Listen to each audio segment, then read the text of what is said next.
Extraordinary Council meeting, Tuesday 22nd of March 2016. Good afternoon, members, and welcome to today's extraordinary meeting to consider proposals to confer the title of Honorary Alderman on two recent former members of the City Council, Mrs Terry Hall and Mr Alistair Thompson. Before beginning, I'd like to call upon the Dean, the Very Reverend David Brindley, to say prayers. Thank you, Lord Mayor. The Lord Mayor tells me that although you're having two meetings, I'm only allowed one set of prayers. But seriously, as it were, I want to focus on the events in Brussels this morning, on those who've been killed, those who've been injured, on the security forces,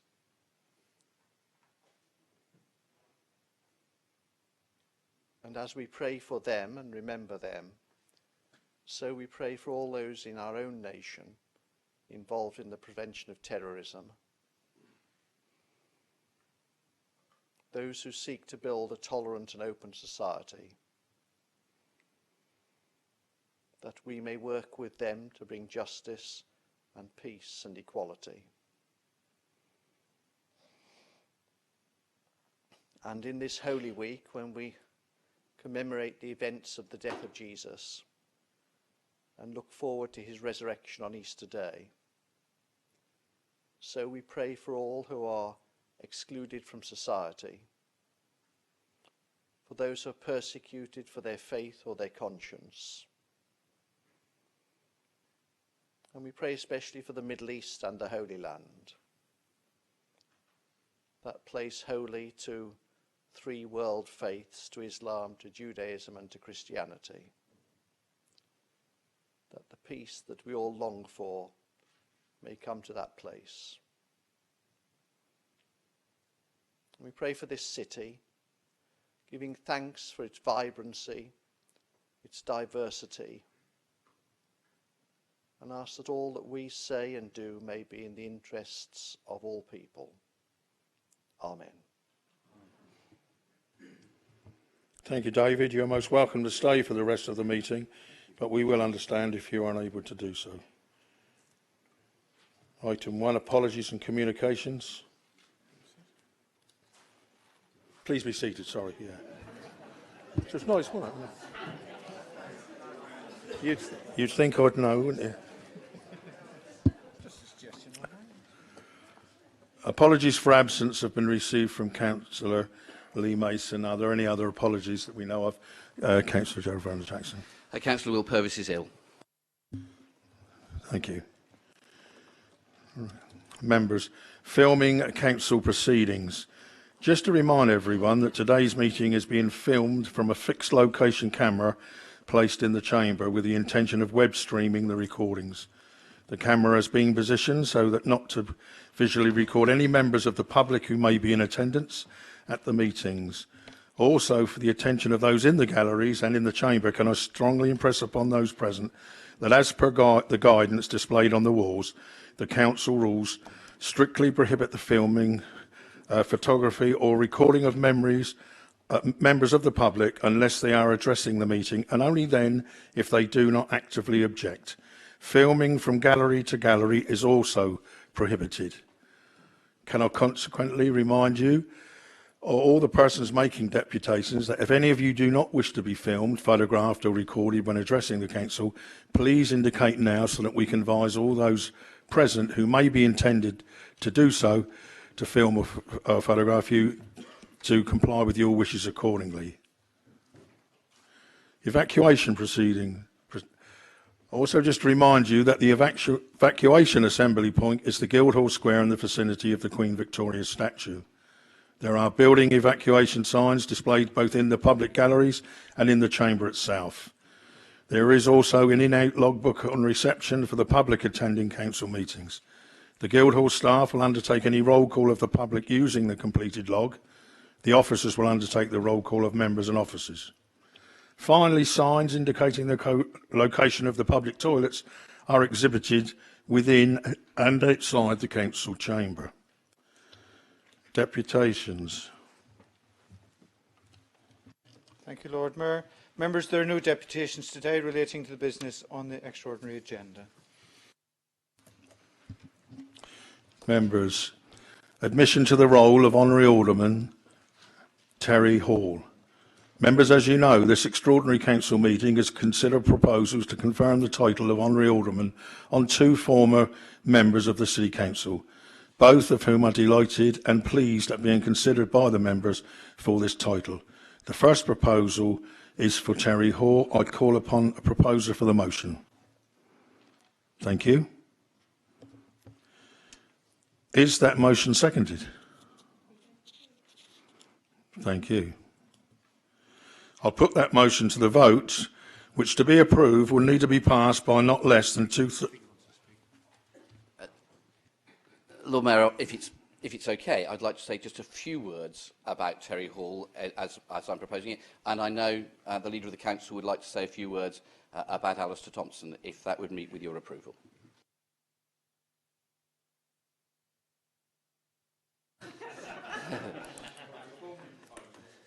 No, I'm not. I'm going to speak. I'm trying to keep it below an hour, Frank.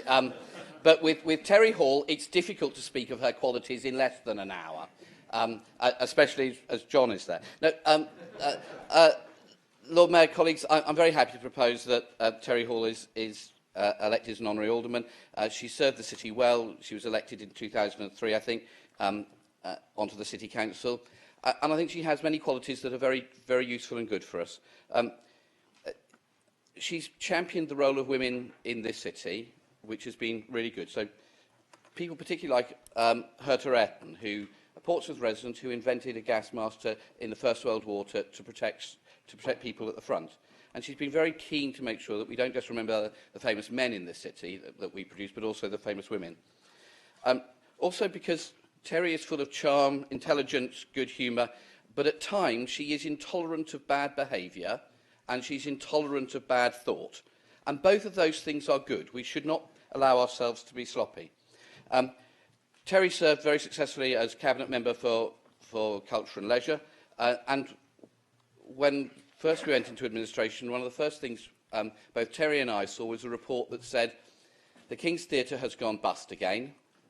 And the Chief Leisure Officer at the time suggested that the City Council should not intervene and just let the theatre go, because then there'd be a one theatre policy and we'd support their new Theatre Royal.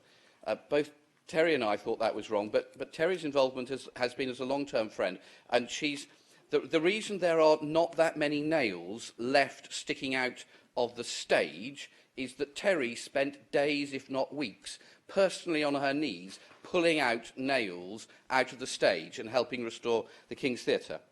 But Terry's view that the King's Theatre should be turned into a community theatre has been vindicated. The King's Theatre has thrived because of that. So I'm very happy to propose that Terry Hall is added to the list of members of the role of Honorary Alderman of the City of Portsmouth. Thank you, Lord Mayor. Thank you. And seconded again. We've jumped again. Thank you, Hugh. I'll put that motion to the vote, which to be approved will need to be passed by not less than 2/3 of the members present and voting. So we go to the vote. All those in favour? I think that's pretty unanimous. Thank you. Thank you, members. The resolution is passed and we will look forward to welcoming the Honorary Alderman Terry Hall back to the afternoon session of the annual council meeting in May to receive the certificate recording this decision. Item 4 is the admission to the role of Honorary Alderman for Alistair Thompson. Members, the second proposal is to confer the title of Honorary Alderman on former member Alistair Thompson. I'll call upon the proposer for the motion. Thank you very much, Lord Mayor. I'd like to start by saying congratulations to Honorary Alderman Terry Hall. Very good news, well done, and thank you for all you did for the city whilst you were a serving councillor. With regards to former Councillor Alistair Thompson, well, for you and I, Lord Mayor, this is slightly closer to home because, as you know, Alistair was our ward colleague in the ward of Hilsey. And Alistair's journey and relationship with Portsmouth started back in the late 90s when he moved to Portsmouth to become a student and study at Portsmouth University. He studied politics and communications. And for those of you who remember Alistair in this chamber, his speeches were something to be marvelled. He is a very good orator, a very good public speaker, and his speeches, I have to say, I do truly miss. And particularly when I was a relatively newly elected councillor in 2008, I learnt a lot from some of the points and the spars that he would have across this chamber with various political opponents. Alistair, after graduating from university and having been president of the Students' Union, was deemed for a high-profile role in this city, speaking up for people. And he stood in Hilsey Ward, not expecting to win, and overturned a substantial majority, a Labour majority, when he got elected in 2000. The following year, he became the Education Cabinet Member during the Rainbow Coalition. And after that, when the Conservatives found themselves for many years in opposition, he was both the housing and education spokesman, and the position that he held when I was elected in 2008.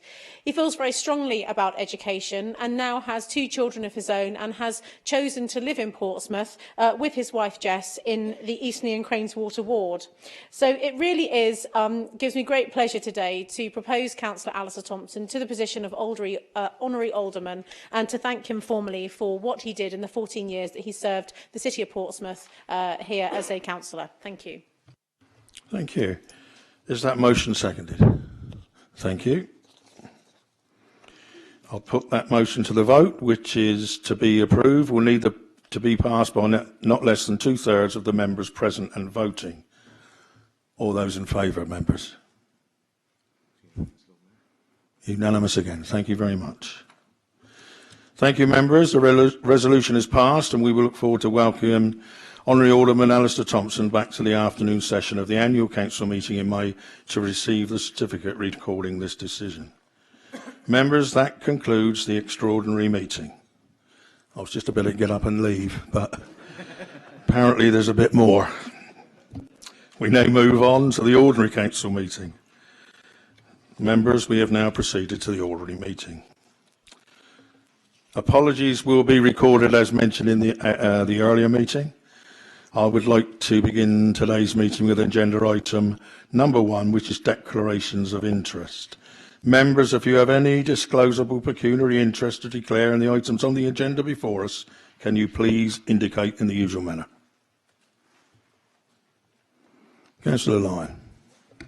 My Lord Mayor, it has occurred on every occasion I've been here that the mention has been made of the Member of Parliament for Portsmouth North, and I'm never certain whether my personal interest in her, although not being particularly pecuniary since it works one way rather than the other, should be mentioned. So I feel I ought to put it on record in case I get a visit from the City Solicitor, as I did one meeting before.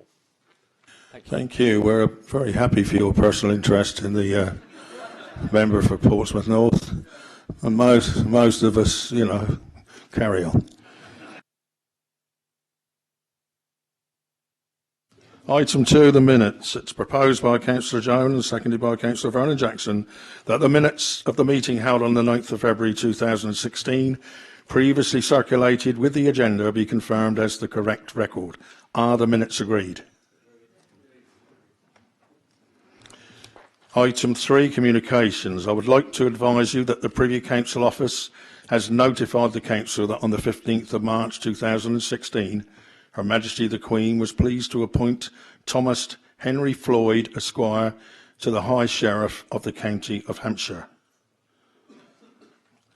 And just to let you know, I understand that we have television and film students from Portsmouth University filming today's proceedings from the public gallery as part of the documentary that they are making in respect of local issues in Portsmouth. I'll move on to item 4, and it's deputations from the public under Standing Order 24. City Solicitor, please. Thank you, Lord Mayor. There is one deputation in respect of agenda item 11, licensing policy, 2 in respect of item 12A, 1 in respect of 12G and 1 in respect of 12H. Members, the details have been circulated to you in the Chamber. Now, I begin by asking Mr Viv Young, First Deputation, to speak on item 11. Mr Young, you have 6 minutes. The bell will sound when there is 1 minute to go, and then again at the end of your time. Good afternoon, Mayor and Portsmouth councillors. The Licensing Committee meeting, which took place on the 24th of February, lasted for about 5 hours, and there was a lot for everyone to take on board. I'll basically endorse what Ross has written in his licensing document. However, there are a couple of issues that I've been asked to put to you by the drivers who I represent. Age of vehicles. We were permitted to put on vehicles that were up to 6 years old. This has been trimmed to 3 years. Many lease cars are sold when they reach 3 years old. By making the age limit for first licence at, say, 3.5 years, that gives the drivers the opportunity to purchase these. It's only another 6 months we're asking for. In a similar vein, may we ask that the temporary vehicles meet the same criteria. In the final report done by Ross, it states 1 year for the temporary vehicles. That is not the understanding of the meeting on the 24th of February. This is an anomaly that should fall in line with the agreed 3-year or hopefully 3.5 year. Wheelchair accessible vehicles next. I fully concur that there is parity between Hackney and private hire on the age of vehicles. We were permitted 12, this has now been cut back to 8 years. These vehicles are more expensive to purchase than saloon cars and should be 10 years instead of 12. As a guide, a new TX is £5 short of £40,000. That's without finance.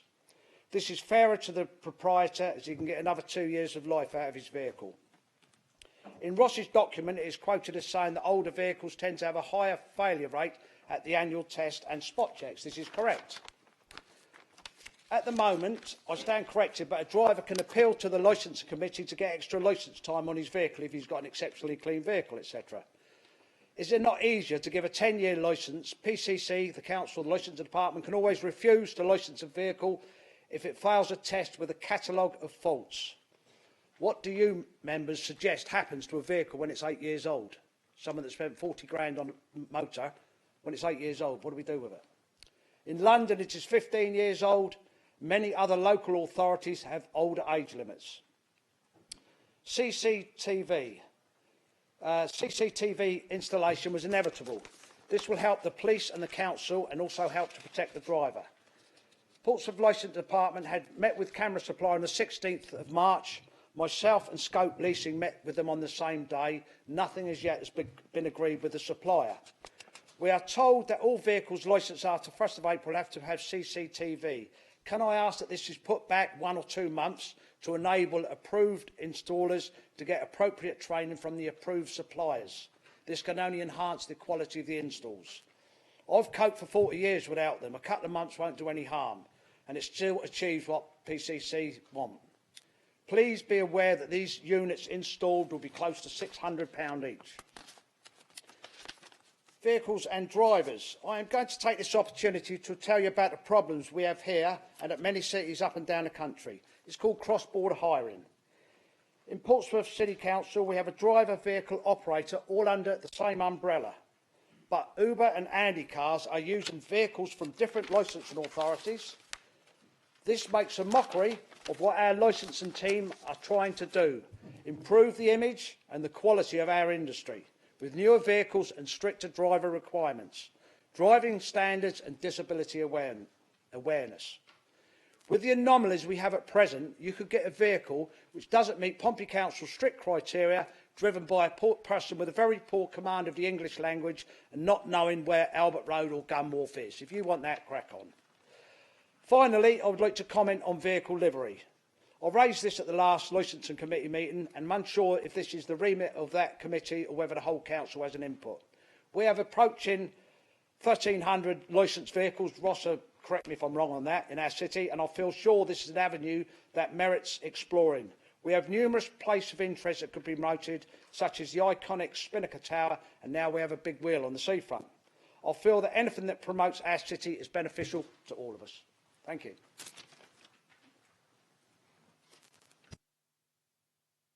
Thank you, Mr Young. May I now ask Tom Lloyd to speak on item 12A, Mr Lloyd, you have 6 minutes. The bell will sound when there's 1 minute to go, and then again at the end of your time. Thank you.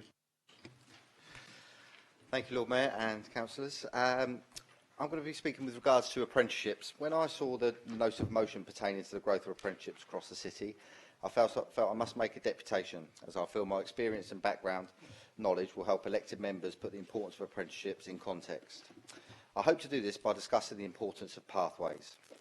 Having worked in both the public and private sector as a business owner, a council employee, and I now work in education, I always choose to use pathways to help people I work with understand the journey they can go on. I like to use a tube map with a number of stations, and increasingly apprenticeships have become integral at all levels of that tube map.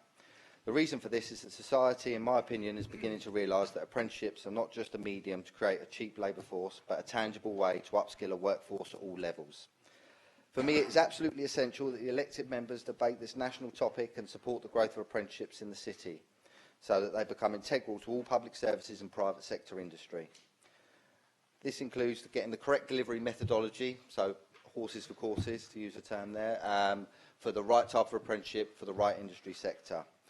It also provides a fantastic alternative route to employment for those employees or potential employees or students that aren't quite sure about the university as their option.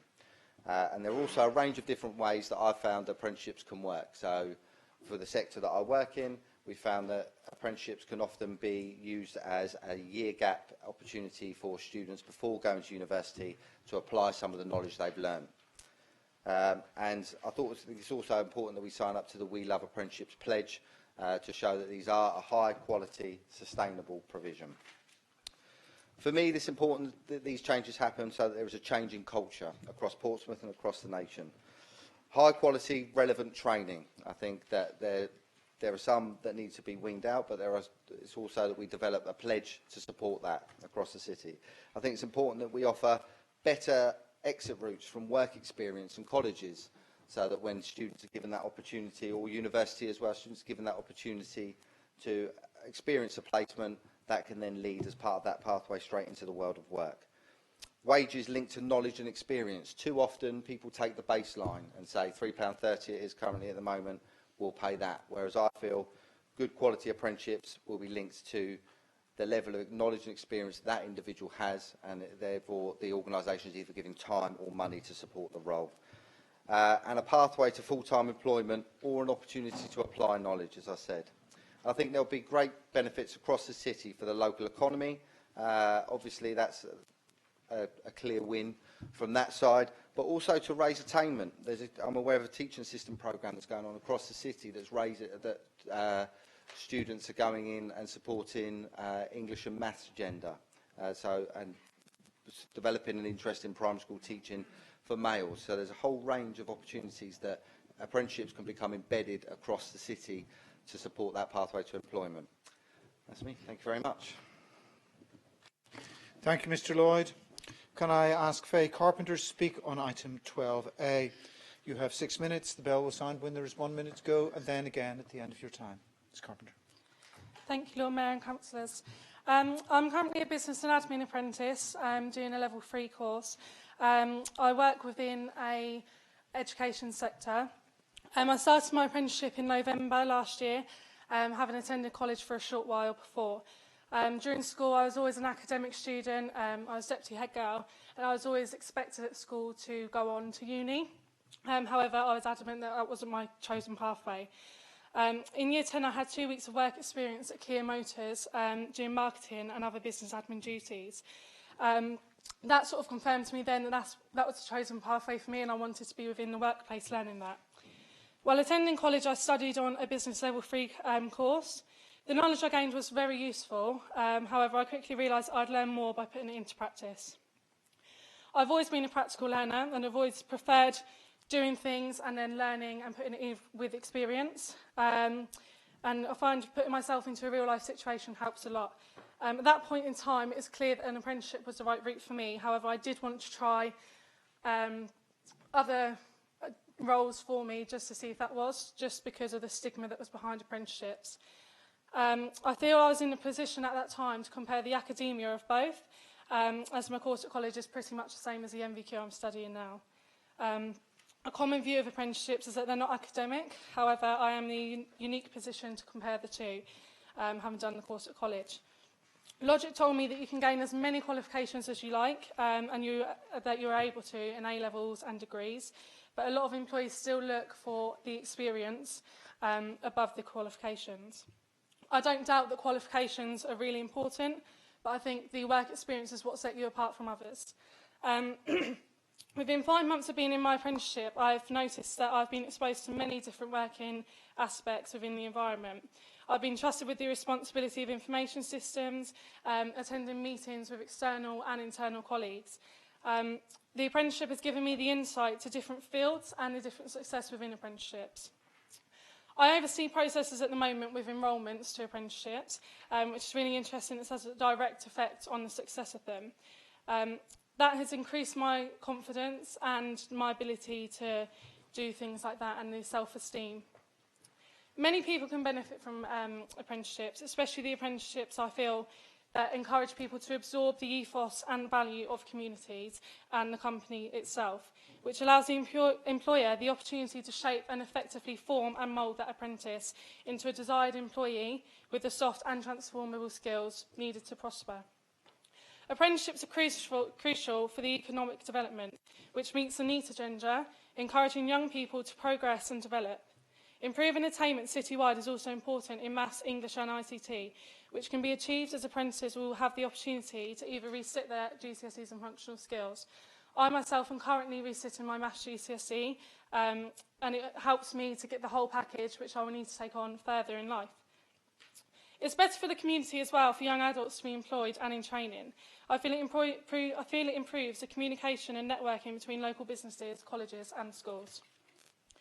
Apprenticeships also allow many people to get back into employment and back on track, say a mum returning from maternity or someone that's had a change of career path. It allows these people to feel like they're taking steps forward without taking steps back, and sometimes it isn't feasible for them to go back into education.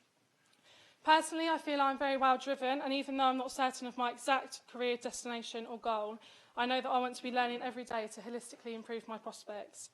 Through my time on the business course, by working alongside apprenticeships, tutors, I have had discussions to possibly begin my certificate in education next year to complete a level 4 certificate, which qualifies me to teach anyone over the age of 16, and to be able to do that at 17 is a really good opportunity.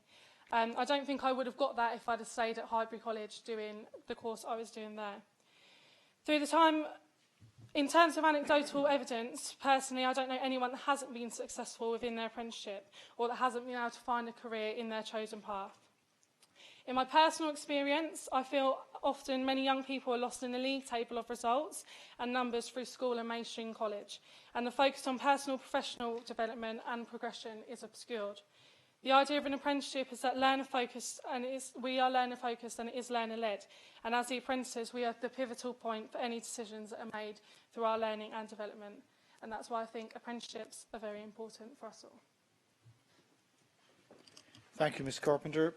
May I now call upon Mr Les Cummings to speak on item 12G. Mr Cummings, you have 6 minutes to speak. Bell will sound when there is 1 minute to go, and then again at the end of your time.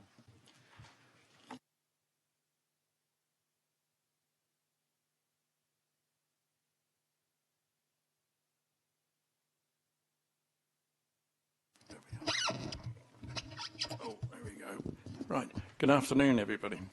I support the motion for a local lottery, and if successful, I'm requesting that some of the funds from this endeavour go towards improved mental health support for abused children in care. In a news story that moved me greatly by the BBC in January this year with the headline, "Mental Health Care Insufficient for Abused Children." Now, I've sent a link of this story to all councillors, and thankfully I've received an almost unanimous positive feedback. In this report, the NSPCC said child victims were often referred to mental health services by children and councils, and whilst not all abused children would have a diagnosable issue, many would still need therapeutic support to help them deal with the trauma. It's also said if abused children do not receive the right kind of help and support, the damage could last a lifetime, and many could suffer from post-traumatic stress disorder, depression, or suicidal thoughts in adulthood. Nearly all health professionals believe there is not enough mental health services for children who have suffered sexual abuse, a survey has suggested. The NSPCC surveyed 1,256 people in the UK, including psychologists, teachers, GPs and social workers. 96% said there was insufficient help. NSPCC Chief Executive Peter Wainless said the views of professionals in this survey speak loud and clear. Also said the situation shames the nation and calls for better access to therapy. The charity says abused children often have to develop mental health problems, be suicidal or self-harming before services become available to them. The charity is launching a new campaign named It's Time to raise awareness for the problems abused children face in getting help. Just to put the situation in perspective, according to the NSPCC, there are 56,231 children in the UK on child protection registers or the subject of child protection plans.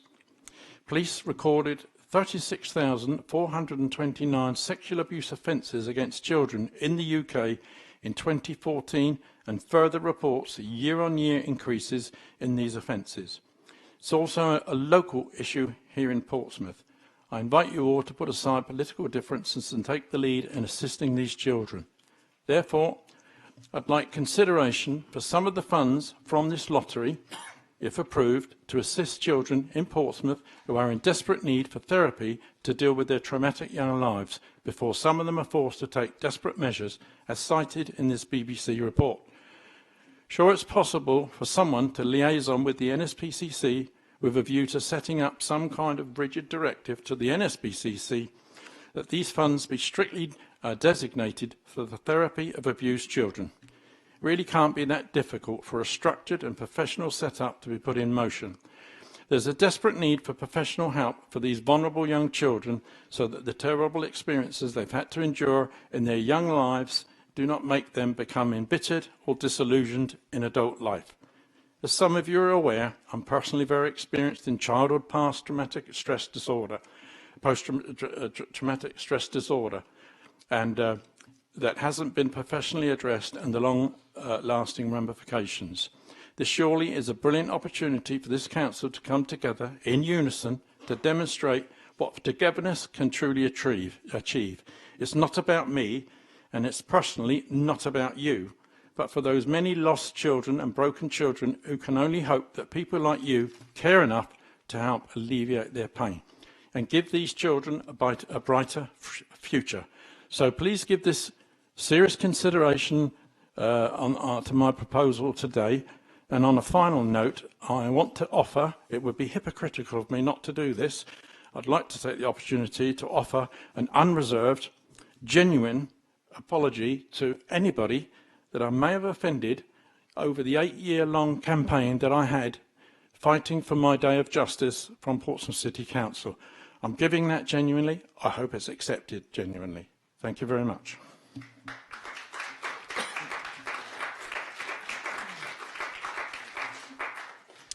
Thank you, Mr Cummings. May I now ask Mr Simon Hayes, the Police and Crime Commissioner for Hampshire and the Isle of Wight, to speak on item 12H.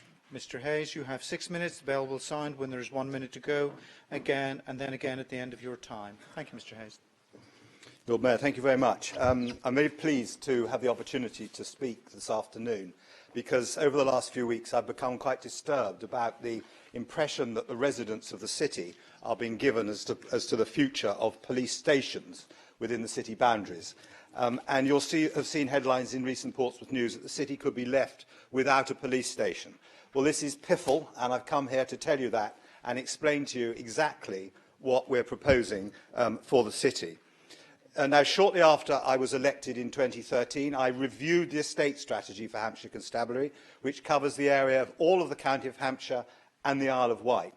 I inherited a strategy that was not fit for purpose, had buildings in many extenses over 60 years old, were expensive to run, were in the wrong place, and most importantly, was taking money from the delivery of neighbourhood policing across our communities. So we set about to change that, and that is the estate strategy. You'll know that in Portsmouth we have 4 primary buildings: Fratton, or King's Crescent, Portsmouth Central, Southsea and Cosham. And I want to explain to you what the proposals are for those 4 sites. So there's no doubt, I hope, by the time I sit down in 5 minutes' time as to what the situation is. Deal with the easy ones first. Southsea, the proposal is that we move the neighbourhood policing team to share a building with the Fire and Rescue Service not far away. We've done this elsewhere in the county. We've done it in Southampton. We've done it in Alresford. We've done it on the Isle of Wight, and it is working successfully. The proposal for Cosham is to move the police across the road to Medina House, which you'll know is a Portsmouth City Council building, to share the facilities there, and we've refurbished them and we've expended a lot of money investment into the building. Fratton or Kingston Crescent currently houses the investigation and the detectives who not only police the city but the whole of the eastern side of the county of Hampshire. They are there. There is no proposal at the moment to move them.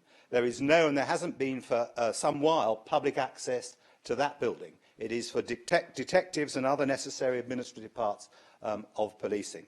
Now, the one that's most controversial is perhaps Portsmouth Central, where at the moment the neighbourhood policing team, the team that polices the centre of the city and the response and patrol, the Blue Light 99 response, is housed.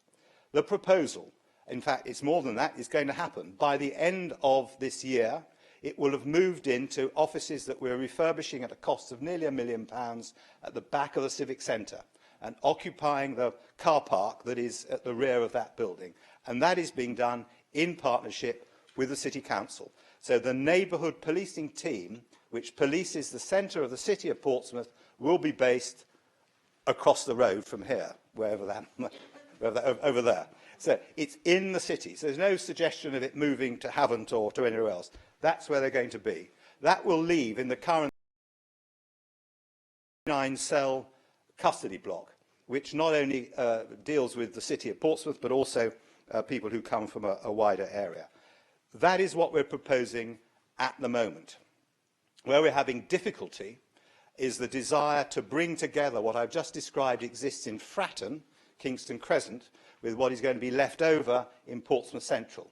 What we would want to do is to build a single new build site in the city, investing over £30 million in doing so, to create a new state-of-the-art custody block with 36 cells and 4 floors of policing above.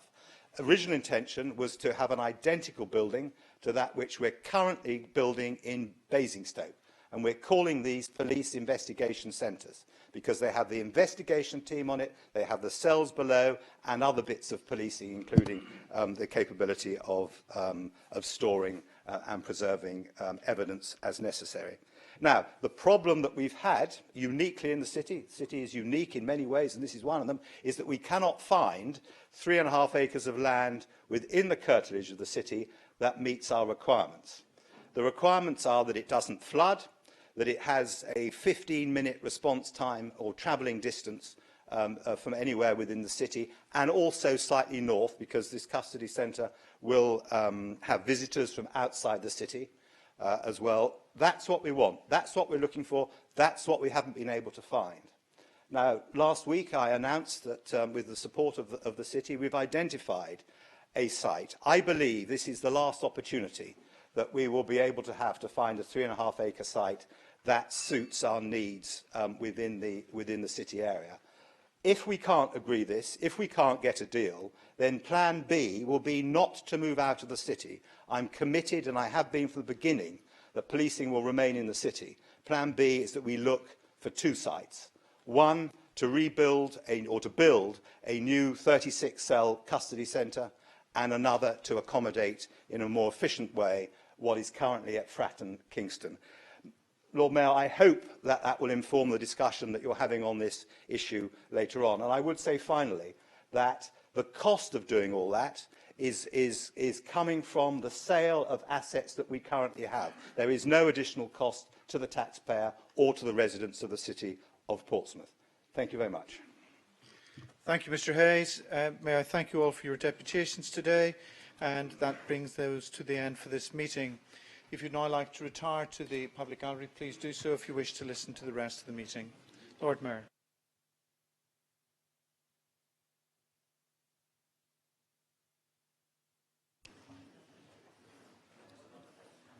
We are item 5. Indeed, thank you, Lord Mayor. Lord Mayor, public questions under Standing Order 25. There are no questions for today's meeting. Item 6, appointments. I have been notified of the appointments as set out on the green sheet circulated, with Councillor Chowdhury replacing Councillor Gray on the Licensing Committee. Is this agreed by the Council? Thank you. 7, urgent business. I have not received notice of any urgent business for today's meeting. Items 8 and 9 are recommendations for the Cabinet held on the 3rd of March. Members, the recommendations of the Cabinet, which met on the 3rd of March, have previously been circulated. I now propose to call the minute. If you wish to oppose the item, please indicate. Can I also remind everyone that any item to which no objection is made would be deemed to have been approved. I call minute 11, Treasury Management Policy for 2016-17. Moving on, item 12, Budget and Performance Monitoring 2015-16, third quarter to end December 2015.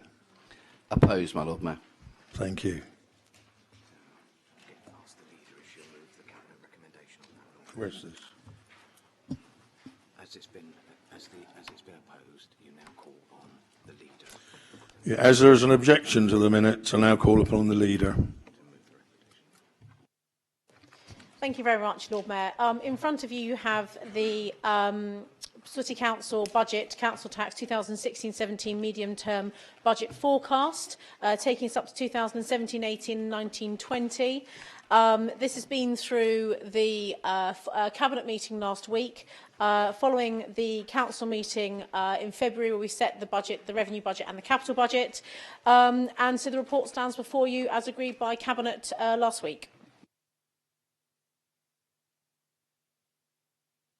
Councillor Stubbs, is that seconded? Thank you. Councillor Vernon Jackson, as you objected, it's down to you. Thank you, my Lord Mayor. And there is an amendment which I'm sure will go around. My Lord Mayor, I'm very concerned about the possibility of additional cuts falling on the City Council in future years. The proposed cuts to PIP, the disability benefit that has been debated, would have hit residents in this city very, very hard. And I'm very pleased that this looks as if now it's been cancelled. I know this was a proposal that came forward under the last government in discussions, but it was stopped by Lib Dem ministers then. I'm sorry that it then came forward and was approved by Cabinet and came forward as part of the budget. I think we've all seen the controversy this has caused, and I'm very grateful to Ian Duncan-Smith for taking a stand on this. I think it'd be sensible to read a little of what he said. I have for some time and rather reluctantly come to believe that the latest changes to benefits to the disabled and the context in which they've been made are a compromise too far. While they're defensible in narrow terms, given the continuing deficit, they are not defensible in the way in which they were placed within the budget that benefits high-earning taxpayers. They should have instead been part of a wider process to engage others in finding the best ways to better focus resources on those most in need. I'm unable to watch passively while certain policies are enacted in order to meet the fiscal self-imposed restraints that I believe are more and more perceived as distinctly political rather than in the national economic interest. My Lord Mayor, I'm very concerned that the correct decision to not go forward with these cuts is going to mean that there are now £4 billion of additional cuts that will fall, and they'll fall on the unprotected areas of public expenditure, and that means local government. So there are £4 billion of additional cuts which are likely to hit us, and I think it would be useful if we could have a report to say what those additional cuts are going to be, where they're going to fall, and how we're going to fund them. Thank you very much, my Lord Mayor. Thank you, Councillor Vernon Jackson. Is that amendment seconded, please? It is formally seconded, my Lord Mayor, and I reserve my right to speak later. Thank you. The matter is now before members for debate.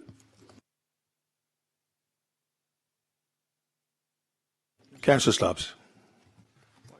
really a question for Councillor Vernon Jackson, because I wasn't expecting this to come up, and I certainly wasn't expecting an amendment. And I do appreciate, with the events in the National Parliament and the resignation of Mr Duncan Smith, that the... Well, do you want me to lean over? So I did think, I guess I'm not surprised with the resignation of Mr Duncan Smith this week that the opposition would want to find a way of bringing this up, and I don't challenge them for that, but I can't really get my head around this amendment, because we had a finance settlement back last year, which was a 4-year finance settlement. So as far as I'm concerned, and as far as any of us know, at least at this point, that's not going to be revisited. So to talk about bringing forward a report about where we'd find our share of $4 billion worth of cuts, well, there's no indication that that's going to happen. And what could such a report possibly say? What would it say? That our savings target might go up to some unspecified amount?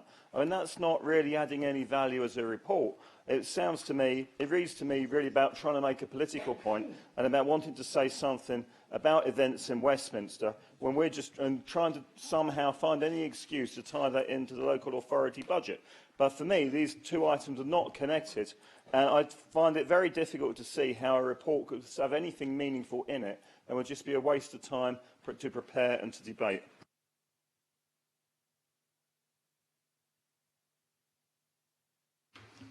Councillor Farrett.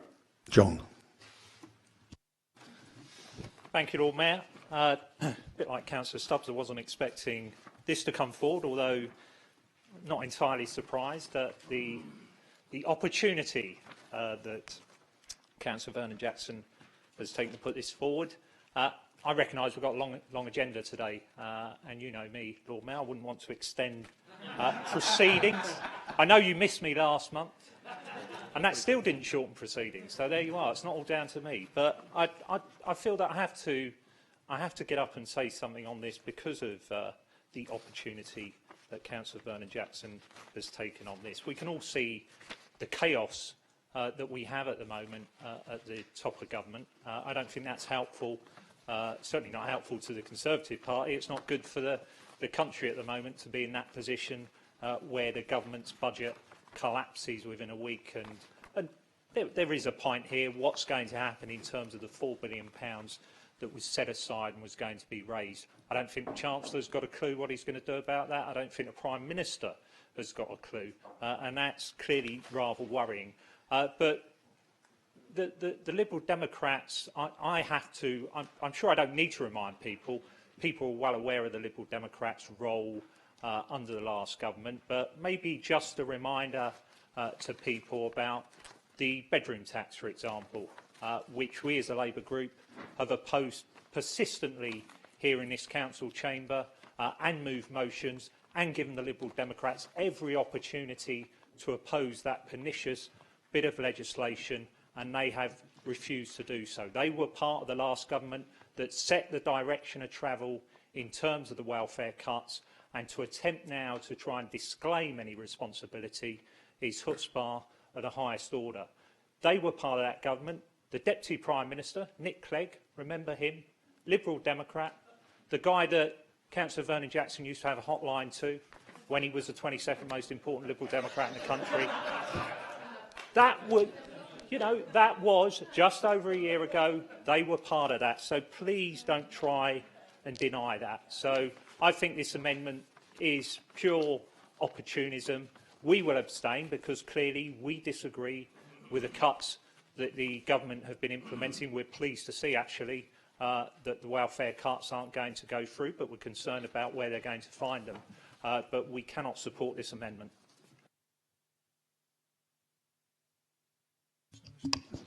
Thank you, Councillor Farrett. Councillor Lee Hunt, please.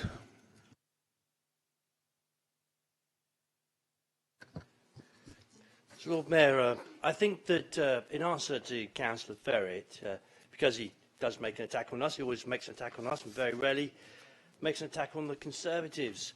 Would like to say, to just remind him, we now see the unleashed Conservative Party. Well, maybe you did, but the Lib Dems, when they were there, were a good break on the Conservative Party.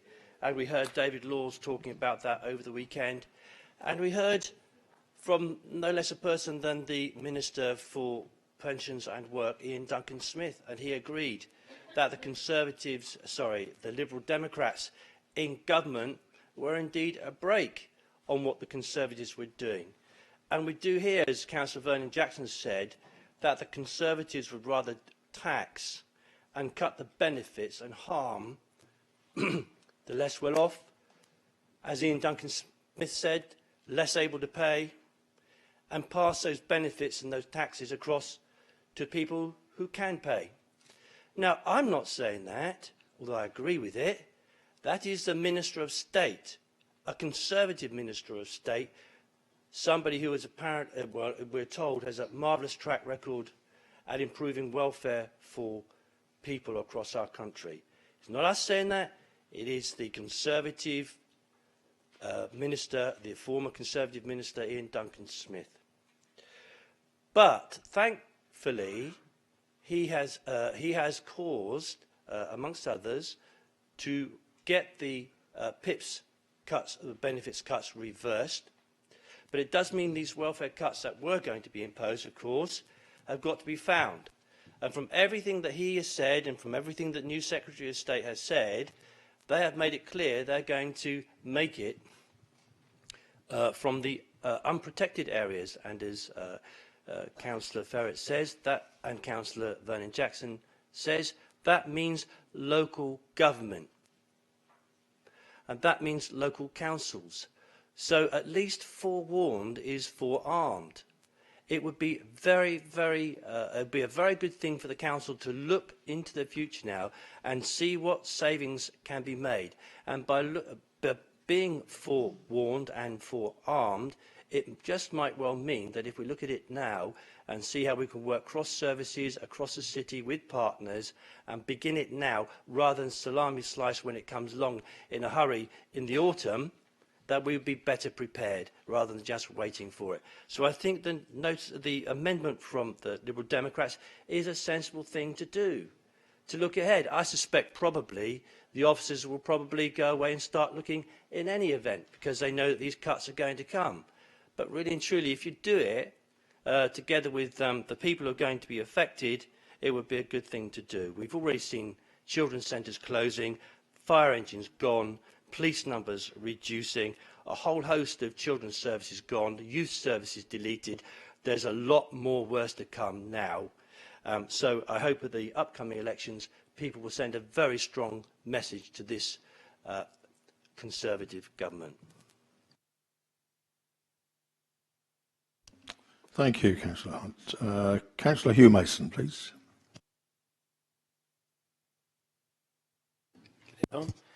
Lord Mayor, when I heard the original budget as proposed, I was very concerned about our finances because the welfare cuts would have put more weight upon our already overstretched health and social care provision.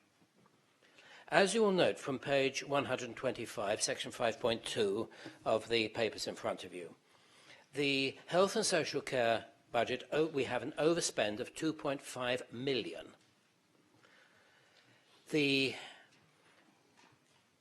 stress which would have been put upon that budget by the proposals which were brought forward in the government's budget would have been immense. And I, for one, am very, like my colleague, I'm very grateful to Mr. Duncan Smith for having forced the revision of the government's proposals. Nonetheless, this does leave a hole, and money will have to be found from somewhere. There is a risk, and I think we should not be ostrich-like and put our heads into the sand. We should not say, well, it might not happen. It is likely that in order to find the money which is required to balance the books, the government to balance the books, they will have to look to local government. So many other areas are protected, or where the risks of making cuts are so great that it is almost inevitable that they will have to look at local government. It is therefore prudent of us at this stage to start thinking about where we could, if necessary, make cuts. If it doesn't happen, I, for one, will cheer. I shall be very delighted if we do not have further cuts imposed upon us. But after the events of the weekend, there is a very strong likelihood that we will have further cuts placed upon us. Therefore, it is sensible that we should preempt the things which are coming down the line and start thinking about how we will make further cuts in order to keep our books balanced. Thank you. Thank you, Councillor Mason. Councillor Willington, please. Thank you, my Lord Mayor. Firstly, to draw attention to Councillor Ferret's comments. Well, the question is really, why aren't Labour bringing up these issues? Why are they leaving it up to the Liberal Democrats? This is a party that's supposed to be the majority, the main opposition in Westminster. And what do they do when it comes to things in this council? They just sit back and let the Conservatives get on with it. They don't ask the difficult questions that should be coming out. The Councillor Ferret again and again and again uses it as an attack on the Liberal Democrats, a party which is not in government, which has no control over, sorry, my Lord Mayor, I'm being interrupted by Councillor Ferret. No control over the budget that is going on, and instead he just sits back and says, well, this council knows what it's doing. This council, and by the way, it's all the Lib Dems' fault. Oh, thank you. So there we go. So shoulder shrugging. That's the worst thing about this administration. They sit back and they say, well, we can't know what's going on. Well, why don't you try and ask? What on earth has this city got a Minister of Portsmouth for? That's your conduit into government. You should be going to the Minister of Portsmouth and said, OK, we've had this budget last week. We've had a week to go through. What does this mean for Portsmouth? What does this mean for cuts to our services? How naive do you have to be to expect that the settlement we were given just a few months ago under this omni-shambles budget is actually going to survive? It just isn't going to happen, is it? Because this government, since the general election last year, has a record on this, changing their mind, changing their budgets, shafting all the local councils in the country. Look at what they did when they said, look at those combined authorities. They're going to be run by business rates. And then what did the Chancellor say later on? He said, I'm going to cut business rates. Well, how are those combined authorities supposed to run? They're going to have less money than they would have had originally. This is the sleight of hand that goes on with this government. Time and time again, they will shaft you if they get the chance. So for goodness sake, support this amendment. Say we need to know what's going on for this city, because it would be, quite frankly, shocking and doing this city a disservice if we get down the line and then suddenly we get to a meeting later this year or in the next financial year and say, oh, well, we've got all these extra cuts we need to make. Well, why didn't you find out about them in the first place when you had the chance, rather than waiting for this Chancellor or whoever his successor might be, if Cameron has the guts to sack him? He's going to turn around and say, you've got less money now. So back this amendment. We deserve it to the people of the city to stand up for them for once, rather than just shrugging your shoulders and saying, there's nothing we can do. Thank you, Councillor. Point of order, Lord Mayor. Point of order. 39B. Nearly called him. Councillor Hunt and Councillor Winnington both claimed that I hadn't said anything at all about the current government. I distinctly recall, and no doubt will be picked up, talking about the chaos at the moment in government, not least because of what's happened in terms of Chancellor's budget. That was, on the record, was said. So I think they need to reflect upon what they've said. Duly noted, Councillor. I call upon the Leader. one of the small privileges of being Leader of the Council is that you get to have the last say. And on items like this, I have to say it's a genuine pleasure.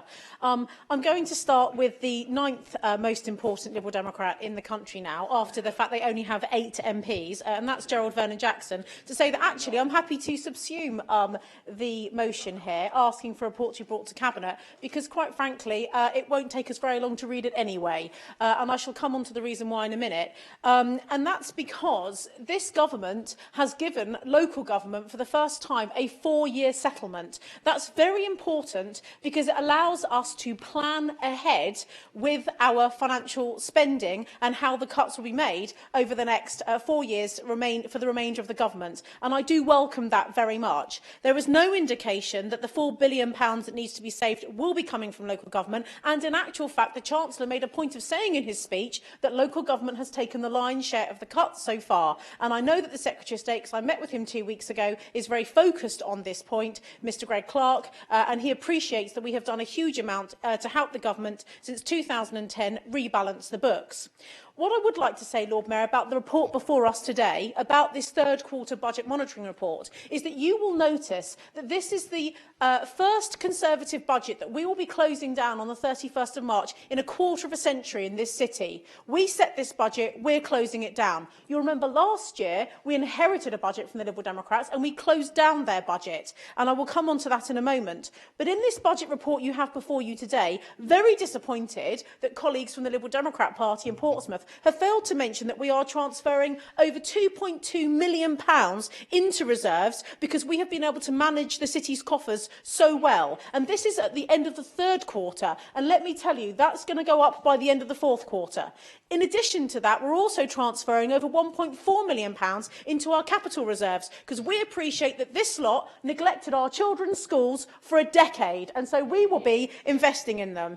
In addition to that, Lord Mayor, I want to make you aware of how we're able to transfer money into reserves. You want to know why? Because this Conservative administration, with our business acumen, have been able to make 20% of the cuts that we had to make this year. £2 million out of that almost £11 million we were able to make by increasing the income. Brand new money to this council, and not just the salami slicing that we had from this lot that had no idea for the previous 10 years.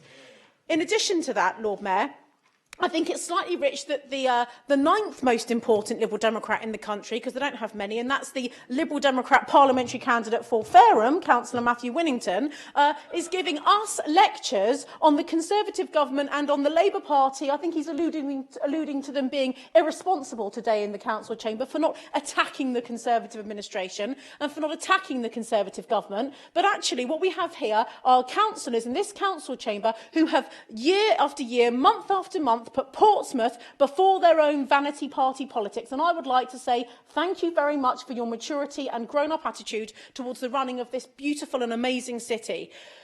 But finally, Lord Mayor, for me, I think taking a lecture from Liberal Democrats on fiscal responsibility is just a pill that's too much for me to swallow. £4.1 million they wasted on the bus information system, the real-time bus information system. They then wasted an additional £1 million maintaining it for the year after all these bus stops were put in but never connected because the telecommunications technology didn't actually match up in the city for the bus stops that they'd ordered. Genius. They also wasted £5 million on the Pyramid Centre. They also wasted almost £100,000 on defending the disgraced former Liberal Democrat councillor and MP Mike Hancock. They also wasted £1 million on the Kinetic fiasco. They also overspent on the building of the Mary Rose School. They also wasted £15,000 on lending money signed off by Councillor Lee Hunt when he was the Cabinet Member for Culture, Leisure and Sport to one of our, I'm led to believe, election candidates for the Liberal Democrats, Mr Steve Pitt. That money had to be written off because the summer show went bust. I think on that note, Lord Mayor, I'll end. Thank you very much. Can I take it then that the amendment is being absorbed into the... Thank you. I know there's an election coming up, ladies and gentlemen, and some of the language, that lot over there and shafting, do we really, you know? No, we don't. And Councillor Symes. Well, I do look at you. Not very often, but We will now go to the vote. Well, we don't deal with any amendments, so we go straight to the vote. Can we have a vote? All those in favour, please say. This is the Cabinet recommendation incorporating the Councillor Vernon Jackson's amendment.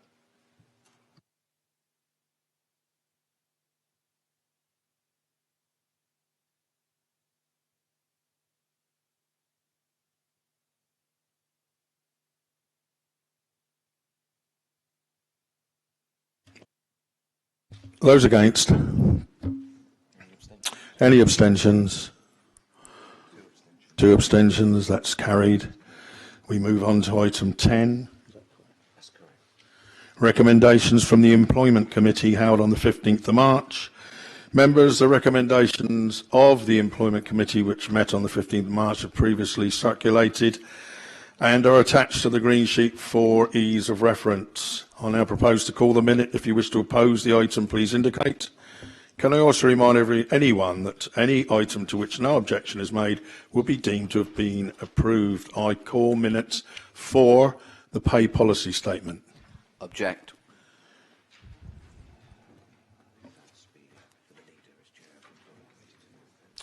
I believe it's up to you, Leader.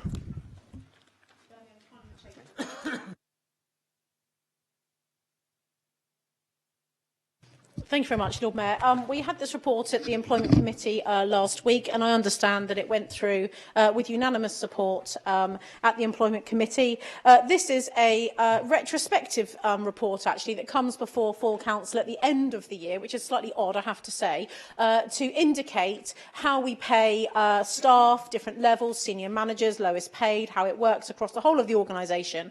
And one of the points that I made at the Employment Committee when we had this report last week was that I would actually like this report to be brought back in June, straight after the elections, so that actually we change the way that this is done, so that it's actually set at the beginning of the financial year, or as close as we can get it after the election period, so that if any member of the public wishes to object or has any queries or questions over how we construct pay policy for the almost 8,000 staff we have, including schools, they have the ability to do that during the year itself and not object after we've already been paying it to them for a year. So that's one of the things that will be changing from the Employment Committee, but the report stands before you today.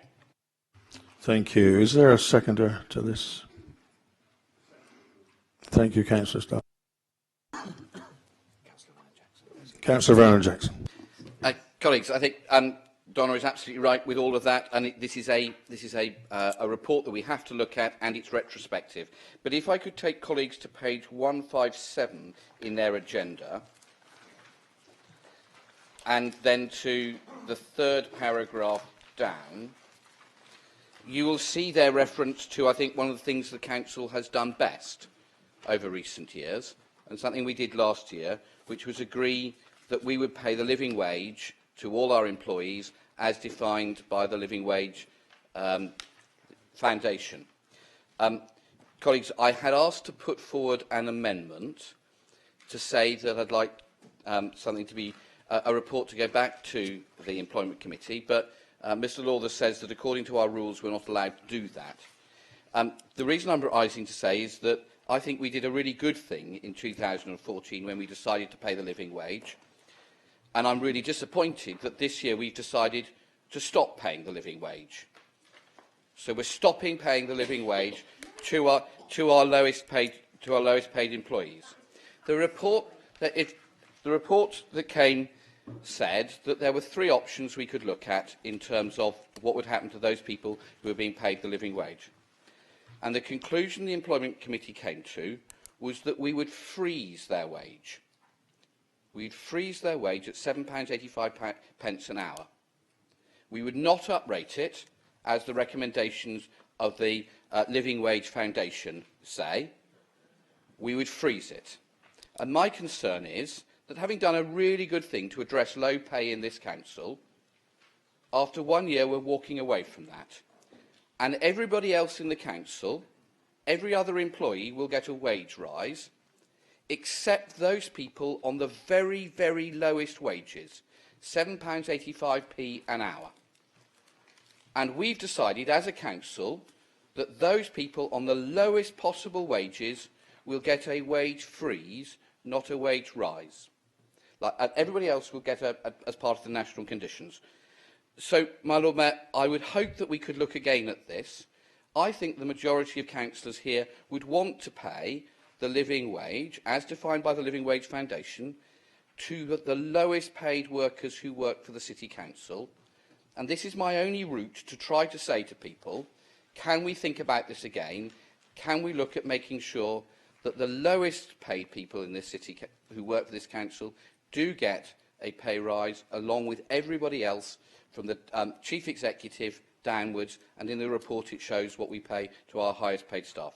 So that I hope that we can go back and the Leader of the Council will say, yes, we will look at doing the living wage and keep paying the living wage as defined by the Living Wage Foundation to everybody. But this is my only route available to be able to raise this issue. Thank you, my Lord Mayor. Councillor Stubbs.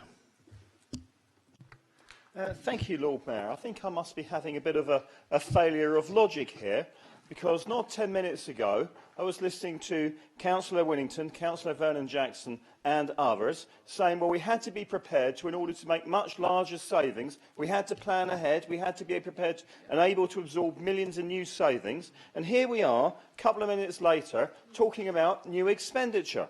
This was something which on the Employment Committee papers came at a cost of something like, I think, £150,000. Well, you haven't identified 150,000 in savings for this, have you? All you've gone and done is you've said, let's increase spending, and you said, let's be able to absorb deeper cuts, and let's make it all balanced. This doesn't begin to add up. It is absolutely ridiculous. Councillor Winnington. Thank you, my Lord Mayor. I've just got up the Living Wage Foundation's webpage, and I'm just reading about the just to remind people about what the sham national living wage is, because of course the national living wage is actually just what the minimum wage is. It's just a rebranding. It's good old another Osborne sleight of hand, because actually what the national living wage is going up to by 2020 is what the minimum wage would have gone up to by 2020 anyway, and that is the case. Sorry, again, I'm being interrupted by this member of the Conservative Party in front of me. So it says in July 2015, the Chancellor of the Exchequer announced Members, whether he's talking rubbish or not, will let him introduce speak. a compulsory minimum wage premium for all staff over 25 years of age, and referred to as the national living wage. The government rate will be introduced next month. The government has instructed the Low Pay Commission that the minimum wage premium for staff over 25 should reach 60% for median earnings by 2020. This would mean a rise to about £9 an hour by 2020.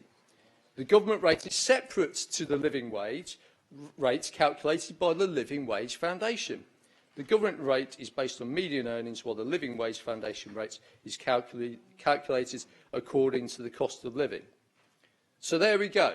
So as much as the council might want to say it's paying the national living wage, which of course is George Osborne's sham kind of, well, basically the minimum wage, instead this council, until the next financial year, has been committed to paying the living wage to its staff. And I think it really does take the biscuit. And I know we've been here before because we brought this up earlier in this financial year, and we were told the same old thing by Councillor Stubbs. Oh, isn't it awful that we should pay our lowest paid employees more money? Isn't that just terrible? That Liberal Democrats should be saying that we should be paying our lower paid staff more money. Now, if we had the opportunity, if we ran this administration, we could look at some of the wages of some of our higher paid staff, indeed some of our highest paid staff, and maybe do something there to alleviate the lowest paid. But we can't, because the Conservatives run this council. So let's be honest here. This is about the lowest paid staff at the council. It's about giving them a fair whack. It's about us saying we believe in that staff. We should pay them a living wage, not whatever George Osborne likes to call a living wage, and treat them with respect.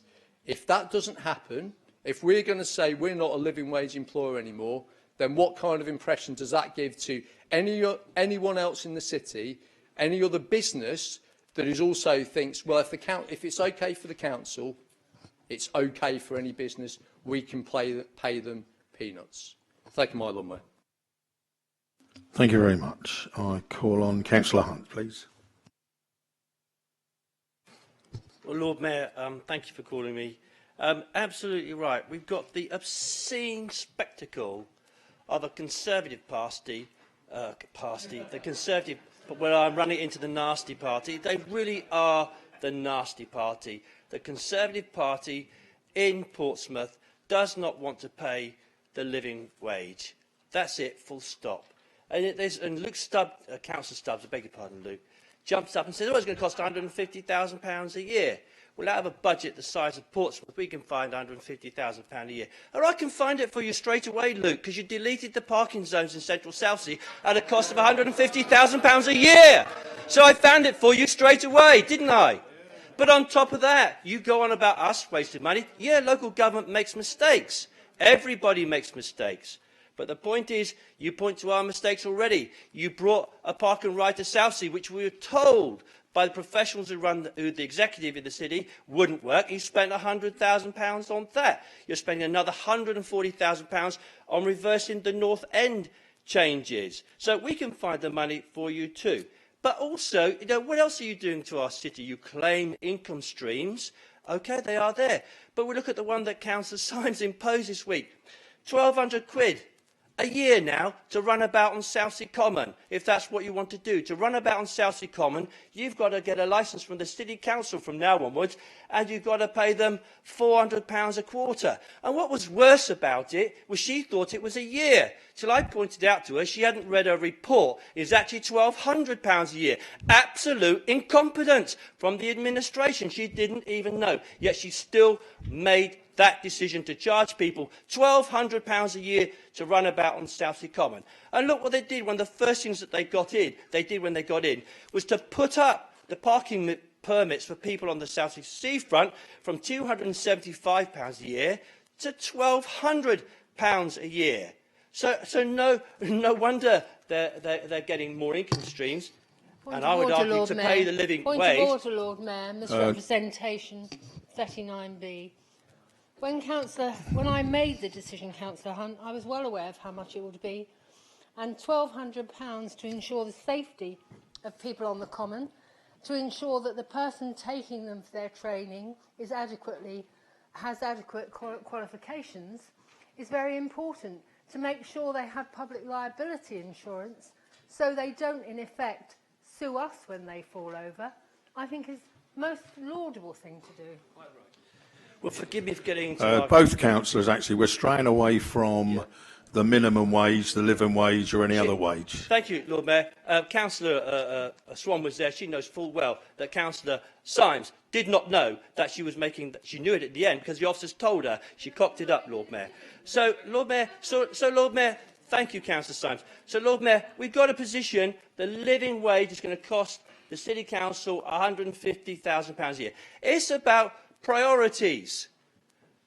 Do we give people a decent standard of life by paying a living wage? I think that we should. But the Conservatives clearly don't think that we should. And we identified the money, so they can't jump up and down and say you haven't identified the money when we have. They've been overspending, they've been wasting money as well. The money is there, Lord Mayor. It's about fairness.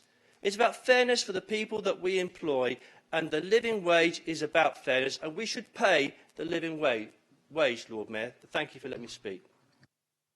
Thank you, Councillor. Councillor Ferret, please. Thank you, Lord Mayor. I really didn't want to speak on this. Promise, I didn't want to speak on this. But having heard Councillor Winnington's comments, most of it which was completely, there were no facts there at all. I don't think in terms of the living wage and the reality of it. I just want to talk about the reality. If the Lib Dems were applying some logic in terms of addressing this, they would be asking those questions of the council about where are they going to find those additional means in order to pay for this. We know that the living wage is going up, and we on the Labour side, you know, we're full of praise for that. In terms of £9 an hour, we support that, but we do need to look at, particularly from a local government perspective, how we're going to fund it. And that's the question. If the Liberal Democrats have got a question to ask, it's about where are you going to find the resources for that. It's all right, the Chancellor making those promises, and we hope that he can hold it, but he's going to have to give us in local government the resources to carry it out. It's a complete fantasy to pretend that the council can then do everything within the resources that are being restricted by central government. So we should be, as the opposition, saying to these guys, where are you getting the money from? Where are you going to find that money? What is the Chancellor doing to help Portsmouth? What is the Minister for Portsmouth doing to help Portsmouth? I stood on a platform in the last general election, very unsuccessfully, saying we needed a change of direction, that local government couldn't take any more. Councillor Stubbs has spoken about the crisis we have in the city in social care. The council leader wrote to the Chancellor saying there has to be a change of direction. She wrote along with lots of other council leaders saying local government has to be given a break and has to be given the resources. So that's the reality. These are massive questions, and for the Liberal Democrats to focus on it in terms of let's have a go at the administration on this. We know that the city doesn't have the resources to do all the things that it needs to do, but instead of focusing on that, which is the big political issue, they decide to pick the minor one. And that says everything that you need to know about them. Leaders. 39B. Just to help Councillor Ferry, we did identify where the money came from, which was giving people residence car parking for those people who have voted for it, where they've been denied it by the administration. So there is the funding, John, to give low-paid workers a living wage. Thank you. Leader to sum up. Oh, here we go again, honestly.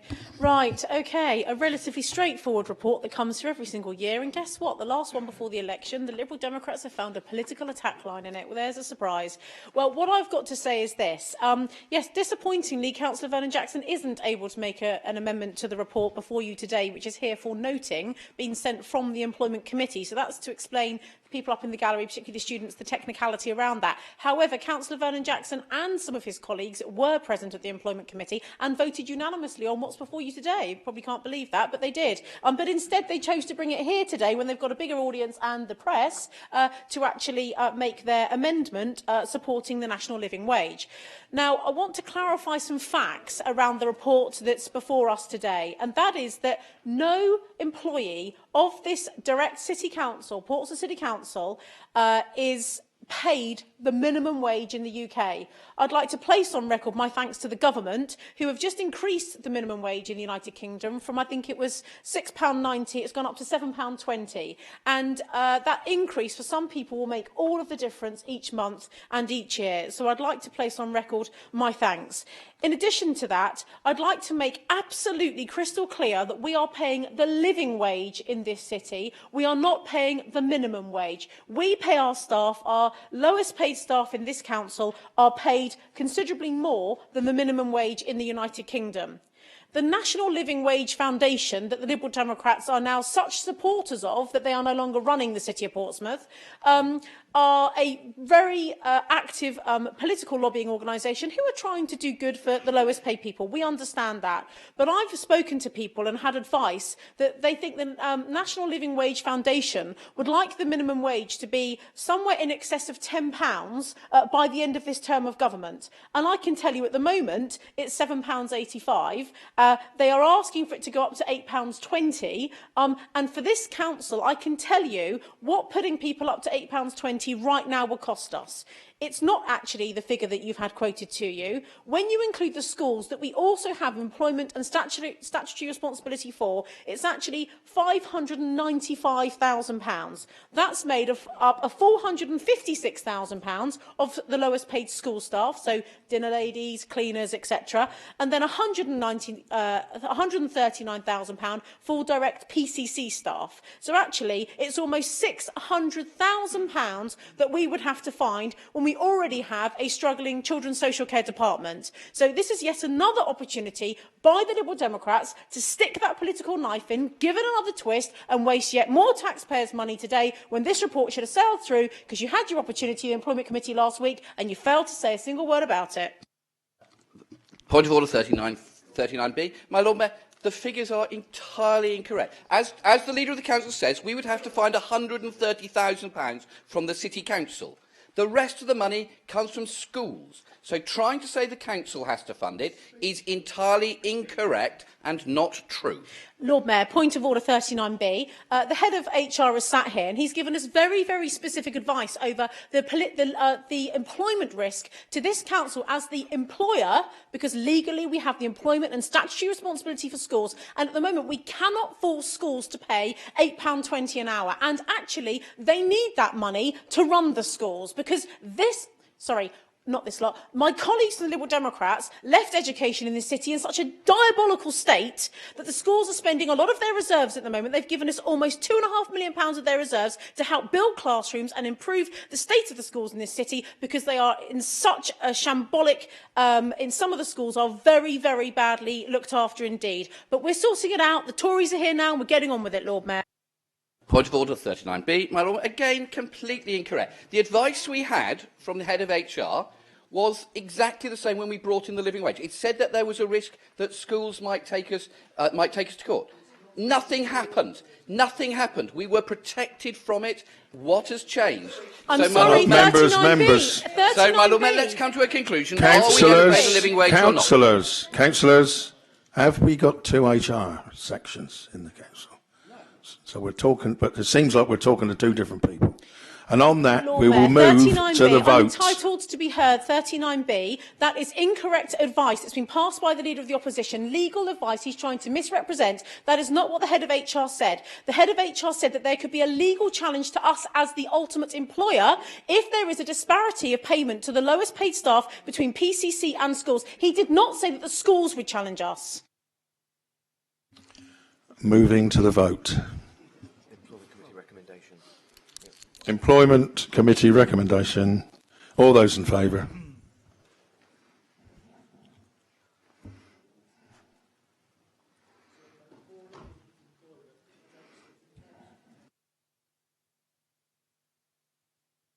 Those against, please.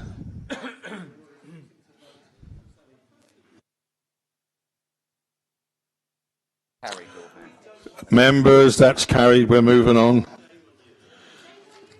We move to item 11, recommendations from the Licensing Committee held on the 24th of February. Members, the recommendation of the Licensing Committee, which met on the 24th of February, have been previously circulated. I now propose to call the minute. If you wish to oppose the item, please indicate. Can I also remind everyone that any item to which no objection is made will be deemed to have been approved. I call the minute. 9, Hackney Carriage and Private Hire Statement of Licensing Policy.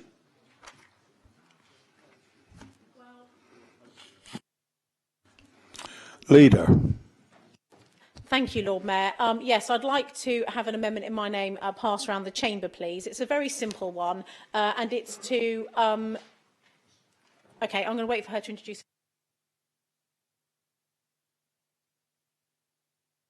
Councillor Swan, you have to move the committee's recommendation, please. Yeah, move whatever proposed. Is that seconded? Have we got a seconder?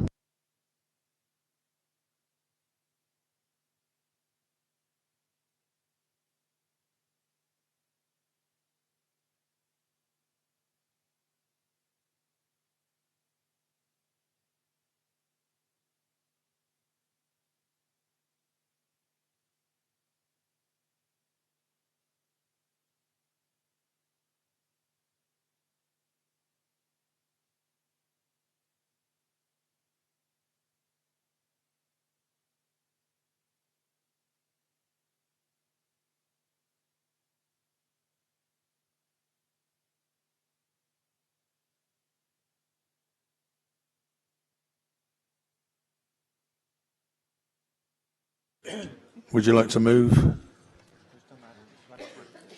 Right, thank you very much, Lord Mayor. We've heard from Viv Young today on behalf of the taxi trade. And the amendment before you today is simply to add a fourth recommendation into the report and simply request that the Licensing Committee give consideration to some of the points raised today. That's it. Very straightforward.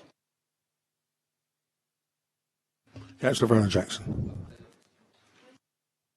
I'm just going to say I think it's very sensible and we can look at things again and that's a sensible way forward. Councillor Swan. Yeah, happy to accept that. No problem. Obviously, there are some that can be looked at, some that can't, but it is a committee matter, so it has to go to committee. Thank you. We'll go to the vote, please. All those in favour? Anyone against? Any abstentions? We'll take that's carried. That's the licence.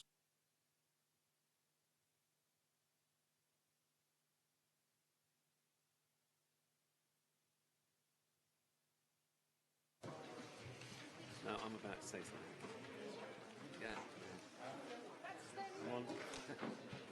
something. Members, we are about to approach notices of motion, and I'm going to call for a 10-minute break, please, now. Perfect.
Members, we're moving to item 12, notices of motion. Today we have 8 notices of motion before us today, and under Standing Order 32D, which must be formally moved and seconded. However, firstly, I understand that there is a proposal that Standing Order 1311 firstly be waived an order of motions to bring forward the 2 motions concerning the European referendum and for them to be considered one directly after the other, with Councillor Galloway's motion debated and voted upon first, directly followed by Councillor Jones' motion. So motion C on the agenda becomes motion A, and motion E on the agenda becomes motion B, with the other motions on the agenda then being considered after that. Is that proposed and seconded, please? Proposed. Thank you. I'll now put this to the vote. My Lord Mayor, I thought there was a very sensible proposal around that instead of debating things twice, we debated them once and had 2 votes at the end, which seemed logical and saved some time. I wonder, I don't know why, is that not possible? Perhaps I can help here. My Lord Mayor, I'm told we've had some extensive discussions about this, and I'm told that in order to do what sounds thoroughly sensible, we would have to change standing orders to a point that they can't be changed, and therefore the way to proceed is to move these 2 notices of motion to the front of the debate this afternoon, and also to agree to waive the 6-month rule in order to allow a vote to be taken after each. But to put them together is simply not possible. I'm reliably informed by our very, very, very fine democratic officers. Thank you very much. We'll proceed then.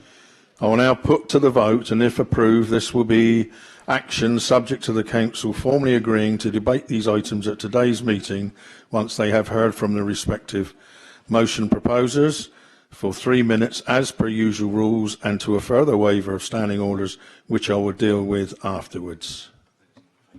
Those in favour of that proposal, please.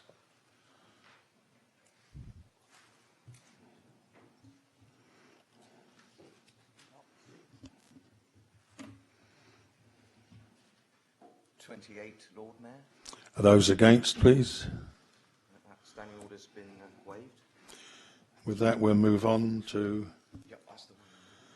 I now understand that there's a proposer and a seconder to move the suspension of Standing Order 32B1, 32E, setting aside the 6-month rule in respect of the 2 motions concerning the European referendum, which, if carried by a majority vote, would allow Councillor Jones' motion to be moved, debated and voted upon at this meeting immediately after Councillor Galloway's motion has been concluded and voted upon, again subject to the Council agreeing to each motion, respectively, being debated today, once they have heard at the relevant time from the respective movers, following their 3-minute presentation to the Council and according with the normal rules on motions. I hope you all understood that.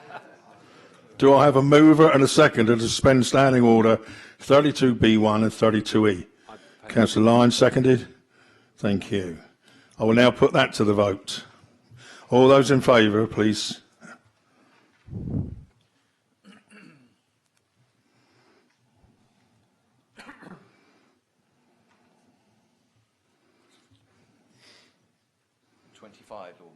Are those against, please? Abstentions? Carried.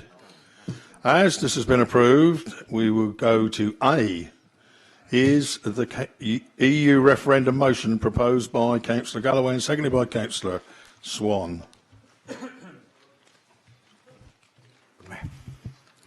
Members, the mover of the motion now has up to 3 minutes on the question only as to whether the motion should be debated today or stand referred to another council body for consideration. Councillor Galloway, please. Thank you, my Lord Mayor. My Lord Mayor, can you remember our last meeting that we had in this chamber? We had quite a lot of protestations about the cuts from a group on this side and indeed from the gallery.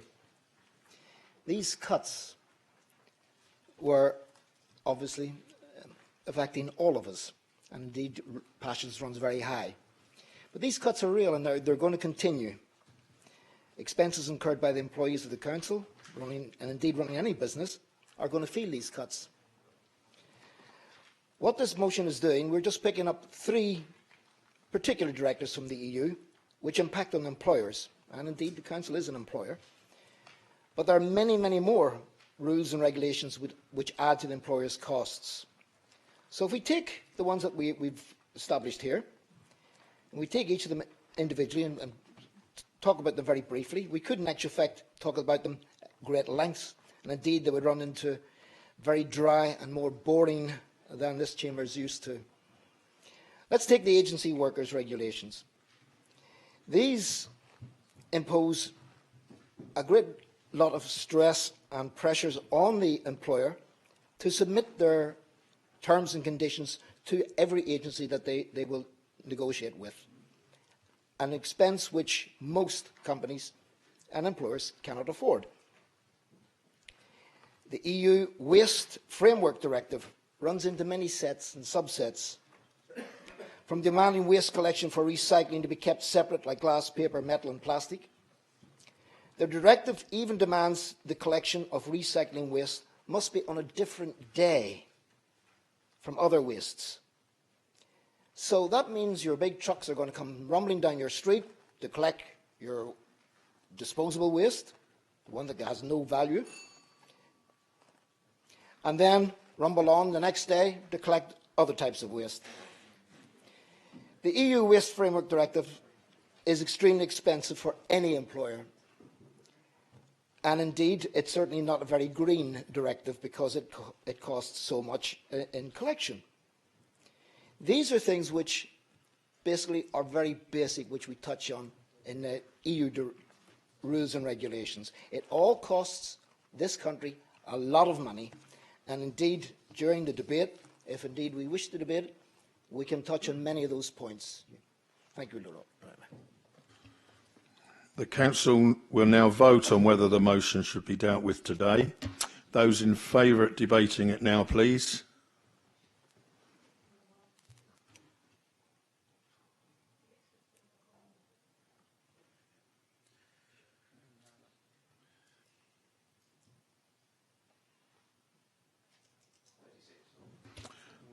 Are those against? That's carried. May I remind members details of any amendments are to be given to me in writing before the debate begins. I now call upon the proposer, Councillor Galloway, to present and speak to his motion. Thank you, my Lord Mayor. Let's take public procurement. And the basic premise is to create a level playing field for all businesses across Europe. EU law sets out minimum harmonised public procurement rules. These rules organise the way public authorities and certain public utility operators purchase goods, works and services. They are transposed into national legislation and apply to tenders whose monetary value exceeds a certain amount. For tenders of a lower value, national rules apply. And here is a very poignant point. Nevertheless, just because national rules apply, these national rules also have to respect the general principle of EU law. So whether we like it or not, that becomes entrenched in our law because of EU Big Hammer. I don't understand what the sense is wanting to remain under this terrible dictatorial regime of the EU. There's a little country not very far from the tip of Northern Ireland, and indeed off the coast of Scotland, a little country called Iceland. Iceland was very keen to join the EU. They saw, obviously, economic benefits. However, in 2013, the Prime Minister finally withdrew the country's application earlier that year. And this month, Iceland has repaid the last of $2.1 billion loan from the International Monetary Fund. That was a legacy from Iceland's main banks defaulting on a combined sum of $85 billion back in October 2008. During an interview with Politico, the Prime Minister said he was relieved at the country's extraordinary turnaround. He believes that if Iceland had been rushed into the European Union, it would have been a very different story. Crucial reasons for Iceland's recovery were having its own currency. At long last, we've still got ours, which is good. The krona. And independent legislation that gave the government more room to manoeuvre, that we virtually lost. And control over the country's natural resources. I suppose we still have that to a certain degree of our own. And the Prime Minister said, basically, factors dealing with being outside of the EU have been essential in our economic improvements. Not long ago, British Chamber of Commerce had a very bright young man called John Longworth. And he put his head above a parapet and said, it's really not in our interest to remain in the EU. It's an economic disaster. And just basically to cut a lot of the verbiage out, he said, we at the BCC, the British Chamber of Commerce, used to track all European legislation. We stopped doing that in 2010 because nobody was listening. At that point, the cost to UK businesses was estimated to be £80 billion per year. That's the cost of EU directives and regulations impacting on every aspect of our business. Since then, we've had all sorts of stuff that's add cost to business, like the Agency Workers Directive, which I just talked about, and business like and rules around the Working Time Directive. This is bureaucratic record keeping, nothing to do with safety whatsoever. Longworth's complaints about the EU are based on decades of business experience, much better experience than I'm standing here. I've been going to Brussels for 30 years, he said, and watching it very closely that whole period. Brussels always measures the legislation cost, not by the cost of the economy and business of each country, but by the cost to the European Commission. You, as an individual country, do not matter. Collectively, everything has to be in favour of the European Commission. How can that possibly be good for us? They don't pay any attention whatsoever to what actually is happening to businesses and the economy of your country. They're only interested in the EU itself. Thank you, Lord Mayor.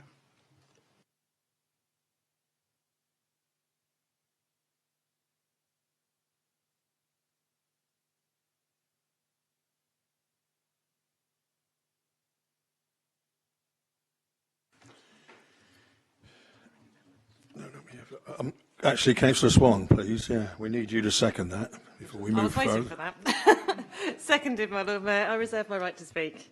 Thank you very much. Now call are there any amendments to this motion? And they need to. Thank you, and we will circulate them now. Is that right?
Councillor Jackson, can you formally move the amendment?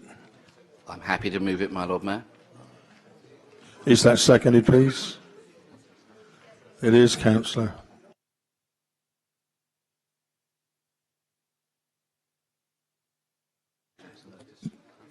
The matter is now before Council to debate.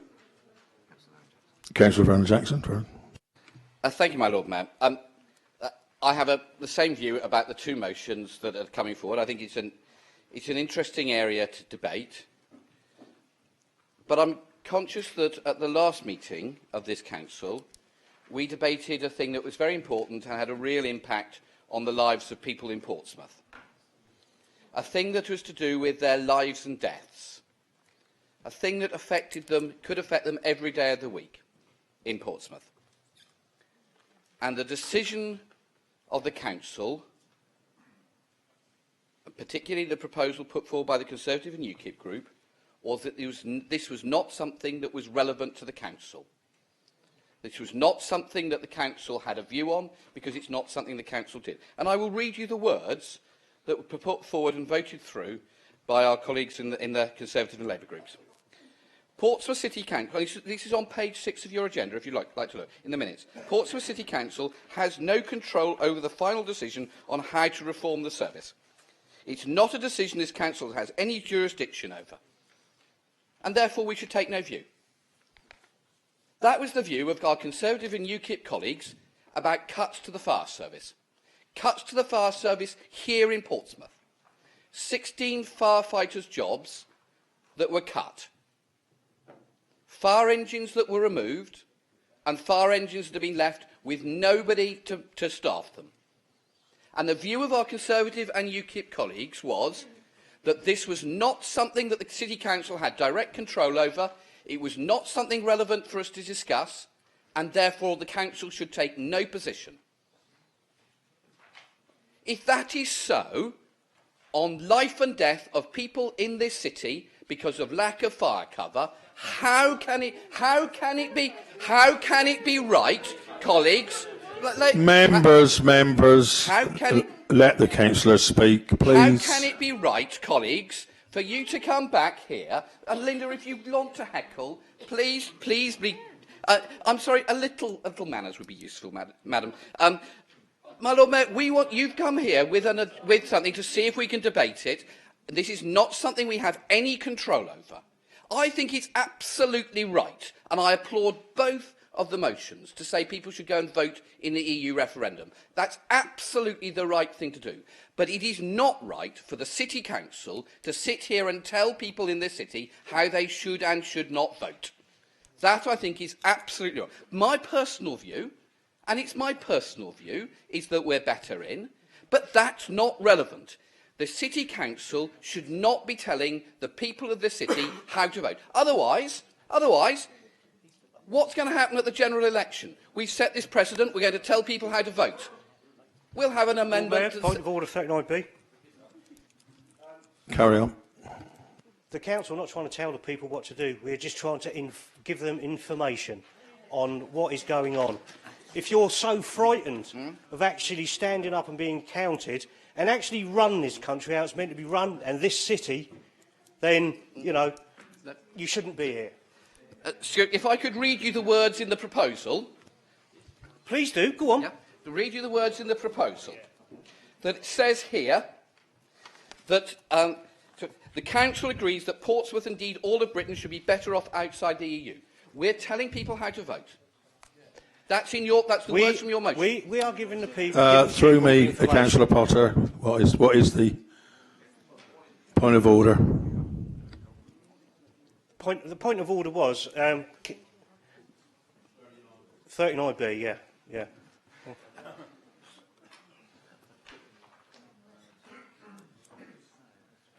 Do you want to carry on, Councillor Vernon-Jackson? Thank you, my Lord. If this had just been information, I'd have been very happy with it.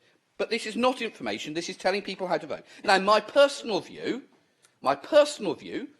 is that this country is better off within the EU for three reasons. First, because of trade. The EU is our biggest partner in terms of trade, and there is a view that up to 3 million jobs are dependent upon it. The second thing that is often said here in debates is that we should be able to leave something where we can't vote people out. Now, if that is the view, then we have to leave not just the EU, but we have to leave NATO as well. because we have no ability to outvote people in NATO, and the sovereignty we've given NATO is to decide whether we go to war or not. Any country that attacks Turkey, we have to go to war, and that is the pooling of sovereignty. And finally, the risks. The risk. If we look at the countries where people aren't members of the EU, if we look at Switzerland and Norway, what do? Switzerland and Norway pay into the EU coffers. Even though they're not members of the EU, they pay in at about the same rate per head of population as the UK. They also obey all the EU directives. There's one thing they don't get. That one thing they don't get is the ability to influence those directives. So they just have to take what's given to them. Now, I think that's a worse place for this. And the other thing that will happen, and we know it will happen, is if England votes to come out of the EU and Scotland votes to stay in, there will be another referendum and the Union of the United Kingdom will be broken because Scotland will leave. Those things, I think, are too great a risk. But that's my view. That is my view. And what I don't think is right in this council is to be saying we can't have a view about fire cover in the city, but we can tell residents here in the city how they should vote. And I don't agree with that, and that's why our amendment says please go and vote, but it doesn't tell them how to vote. Thank you, my Lord Mayor. Thank you, Councillor. It's now open for debate, and the first one is Councillor Jones.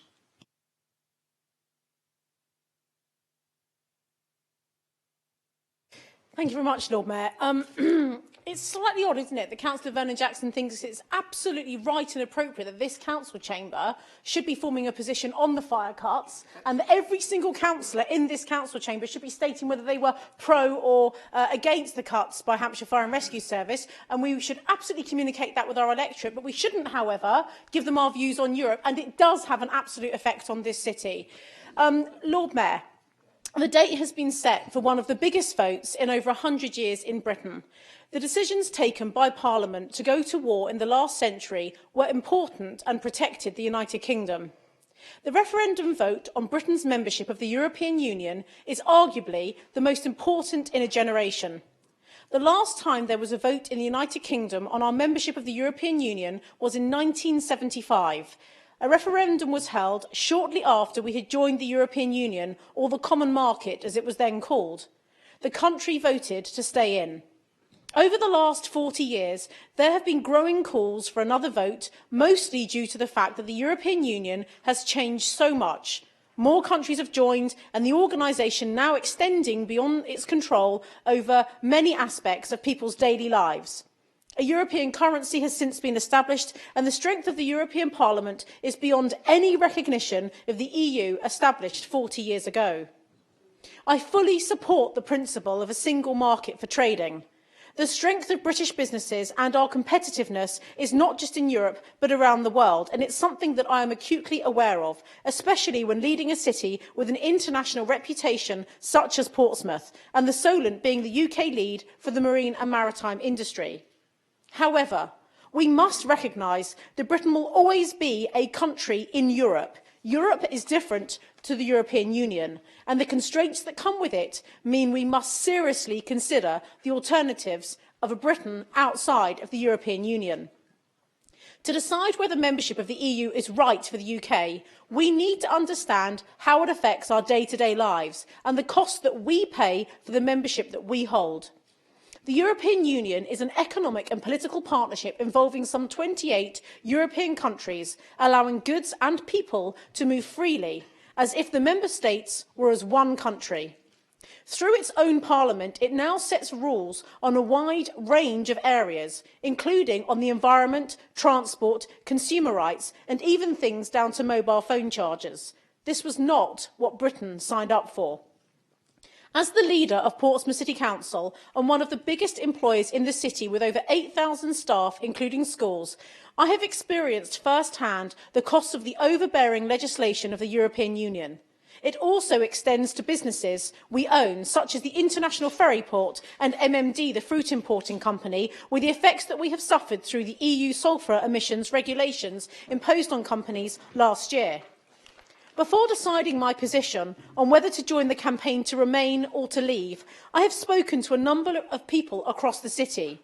My reasons for wanting to leave the European Union are centred around three main areas.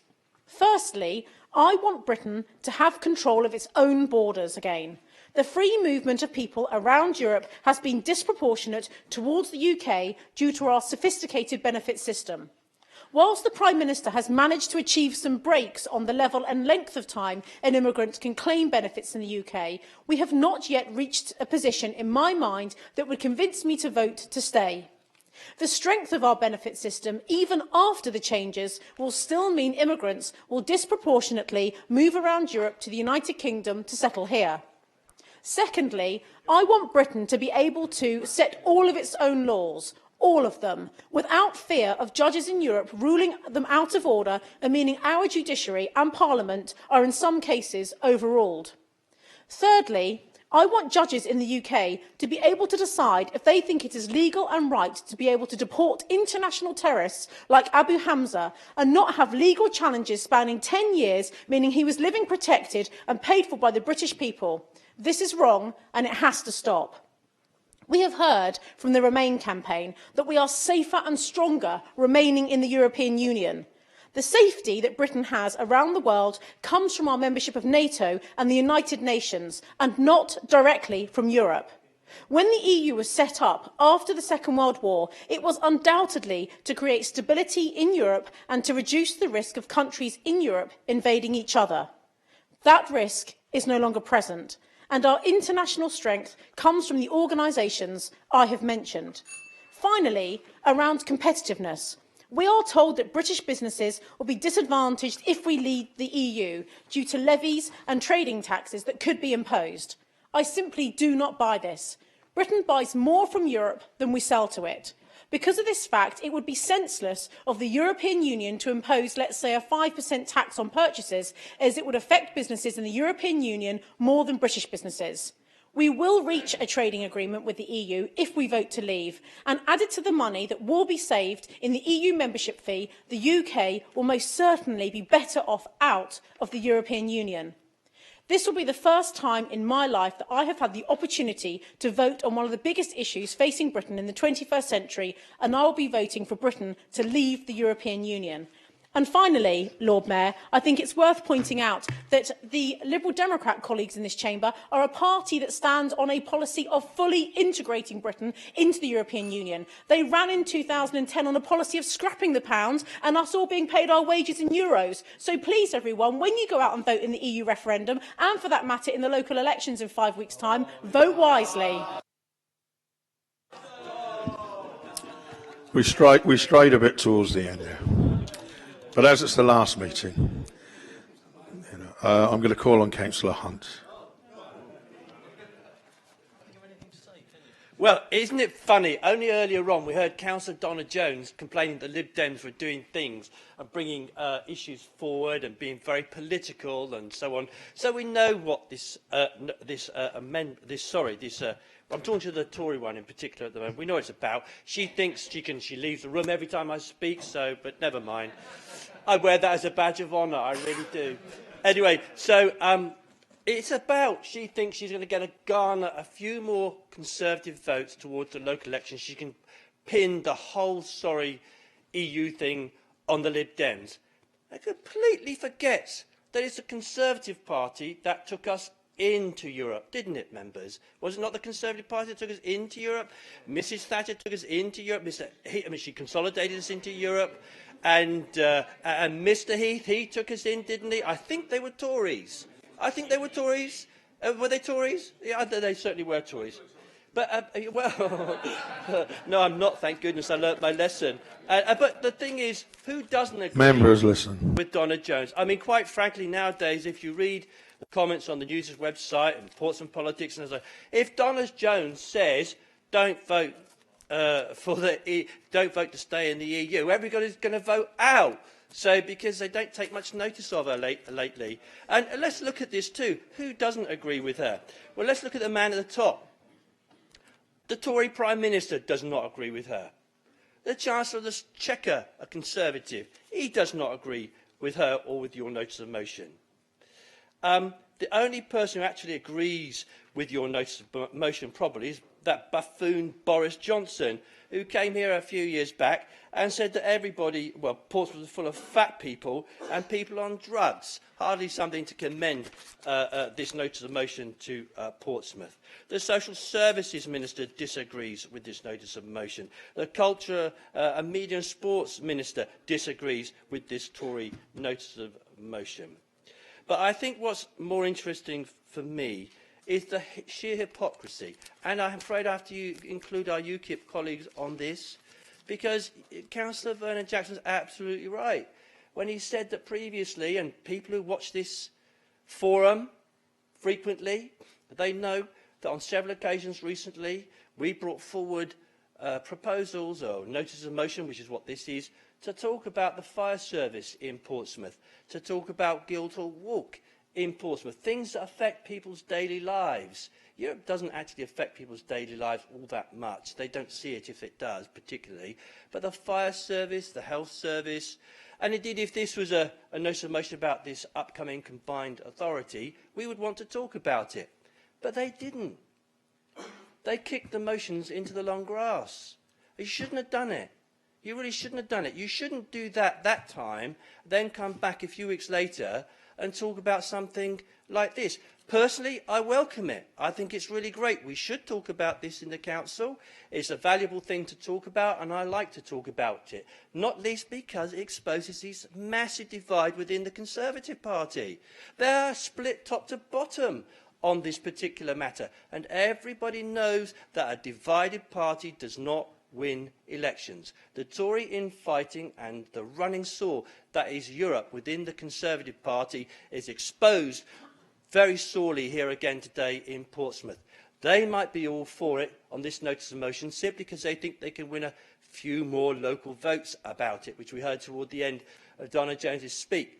But the plain truth is this Conservative Party in Great Britain is utterly... The UKIP, of course, they're completely together on this, and so are we.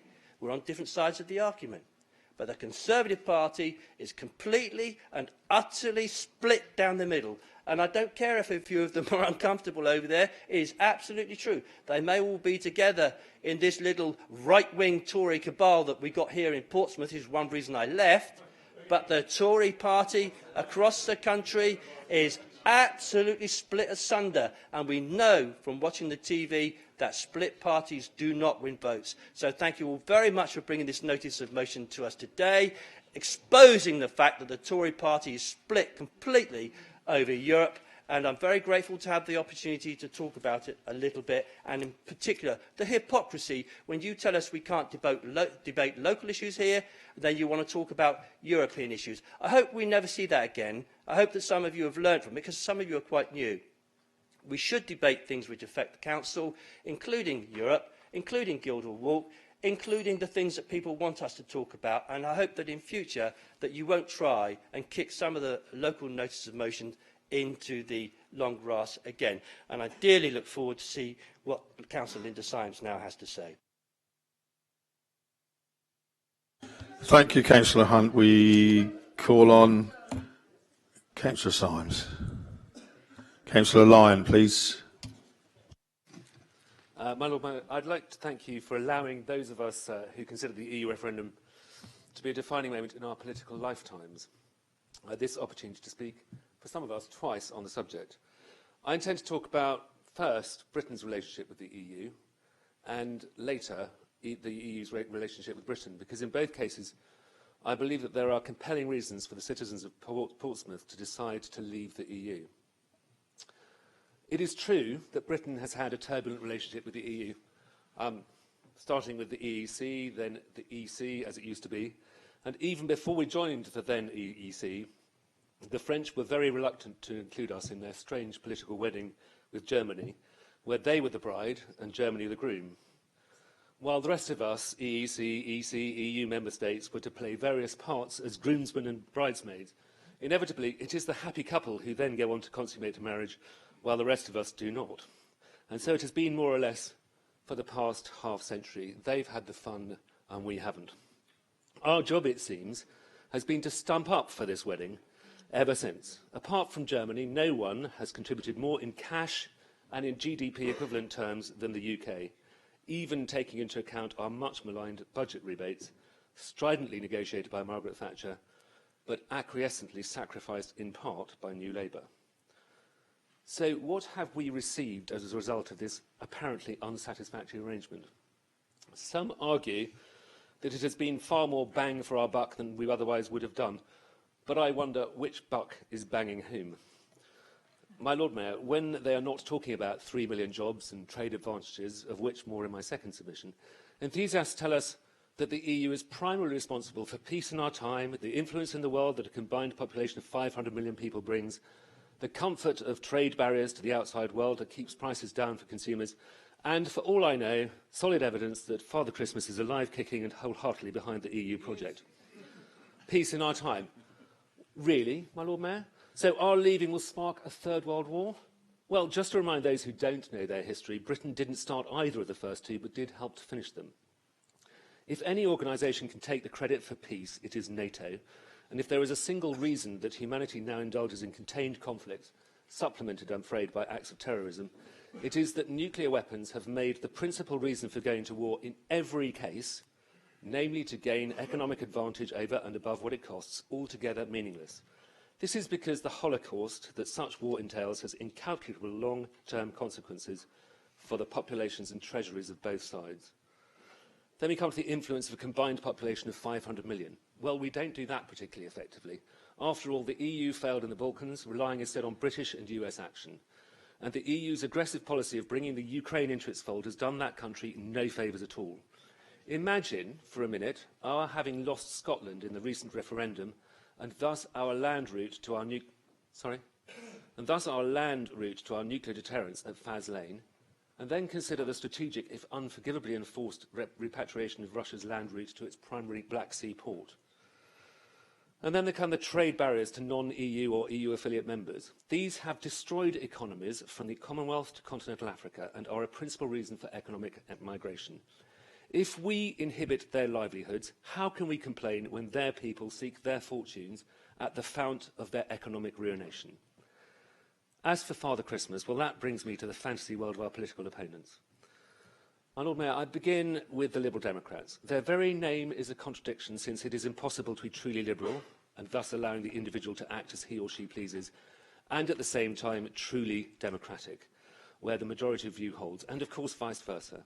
However, if one were looking for a less liberal or democratic westernised regime than the EU, as distinct, for example, from North Korea, it would be hard to find one. Its diktats are legion and legitimised by supine or dysfunctional so-called democratic bodies. But, my Lord Mayor, in reality, just as with every bureaucratised democracy, it is those who are unelected who call the shots. And I often wonder whether some officers of this city's council don't rather admire the blueprint. As for Labour, they have an interesting record as far as the EU is concerned, having granted the first referendum on our continued membership of the EEC in 1975. My Lord Mayor, one can understand why the then back Delors socialist principles that have infected the EU for so long would appeal. Big government, paid for in the main by someone else, and wholly unaccountable even to its own auditors. But to those who remain sane and in that party, a vanishingly small number, I suspect, than before last September, may I sound a note of caution. It is the socialism of the EU, through such measures as the Working Time Directive, with which a miniature amount, I agree, by the way, that is eroding the political raison d'etre of the Labour Party in the UK. After all, why would the British people want a dried-up hamburger at home when they can have a luscious steak in Europe? Which brings me to my final point. Those who hope but rarely, if ever, expect to govern our great nation are far more careless with democratic processes and principles than we Conservatives, who do expect to govern more often than not, hold very dear. That's why Labour and the Lib Dems favour the destruction of our national sovereignty, as they hope to govern indirectly from afar and under the auspices of a pernicious, power-hungry and preposterous institution that is the European Union. My Lord Mayor, it is also why I trust the people of Portsmouth to get us out of this mess while there's still time. Thank you. Thank you. Councillor Hastings, please. Thank you, Lord Mayor. I'm glad to be following Councillor Lyon, who was very well put. I, for one, am very grateful to Mr Cameron for keeping his word and holding the referendum as promised. I think that's important in the first place. Although I think perhaps it would have been kicked into the long grass if it had not been for the massive efforts of the Nigel Farage UK Independence Party, so well done to them. No thanks goes to the others who promised but did not deliver, and just got us deeper in by signing treaties in the middle of the night in Lisbon. Lord Mayor, I will respect the choice that is made by any people of Portsmouth and the rest of the UK, for that matter, including Councillor Vernon Jackson, who proceeded initially to say that he didn't think we should debate this at all, and we shouldn't be giving opinion, and then went on to give his opinion and tell people how to vote. Well, I think you gave your opinion as to people should remain in. Well, that's an opinion, so you did give your opinion. Thank you. Lord Mayor, I would urge all those who can vote to go out and vote, even if you ordinarily don't bother with local elections or even general elections. This matter is really important and should be voted on by everybody that can. Make no mistake, though, you are not getting a second chance at the European Economic Community vote of 1975, where we chose to join an economic collaboration with the rest of Europe. Since then, Lord Mayor, we have had Maastricht and Lisbon treaties, so we are now asked to vote on whether to remain in or leave the federal states of Europe and surrender our sovereignty to Brussels, where decisions are made by unelected bureaucrats that affect our daily lives in Portsmouth and the rest of the UK. The choice is, as Boris Johnson puts it, between Project Hope and Project Fear. And this, Lord Mayor, is where I'm a little disappointed with the Project Fear stance, proclaiming that governing ourselves would be unknown and scary.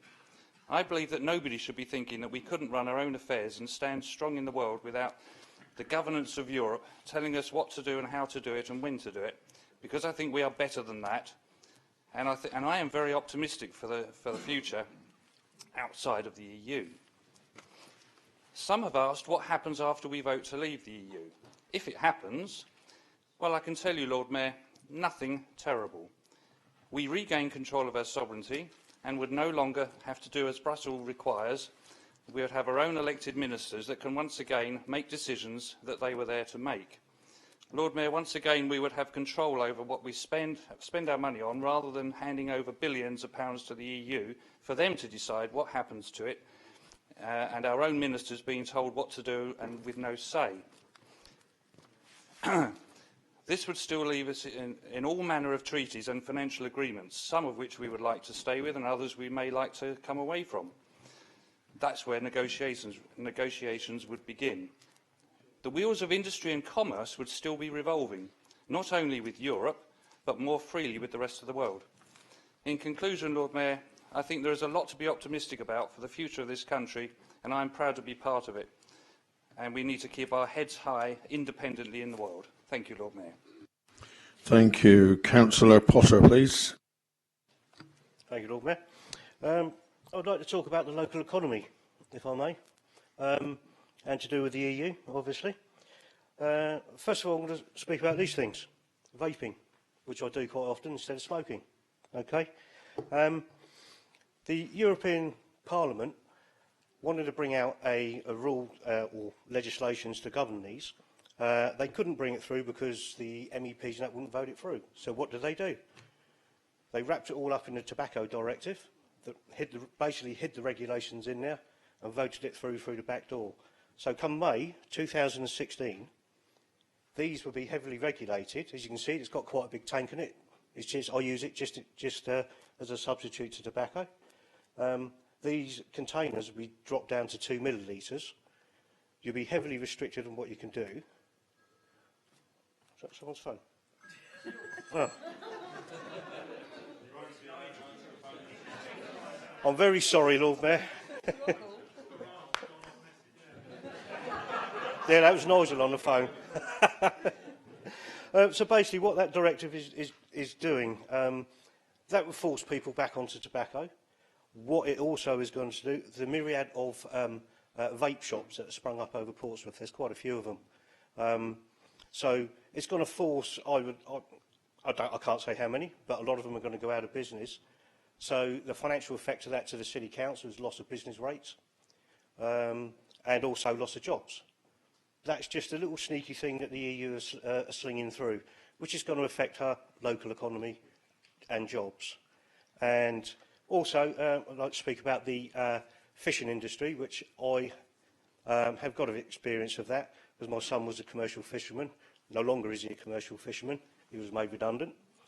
The local fishing industry in Portsmouth, due to the EU regulations, common fisheries policy, etc., the amount of commercial fishermen in Portsmouth has declined over the last few years. There's been no new boats being built, no new commercial fishermen starting up business out of Portsmouth anymore. It's just in constant spiral decline. So in effect, what's happening with the EU, the local economy, how it affects it in Portsmouth, if it's allowed to continue, will drive Portsmouth into the ground through over-regulation, high unemployment, and it would just be social decay. That is what will happen. That is the real fact. If you can't see that, then you're blind. Thank you. Thank you. Councillor Gray, please. Thank you, Lord Mayor. One of my last speeches. I don't have an election to worry about, so I will be speaking from the heart. I think this is probably one of the very few times you'll hear me say I agree with David Cameron. That's a strange thing to say. But I just want to get to the point. I want to talk about why I'm really an advocate of the EU, and I respect views across all divides. This isn't about I'm right, you're wrong. This is about having an informed debate with information on both sides, because the public aren't stupid and they need to hear reasoned debate to make an informed choice. We've heard about this as one of the biggest decisions in this country's history, and that's why I want to put a case for why I feel that we should be staying. But let's not forget, when we hear a lot of the talk already, who are the people? Who are the people who have pushed this and driven this? And who is the person who gave the biggest transfer of power to the European Union? Margaret Thatcher with the Single European Act. Let's not forget that. Someone who's held up by the Conservative Party as a hero. Is she now a devil because she did that? No, because she's an innovator. She saw the benefits of the EU, as did John Major, as did Ted Heath. And I'd ask my colleagues in the Conservative Party to really think on about that and the bigger picture before making a final decision. But the things I want to talk about really are the things that matter to me in this debate, which are, firstly, jobs and growth. The EU is the biggest single market in the world. British business, it trades widely and accesses better supply chains because we are in the European Union. Half the UK's trade and foreign investment is from the EU. 3.5 million jobs depend on that. So what are we going to do? Pull the plug on them? Let them down? I'm not going to do that. The other side of it is around defending rights. The EU the action has helped to tackle for discrimination for workers, health and safety standards, secured better holidays, maternity, paternity rights, things that would not have happened if we have not been there on the table with our partners, doing the right thing for the people of this country. Working time directive, we've heard about that. This is something that protects people against exceeding the 40-hour maximum week, giving 11 hours and 1 day off a week. Thank God for Europe. Again, the environment. The EU has been at the forefront of global fight against climate change. Policies that improve Britain's air quality, beaches, bathing waters, to name just a few things. Are we really ashamed of that? The EU laws, that means you can have confidence in the food that you buy in the shops, making sure that it is up to the standards that should be required for any human consumption. Investment for the future. The EU provides funding for major projects in the UK, improvements in regards to infrastructure, regeneration of deprived areas. We see it, we hear about it on a regular basis. Scientific research and development that creates jobs and industries. In Portsmouth, we have Airbus, an Anglo-French-Germanic company that works together. People's jobs are relying on. What incentive is there for them to stay if we roll up the drawbridge to Fortress UK because we're looking back to some empiric time that is defunct? Get over it. This is the human race. We work together. We're better together than apart. We've seen that countless times. I've got interest because of my German background, as you all know, and the things that I care about. And let me tell you, the things it's done, brought people together, brought down hate, division and fear. I'm really proud of that French-Germanic relationship, Councillor Lyons, and I take offence to anyone that says otherwise. Breaking down barriers, we're human beings. We're not looking at each other based on the flag that's planted in the ground anymore. This is the planet Earth, for Christ's sakes. We look at other things as well. Smarter budgets for jobs and prosperity, for the front and centre. That's where we should be for EU action. Labour MMPs have been working hard to reform the EU budget. Yes, it needs reform. Of course it does. But we need to be at the table fighting the cause to ensure that more funds go to job creation, research for innovation and less on bureaucracy. How are we going to do that when we're standing outside the window banging on that and no one is listening? free movement. Let's not forget, millions of Britons benefit from almost every day free movement here. We have over 1 million British people based in Spain. There's other people across Europe working and living and taking the benefit, using other people's resources, and something that I'm proud of, that when my children grow up, I hope there is a Europe that they can do that they can grow, they can experience, they can see cultures for what they are, experience that and be proud to be European as well as British. Discrimination, equal pay for men and women, which has been enshrined in the EU treaty since 1957. Women to be able to challenge gender discrimination, which was strengthened in the 1970s. Are you telling me none of this was any good? Really? If we leave, the biggest issue I have is that we leave it to the EU. Business has no say. We have no say. 4 million jobs linked to the EU at risk.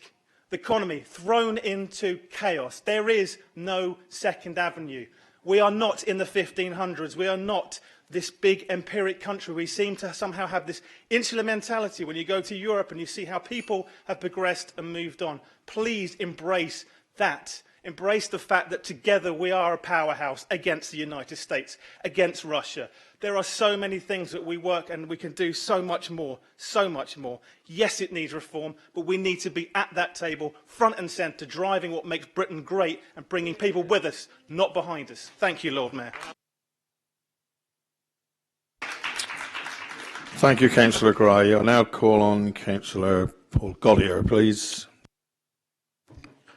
Thank you, Lord Mayor. What a mess this is, isn't it, really?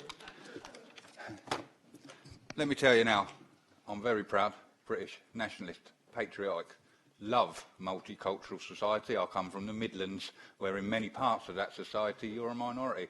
What I don't appreciate is the Liberal Democrats calling me far right because I believe in controlling migration. Have you all forgotten what's happening in Europe right now? Paris, Brussels, very safe, isn't it? Let me point out, NATO, our MI5, our secret service, they protect us, not the EU Commission. They're after money. That's all they want. And they want money without our votes. All right, trade. Why the hell did we build a Commonwealth? Surely the Commonwealth was our trade around the world. And it was, I'm talking, it was, if you've got a point of order, make it. But I'm talking, I was quiet while you were. Commonwealth, it was bigger than the EU was when we started out with it.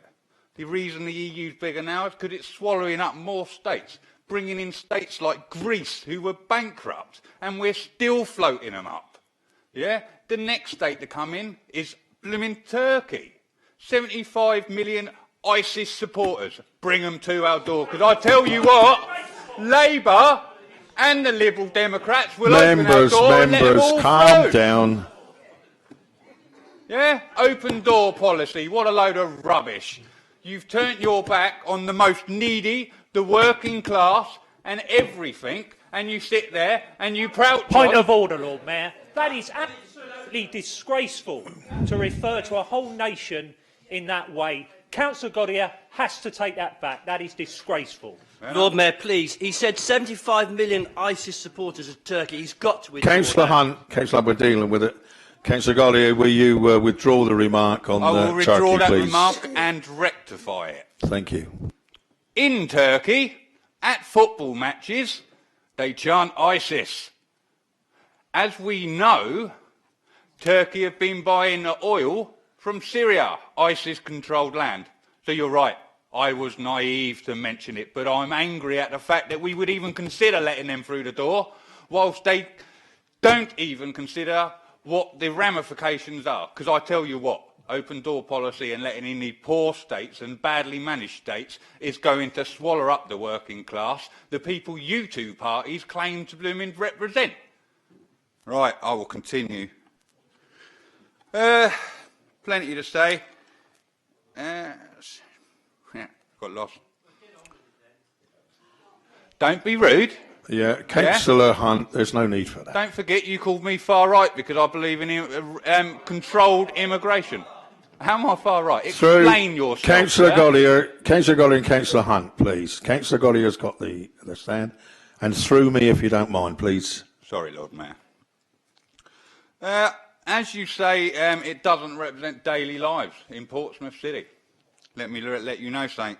Schools, doctors, even our big issue sellers are from outside of Britain. Now, I talk to these big issue sellers. I try and help them as best as I can, and they will back that up. So I'm not far right. I am a humanist. I look after whoever is here and there if need be. I don't want anybody who's here turned away. I just don't want more people here while we've got a situation we can't manage. For instance, big issue sellers coming over, Romanians coming over to sell the big issue is taking away income for the homeless, the most vulnerable. I spoke to a gentleman only yesterday, and if you go to Cascades, you'll see him outside, and I sat with him for nearly 40 minutes, another Romanian. Speaks very little English. The reason I sat with him 40 minutes because I was giving him advice where to go to the council to seek advice and help. So, again, far right, I think you got that wrong, mate. British standards over EU standards any day of my life, and this is why the EU wanted us, because we bring out the best in all societies, all business, and we push. And as for the women's rights, I totally agree. We should fight for equal rights across the way. But anybody to say it was the birth of the EU that helped women, I think the suffragettes themselves will be turning in their graves. That is it. Thank you very much, Lord Mayor. Thank you, Councillor Gollier. Councillor Weems, please.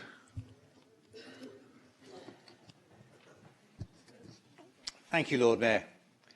Clearly, we've heard passion from all sides here today. And I, like others, or perhaps not like others, hope to be returned to this chamber after the elections in May. But I will still speak from the heart, and the electorate may choose me or not as a consequence. Looking around this chamber, I'm one of the few, I suspect, who had the ability to vote last time in the referendum on the European Economic Community, as it was then. And I have to say, Lord Mayor, I voted in favour of it. I voted in favour of free movement of goods, free movement of people, free movement of services. And I have to say, Lord Mayor, I've been sadly disappointed. This country is still waiting for free movement of services. That's despite having had 37 years to be able to bring it in. And of course, who is the biggest provider of services in Europe? Well, let me see. That would be Britain, wouldn't it? Yes. The area in which Britain is predominant, and the EU has steadfastly turned its back on one of the major donors to the EU. So, from many perspectives, the EU has failed to deliver for Britain. But it's not all about money, Lord Mayor. All governments squander our money, all governments, in many different ways. But nonetheless, Lord Mayor, we are giving our money, and when I say our money, I mean the taxpayers in this country. I don't mean our government. The government only ever has our money in the first place. They've given our money to an organisation which then in turn squanders it as it sees fit, but is so poor in its control of money that his accounts have not been approved for the level of fraud that is going on. Again, in my view, Lord Mayor, that is a fail. That is a big fail. It has not, so far, Lord Mayor, it's failed to deliver for Britain. It's failed to deliver in terms of helping the people across Europe, in terms of the way it controls its money. But, Lord Mayor, I have to say to you, the area I believe that there is the biggest fail is in its democracy. As members around this chamber will know, I have long stood in this chamber and fought to preserve the rights of other parties in this chamber, not only my own. And I think that is important for this country. Yet, when we look at Europe, can we see how many of you have voted for the President of the European Union? Not one of us have done that. Democracy is hard won. and easily given away. We have fought hard first to win it in this country and then to preserve it. My dad fought in Africa and throughout Europe during World War II.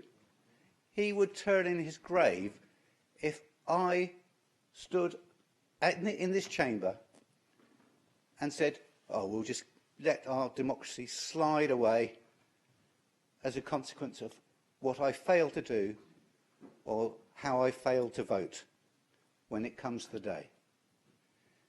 The problem with the EU is it is fundamentally anti-democratic. And you'll note, Lord Mayor, I have not maligned or praised any other party in this chamber here today in this speech, because it is far too important to adopt a party political line. I am stood here as an individual, as we will all stand as individuals in the ballot box in June. Not in the ballot box, in the ballot booth. A significant difference there, I think, Lord Mayor. But nonetheless, we will stand there as individuals, and I urge each and every one of us as individuals to make that vote. And I hope, for Britain's sake, it is a vote for democracy, and that is to remove ourselves from Europe. I have to say, Lord Mayor, of course, it will be a democratic process, and if we choose to remain part of the EU, I will abide by that vote. I may not like it, but I will at least abide by it, because that too is part of democracy. So, Lord Mayor, I urge each and every one of you to vote on the day, vote with your heart, and vote for democracy. Thank you, Lord Mayor. Thank you, Councillor Weems. Point of order, my Lord Mayor. Point of order, my Lord Mayor. Could I ask, very interesting speech, Councillor Weems. When did you vote for our head of state?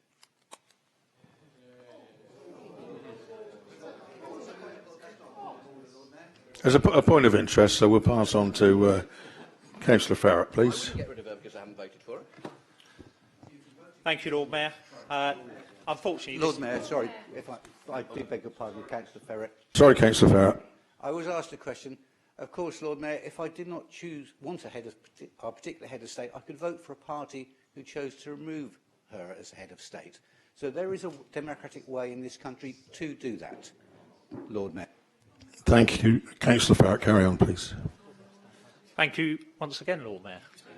I'm not sure I follow what Councillor Weems just said there, but I'll talk to him later about it. I was just about to say that the debate has gone the way that I feared it would, and that's the reason why both myself and Councillor Gray, I have to say, gave an excellent contribution, even though he voted against debating this motion today, and I did the same thing. And we're recording these meetings, that will be there on the record. I wholeheartedly support the Liberal Democrat amendment on this particular motion, because I have to question why the motions are on the agenda today. You, Lord Mayor, quite rightly, I think, cancelled an earlier meeting because of the lack of business, and one of the reasons cited was the expense and the cost and the officer time. I think we're going to be here a long time today, not least because we've got these motions on the order paper, and I think those arguments should also apply to today's meeting. So I have that question: how do these motions fall under the jurisdiction of Portsmouth City Council? What control does this council have over EU directives? What control does this council have over EU law? We don't have any jurisdiction in those particular areas. And I understand that UKIP got very upset when they put forward a motion on this issue about the monitoring officer's opinion on this. So much so that Councillor Swan put forward or made a deputation to the Governance Audit and Standards Committee on this very issue, saying that if the monitoring officer had a different point of view or didn't believe it was under the jurisdiction of the council, then it should go to the Lord Mayor. I'm sure the Lord Mayor would be really happy about that, having to then decide on what are overtly political issues. But Councillor Swan wanted to change the standing orders because she didn't get her own way, or didn't get her own way initially. She got her own way eventually because the motion is here today, even though I don't think it should be here. And I've had many a run-in with the monitoring officer, not least in my first couple of years when I'm getting to grips with how this council operates. And, you know, people know me. I was pretty feisty and wanting to put stuff forward. And I will get the knockback on it because I didn't fully understand about what fell under the jurisdiction of the council. And if I'd asked for a change of the standing orders every time that I had disagreement with the monitoring officer, I think that's all he would have been doing, rewriting the standing orders in order to comply with my complaints. But I think it's an interesting insight into the psyche of UKIP, how they've approached that particular issue, because when they don't get their own way, they want to change the rules, but they want to change or they want to remove themselves from how we currently do things. I think that's really interesting, but it's a totally infantile approach to international relations and working cooperatively in Europe, because we see UKIP adopting that sort of attitude on both a national and international level. As we are, having said all of that, as we are debating the motion today, I will give my opinion on this particular motion. I have to say this motion is a load of hogwash. A classic example of what happens if UKIP try and stray into the political arena in terms of addressing issues and facts, rather than just concentrating on what they usually do, which is whipping up prejudice and hatred in order to win votes. We have in this motion the agency Working Time Directive. What is this? Point of order, 39B. I'm sorry. One moment, Councillor Point of order, Farrell. 39B. I'm very sorry, Councillor Ferret, but I really think you should actually withdraw that comment. We do not incite or whip up hatred. I'm sorry to hear that from you. No, I won't withdraw that, because I've been through enough election campaigns now and I've got enough election material that I'll quite happily share with Councillor Swan outside of this meeting that can more than justify the comment that I've just made. So, returning to the motion itself, Agency Working Time Directive. What is this? What is the Agency Working Times Directive? There's a Working Times Directive and an Agency Workers Directive. Is this what they mean? You know, because is this just a case of where they hear lots of things, they put them down on a piece of paper? I'm surprised we haven't got something here about straight bananas and what the EU want us to do with them. But instead we have this complete mix of directives. And what on earth do they mean from those two directives in particular about the negative impact? These directives have provided employment protection to tens of millions of people in this country, including many people here in Portsmouth. Are they telling workers in this country that they should work all the hours God sends, because they are protected under the Working Times Directive that was adopted in 1998? Are they telling workers in this country that they should have no right to paid holidays, the right to paid holidays introduced under the EU Working Times Directive? Are they telling workers that they shouldn't have any days off, because it's only under the EU Working Directive that workers in this country got that right as well? And are they saying to agency workers that they shouldn't have similar rights to those in full-time work? Should they have inferior rights? Are they promoting a two-tier workforce? So once again, we've got UKIP not on the side of working people.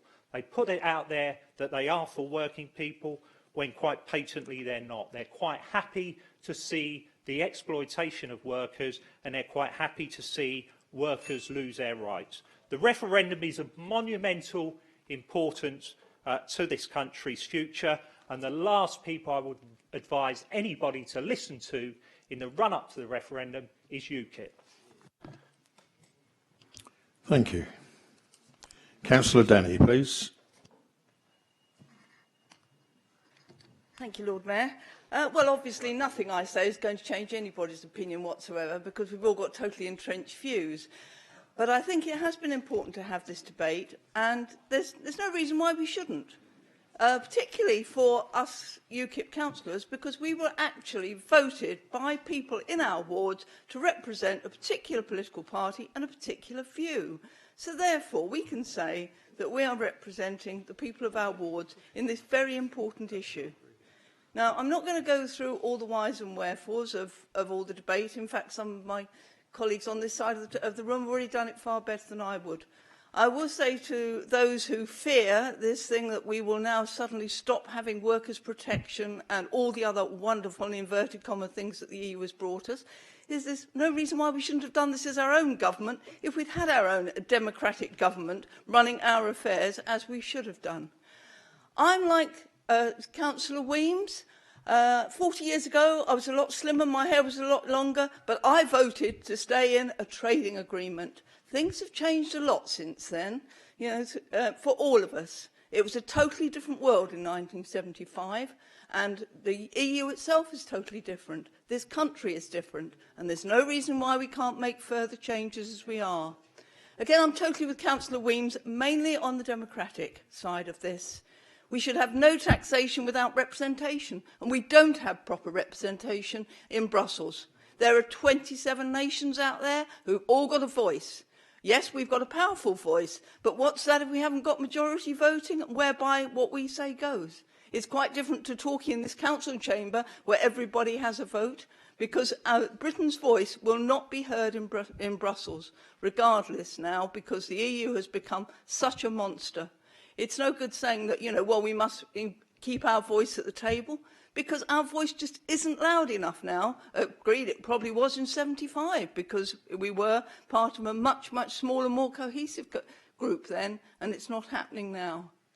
It started off as a marriage of convenience. It's now become an abusive, controlling relationship. It's time we had a divorce. Let's have a nice, amicable divorce and all remain friends with the EU, but let's leave it.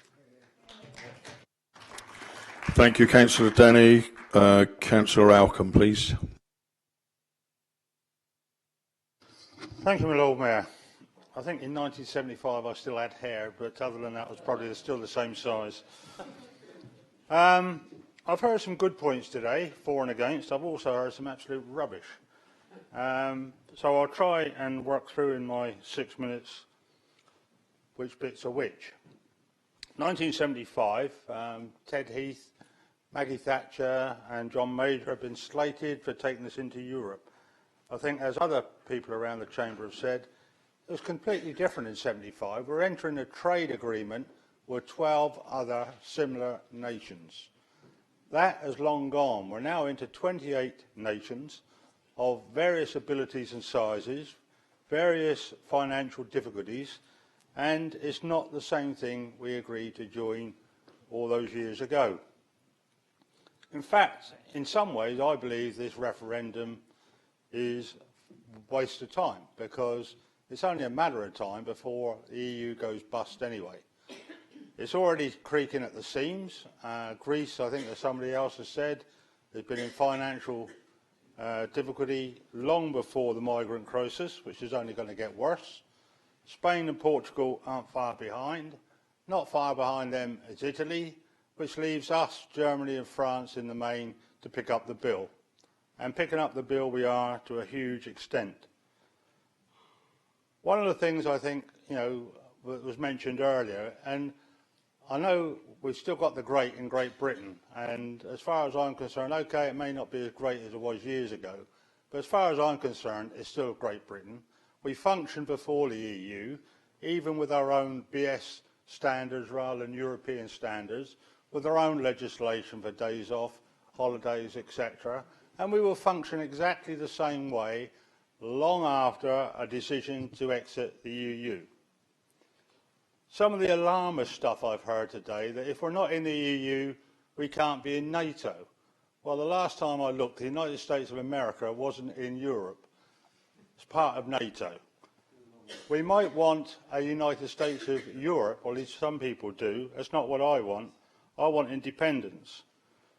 I think we still have the ability to trade with the rest of the world. We are not bound up solely in Europe. The biggest trading nations at the moment, India, China, the Commonwealth, USA, the emerging economies of South America, those are the people we could and should be trading with. Europe will not want to cut us off just because we leave the EU. We have products and services that people in Europe will still want. We've had the issue about Scotland. If we decide to come out, Scotland will leave. Well, they've wanted to leave since Bannockburn and Culloden. So, you know, they keep threatening they want to leave. I think when the realisation of what their financial situation would be on their own, they might have a different view and a different choice.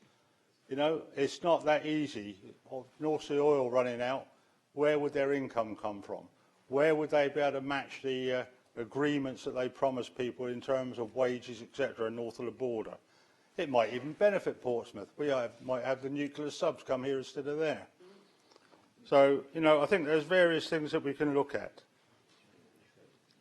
I think one of the other things that, you know, Councillor Gray mentioned very passionately his views on Europe. And Europe, I think if you look at the history of Europe, and I quite like history, it's been a fractured continent for many, many years. You can go back hundreds of years, and those ethnic diversities underneath are never really far from the surface, are they? Because you look at the way things are going now, with fences being put up between one country and another because of the migrant crisis, and how different countries offload the burden onto other people. Do we really want to be part of that? I certainly don't. I think what I'll probably do is cut my speech, because I'm sure there are lots of other people that want to talk about it, and leave you with this thought. There was something the English archers did to the French Agincourt. And basically, it was to stick one finger up to show they still had their bow finger and could fire arrows at the French. And I think that's the view I'll be giving to Europe in the referendum, putting up one finger. Thank you, Councillor Alcombe. Councillor Tompkins, please. Thank you, Lord Mayor. I wasn't going to speak on this issue, and a lot of the things I wanted to say have already been said, so I'll keep it fairly brief. I must say, I think it's been a great debate on both sides. There's some good points. Of course, all of us have strong views on this. I have strong views, which is why I felt the need to stand up. I think the thing is, most important, is the democratic deficit with Europe. Britain has this electoral system, like it or not, first past the post, but it does provide events like 45, 79, 97, where the British people reacted, changed government. They swept aside an old order, as it were. And I have to say, I think this is how it should be. I can't stand the fact that every day in the media we have people's names, Juncker, you know the other ones, Tusker, etc., who we can't remove. We can't do anything about these people, and they have enormous power over governments of Europe. This is not right. Our Prime Minister goes cap in hand to them, begging for a few concessions. Now, I'm a loyal Tory, but I'm sorry, he should have at least just asked for more, because we are Britain, for God's sake, okay? We have massive economic power. We're top 5 or 6 in the world. We're not Norway or Switzerland, lovely countries that they are. We have enormous power, and we should use it to get what we want and what's right for our people. This does not mean I'm anti-Europe. I'm anti-EU. It's greedy. It's gone on a massive power grab, and it's time that we said, sorry guys, we have to leave. But after that, we go on a charm offensive, and we tell them nothing personal, but it's not right for us anymore. If they do any revenge attacks, I don't think they'd be daft enough to do that. They're smart. They'll come to, of course they will. And even if they don't, I don't want to be in a marriage where they just want revenge if we decide to leave. Now, as many of you know, and I'm sorry to bang on about it, but I run a business which relies on European students, okay? And yet I'm voting to leave the EU, which might sound insane, I know. But some things for me are more important than my business, my country, democracy, the fact that we can put across and remove the people who irk us. As the people of St Jude have every right to do that with me if I annoy them. And as for us talking about this issue, I understand that, yes, many people outside of Portsmouth, and even in Portsmouth, don't really care about our views on this issue because we can't do anything about it, really. However, this is the first time in 41 years we've had a chance to actually speak about this, or give a democratic voice on this issue. It is too important for some of us elected representatives not to at least let people know how we think. I'm asked about how I think about this all the time in my ward. They say, oh, Dave, what do you think about the EU? And I say, well, I'm for leaving. And usually they say, well, excellent, well done. I'm sure in Liberal Democrat views you get a different ward, sorry, you get a different view. So my final point is, it is time for Britain to leave, but of course maintain splendid relations with our European colleagues, and I hope we can do that and regain control for our children, because the EU is not going to get better. You've got countries queuing up to join, which frankly are going to diminish any say we have anyway, and we're going to be sending more money there as it is, and it's not going to get better, and I think we have to leave. But thank you very much, Lord Mayor. Thank you. Thank you. And I'll call on Councillor Symes to speak, and you've got 6 minutes. Thank you. I won't take 6 minutes, Lord Mayor. I have a couple of very simple points to make. I think the thing that resonates with me is, if I had a lot of money, or if I had any money at all, and I was asked to invest in a business, and I found that that business hadn't had its accounts signed off for years and years, would I think it a sensible thing to progress that and put my money there? No, I wouldn't. And maybe that's the difference, because that's maybe having good business sense as opposed to bad, which left Labour leaving a note saying there's no money left, and the Liberal Democrats doing very poorly at running this city.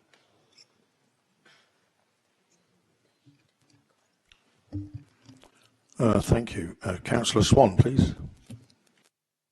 Thank you, my Lord Mayor. First and foremost, I think there's no way out of it, so I'm voting out, just in case anyone wasn't sure about that. I'm also not going to go down party politics lines and start talking about anyone else in this chamber or the parties or anything that's happened before. This is too important for that. We have Labour leave, we have Lib Dem leave, we have Conservatives that want to leave, we actually have United UKIP. We all want to leave. This is fairly rare in our party, I think you'll agree. What I did want to do was actually address a few issues that have been raised today. Firstly, Councillor Tompkins, you mentioned the European Language School. You may be interested in knowing that Erasmus, which is the European exchange for students, actually started in 1987. Maastricht was ratified in 1992. I've seen no reason why this shouldn't continue. It was working quite well before. We have many, many things that I could go on about here. What I'll do is I'll start with a quote from Cecilia Malmström. Now, I'm assuming everybody in this chamber knows who that is. OK, well, I'll give you the quote. Aidan does. I'll give you the quote that came from an interview, and then we'll work out who she might be. I do not take my mandate from the European people. Now, who do you think that could be? She's the European Commissioner for Trade. She's the one that goes out and negotiates on behalf of us and the other 27 members of the European bloc. She doesn't take her mandate from us. Do you think she's going to listen? No. Now, I'm going to address, I think first and foremost, the jobs situation. First of all, Gerald Van Jackson, 3 million jobs quoted. Councillor Gray, 4 million jobs lost quoted. The CBI yesterday, 1 million jobs lost quoted. 1 million? This has gone down. Down by 2 million. This is the CBI, the same group that turned around and said, if we don't join the euro, we're going to lose all these jobs. Lord Mayor, sorry to interrupt. Just point of order 39B. I didn't say they'd be lost, they'd be at risk. My apologies. In which case, at risk will be. But from the others, yes, it was still 3 million jobs lost, and then the CBI. You're saying at risk as well? 39B, I said 3 million at risk. OK, well, that's fine. In which case, either way, it still stands at risk. Members. Good, yeah. No, that's fair Members. enough. No, it's fair enough. You're quite right to correct me if I've misquoted you. But we've gone down to CBI to 1 million at risk. OK, so that's 2 million less than was originally quoted. As we said, the CBI is the same group that actually said we should be joining the euro. Thankfully, we didn't, and no jobs were lost as a result of that. We also mentioned unemployment, based around people that are based in Spain. It's been quoted that we currently have 3 million people based in Spain who are expats who are living out there, many of whom will actually vote to leave, I'd just like to say. I'd like to mention the Spanish unemployment rate, because it's very, very important. This is the Eurostat news release Yes, some of us really are that nerdy. We look at these. This lists unemployments dated from the 1st of March 2016. The euro area unemployment rate is 10.3%. UK's is 4.4 predicted by the end of this year. In Spain, youth unemployment is 45%. Do we want to actually join with these people? If we want to help, we have to trade. We don't have to have closer political union. This is something that I think is very important. I'm sorry, was I missing something? No? Sorry, I was hearing some muttering. I think it's important that we mention this. I also think it's important that we mention the environment. The EU have charged us to dredge our own rivers. We've stopped dredging our own rivers. Look what happened as a result. Thank you, EU. You've cost us a lot of money. You've cost a lot of people in the north of this country hell to go through for their regulations. We also need to mention TTIP. Now, there's that elephant in the room. TTIP. If you value your NHS, be very wary of TTIP. You need to look into this. If you want to make an informed decision on June the 23rd, this is one of the most important things you can look at. I'm not going to stand here and tell you how to vote. It's clear I want to leave. It's clear other people want to remain. TTIP is something that's been hidden from the general population. Even the MEPs and our own MPs have to look at this information in closed rooms one by one. They're not allowed to release the information to us, the voting public. I think this is ridiculous.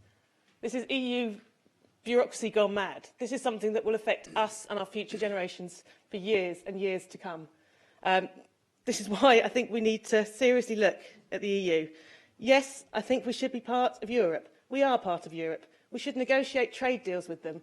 It won't be that much of an issue. This is Project Fear at work. People keep saying Canada took 10 years to negotiate a deal. There was 28 countries involved in that. If we were to negotiate a deal with Canada, there would be 2. It won't take 10 years. And on that note, other than one, I have to get a little dig in. It's not about the cucumbers. It's about the cars that they have at the European Parliament. Did you know there was a fleet of cars at the European Parliament, especially for the MEPs? Well, there is. Did you know there was also a second fleet of cars in Strasbourg? A different fleet of cars? Just for the MEPs? Ludicrous. Thank you, Councillor Swan. Councillor Stagg, please. Thank you, Lord Mayor.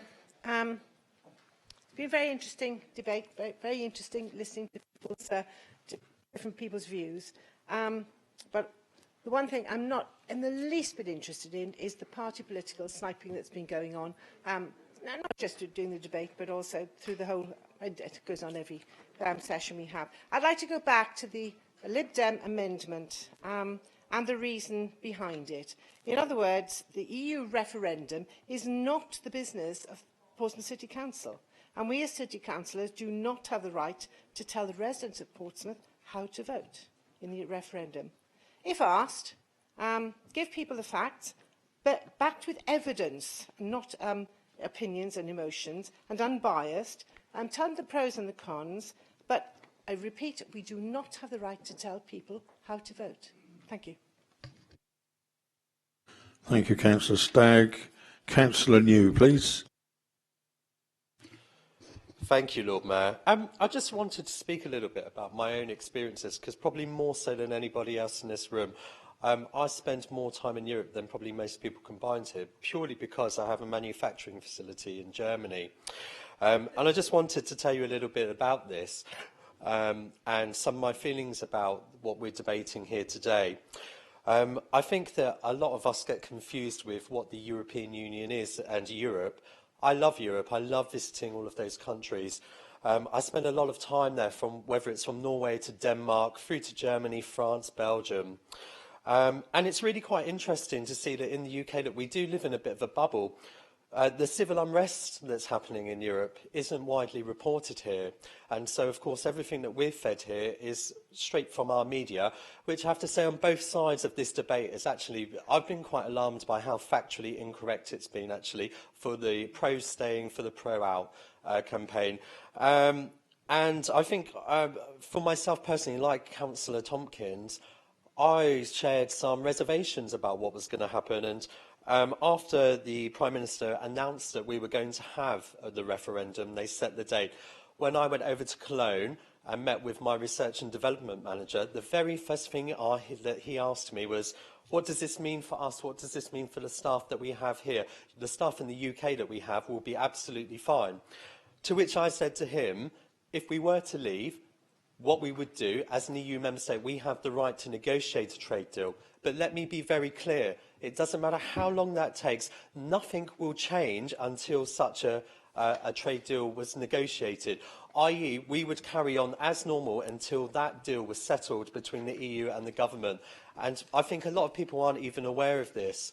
And in terms of some of the issues that have been raised with regards to the millions of jobs that could be at risk, well, we're talking about a lot of unknowns. Europe aren't going to stop buying from us. For example, the customers that I have throughout Europe are not going to stop trading with me here in the UK to buy some of the world's most luxurious organs and pianos, which I'm very proud that no longer say just made in Germany. They actually now have a label that says developed and designed in the UK and manufactured in Germany. And this is a company that's now, instead of it just being a one-nation business that's designing something that's at the forefront of the music industry, is actually pan-global, and it's a really exciting time. But it was a big thing to me to be able to put their minds at rest about what was going to happen to them, because of course the people of Germany as well are also going through a very similar thing that we're going through. They're being misled by their media, they're being misled by the people that are pro-government, because of course there is a big agenda, and it is an ever closer political union. It's not an ever closer trade union, an ever political cultural union. And actually I see, when for example, I do see a lot of similarities with Denmark that we have in the UK. Now, just to take Denmark as a context, they're a very, very small nation. I think their population somewhere around, I don't know, say 10 million. As an example, I could be wrong, but say it's 10 million. It's a small country, and it's split, 5 million. Well, there you go, even smaller. When you go there, you notice that it's a very, very small place, and things such as the open border and immigration policies that currently are in place, they don't work for all of these nations, and there are lots of things passing through. And when you are a small town that has a population of, say, maybe 2,000 people, which is a large town by Danish standards, it's really, really noticed. And so there's similar things happening there that we really do notice. But then I go on to Norway. I have a Norwegian dealer, and a lot of people have spoke about the fact that Norway is a large country, perhaps geographically, but when it comes to the population, again, it's very, very small. Yeah, so thank you, Councillor. So again, a very similar population to Denmark. They don't have the power that we have here with 65+ million people. Do people really think that the German and the French and all of the other European countries are going to stop selling to us? Of course they're going to continue to sell to us, because and as Councillor Jones mentioned earlier on, even if they were to put an import-export tax on, it would be to the detriment of all of those suppliers and manufacturers across Europe. And so I suppose really my point is people need to become far more educated, not perhaps believe all of the press, regardless of whether they're right-wing, left-wing. I think people really need to make an informed decision on this, because actually everything is not as it's being purported by both sides. And for this, I am going to vote to come out, because I do think it's a once-in-a-lifetime opportunity. And I don't think that actually we will be stigmatised like people are saying.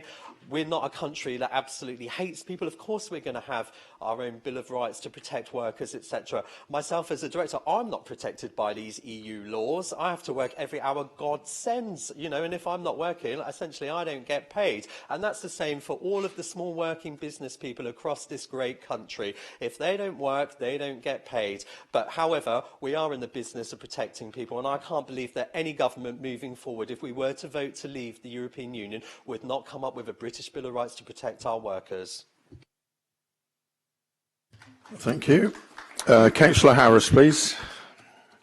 Thank you, my Lord Mayor. I actually welcome this debate today. All sides have brought up good points, but I think the democratic deficit has been dealt with by Councillor Lyon and Councillor Weems respectively. I'm going to talk about, it's a bit of a personal issue, but at the same time, I work in the printing business day to day.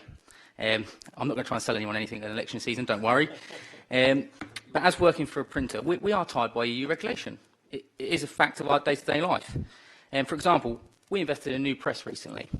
You know, It's a Japanese design, manufactured, but we had to buy it from Holland because it was actually cheaper to buy it directly from Holland than it was actually getting it from Japan due to the custom tariff. Ridiculous. Actually ridiculous. Then following on from that, we had to buy the paper directly from a mill in Finland. Again, we can't buy it directly from Japan because of the customs tariff. If that tariff wasn't there, our unit price would actually be coming down, which means I can offer a cheaper product to the, for example, to the Conservative Party, you know, but also at the same time, no, and the Labour Party, I know that they're buying as well from us now, but also at the same time, the press run would actually be quicker because we're not buying paper for that press. So, for example, our actual timings of getting jobs out are actually going to be longer. This is ridiculous. With the press running slow, jobs go late.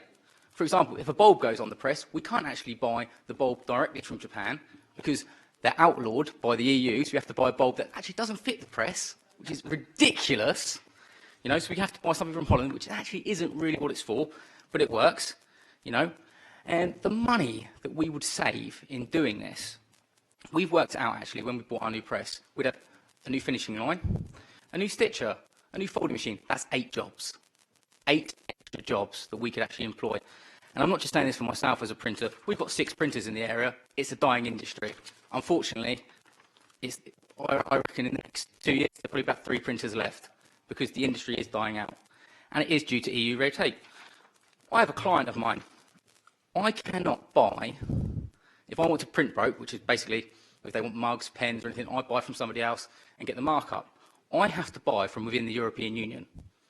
Whereas I know I can get it cheaper from China, I can get it cheaper from Japan, I can get it cheaper from Taiwan, but I generally have to buy it within the European Union and it kills my markup. I mean, this is ridiculous. This is money that would go into the British system that is effectively going into the EU. It's ridiculous. You know, my residents work in this factory day to day. You know, on the Ackworth Road Industrial Estate, you know it well, Lord Mayor. You know, we have the potential to grow this business because we've invested well. But also, we need to ensure the EU red tape is a thing of the past and we can actually employ more people, get more staff in, and get everyone having lovely leaflets. Thank you, Councillor Harris. I will make it. Now, the only reason I know where his place is there's a big burger van next to it. I don't purchase anything from him. Right, this is... now, I'll now call on Councillor Galloway to sum up, please. Thank you, Lord Mayor. This has actually surprised me. I didn't think we'd be so passionate about this particular motion. Lord Mayor, there's been lots of expert opinions, both sides of the chamber. I'm not an expert, and I'm certainly no economist. So what I've managed to do is scrounge the internet, and I've come up with a wonderful piece from Patrick Minford. Patrick Minford is the Professor of Applied Economics at Cardiff Business School. And if your indulgence, I can read how he looks at the EU. As for the positive pro-EU economic arguments, they are truly astonishing. The research that I have done on the European economy over the past few decades points in exactly the opposite direction. The EU is a customs union that erects a tariff and non-tariff wall around EU member states that is highly protectionist and raises the prices of protected goods. Just think about that for a moment. Raises the prices of protected goods, including agriculture and manufacturers. This implies that far from being a free market paradise, the EU market has prices well above world market price, and in so doing, twists the shape of our economy towards these protected goods and away from its best shape. We produce more of what we are worst at and less of what we are best at, while our consumers have to pay excessive prices. Also, because we buy more from the rest of the EU than we sell to them at these inflated prices, some of this price excess goes straight into the pockets of industry in the rest of the EU. This loss of free trade costs us, overall, about 4% of the gross domestic product. Trade costs of the EU are just the start.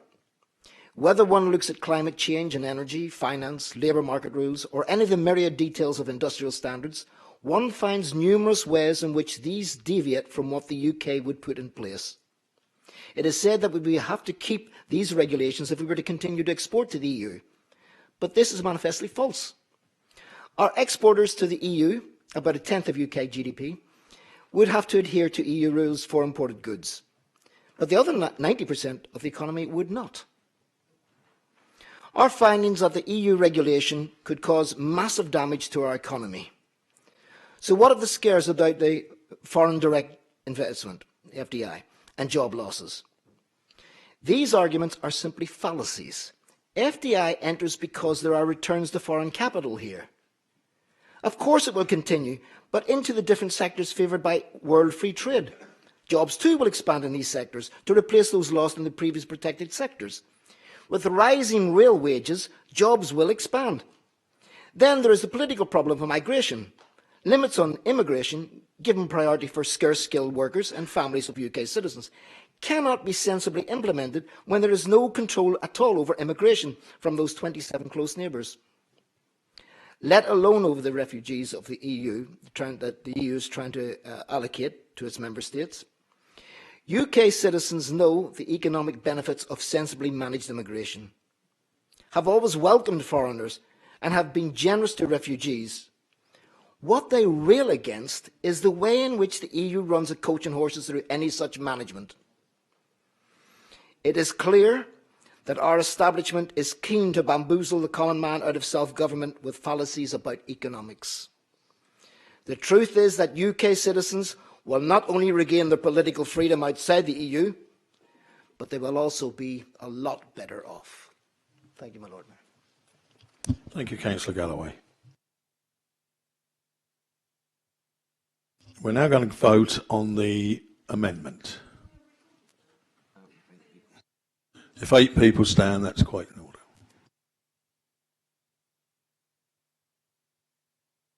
This will be on the amendment, yeah?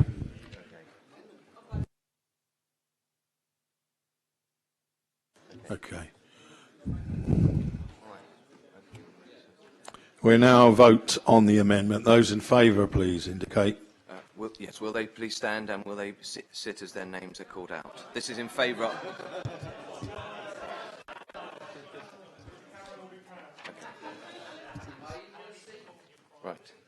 Right, Lord Mayor.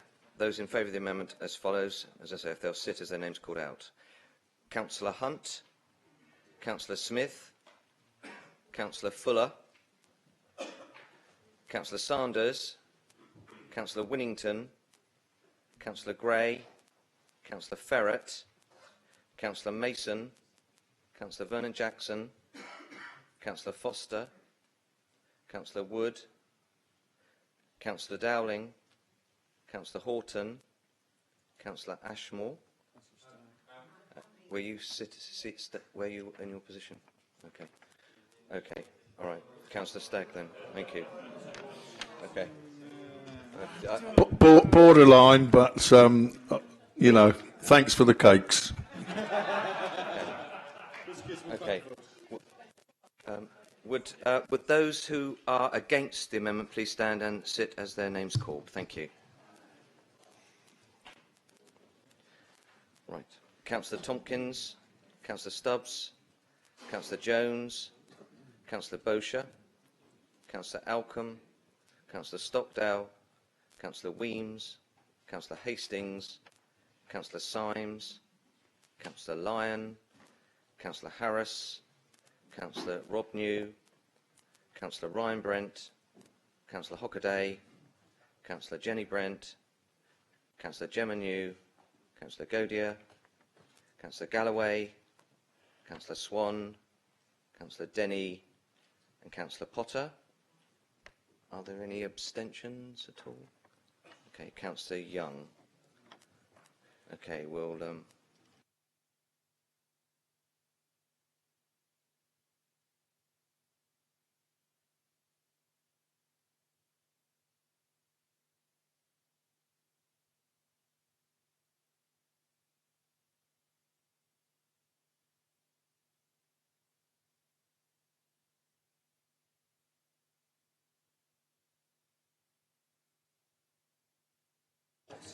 Members for the amendment were 15, against 21, abstentions 1, therefore the amendment's lost. We'll now move on to the substantive. The original motion then, and the name of Councillor Galloway. Those in favour? Are we recording again? 8 up. So, Lord Mayor, Thank you. Those in favour of the motion as presented on the agenda paper under Councillor Galloway's name, please stand and sit as their name is called. Thank you. Okay. Okay. Okay. Is everyone ready?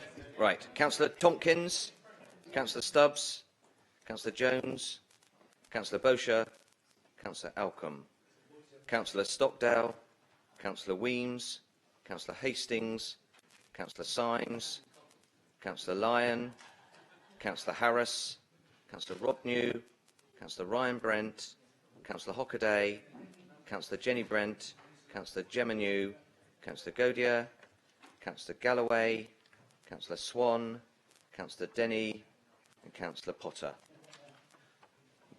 Those against the motion as presented on the papers, please stand and sit as their names called.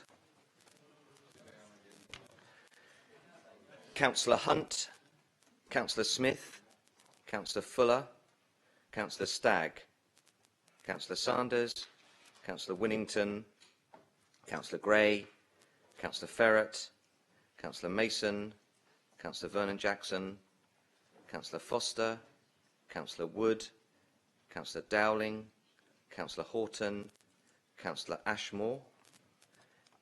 And any abstentions, Lord Mayor? Okay. Councillor Young. All right, we'll just tally that up for you, Lord Mayor.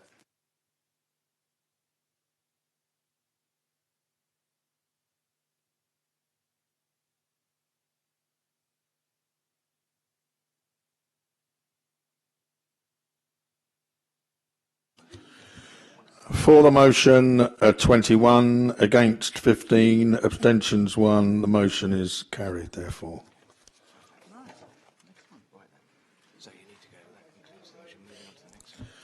That concludes this motion. Moving on to the next motion, motion E on the agenda paper. Seems a bit like Groundhog Day. Is the EU referendum motion proposed by Councillor Jones and seconded by Councillor Bosher? Agreed. Yes, Lord Mayor, proposed. Members, the mover of the motion now has up to 3 minutes on the question only as to whether the motion should be debated today or stand referred to another council body for consideration. Councillor Jones, if you please. Thank you, Lord Mayor. I hope we can have a very, very short debate on this one, but I would like it to be debated today. Thank you. Those in favour of debating now, please raise their hands. No. No, sorry, I'll count.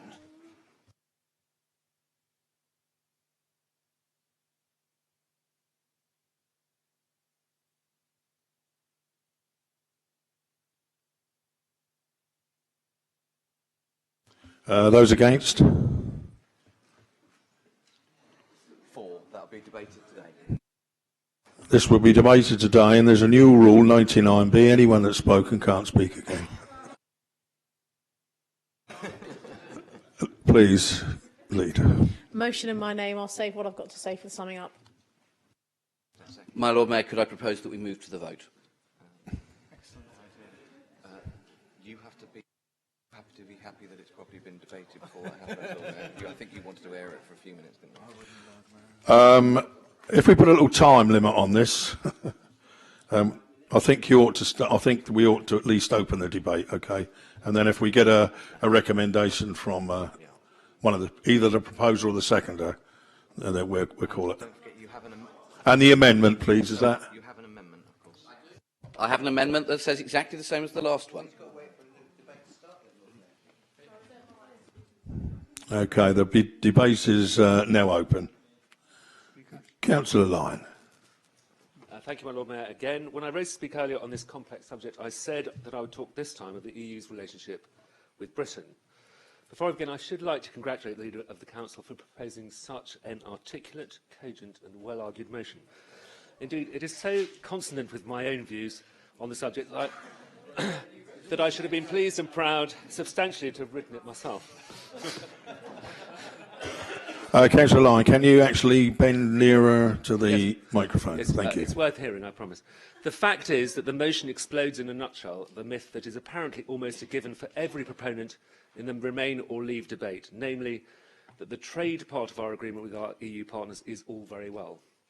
It's everything else that comes with it, which one side generally reluctantly accepts, while by contrast these things are terminally intolerable to the other side.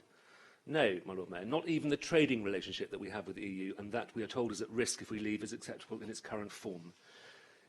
Is it really for this sham of a marriage, as it has been called, for that is clearly what predicates a divorce, that we have sacrificed our independence? We can't even decide whether to abolish VAT on female sanitary items without the EU's permission, for heaven's sake.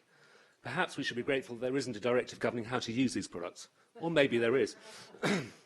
It is the EU's relationship with Britain that has been a complete and utter conceit. They know that we enforce all of their directives, usually in a gold-plated form, because we have plenty of bureaucrats who see them as an intellectual challenge when their very existence, and I think that I mean that of the directives rather than of the bureaucrats, is a moral affront. So why, apart from our British sense of fair play, twinned with over-eager bureaucracy over here, are there more than 52,000 directives issued from Brussels between 2002 and 2013? Yes, that's over 52,000. Why are we more likely to enact them than almost any other member state? One answer lies in the difference between most mainland European as opposed to our own law codes. Principally, their code is Napoleonic, which means that nothing is allowed unless the law says that it is. Whereas here, everything is allowed unless the law says that it isn't. Naturally, the EU makes law that caters for the former and nearly always puts us at a disadvantage. Thus, under the Single European Act, in fact it wasn't 1973 but in 1986, in order to permit Germans to sell financial products into the UK, we had to do precisely nothing. But for the UK to sell financial products into Germany, a huge, as yet untapped market for us, they have to pass primary legislation. And after nearly 30 years, they haven't managed to get around to doing so. My Lord Mayor, I wish that we could say that this omission is an exception that proves the rule, but of course it isn't. Germany has form. I'm sorry, Councillor Gray, it does, as does its co-conspirator France. If they don't want to do something, generally it is either excluded from the EU legislative programme or, failing that, it is actually passed as law, then they simply don't enact it themselves. And as for the Southern European bloc, they really are literally a law unto themselves. During the past 2 or 3 years, Britain has voted against 73 specific measures at the European Council of Ministers, and on not one single occasion have we prevailed, despite our insistence that it has been against our national interest.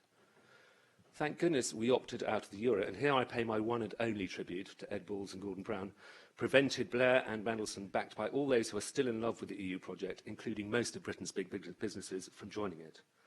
Our economic relationship with the EU is founded mainly in low-tech manufacturing and cheap agricultural products, principally because of the iniquitous subsidy culture, such as the Common Agricultural Policy, that distorts fair and free trade.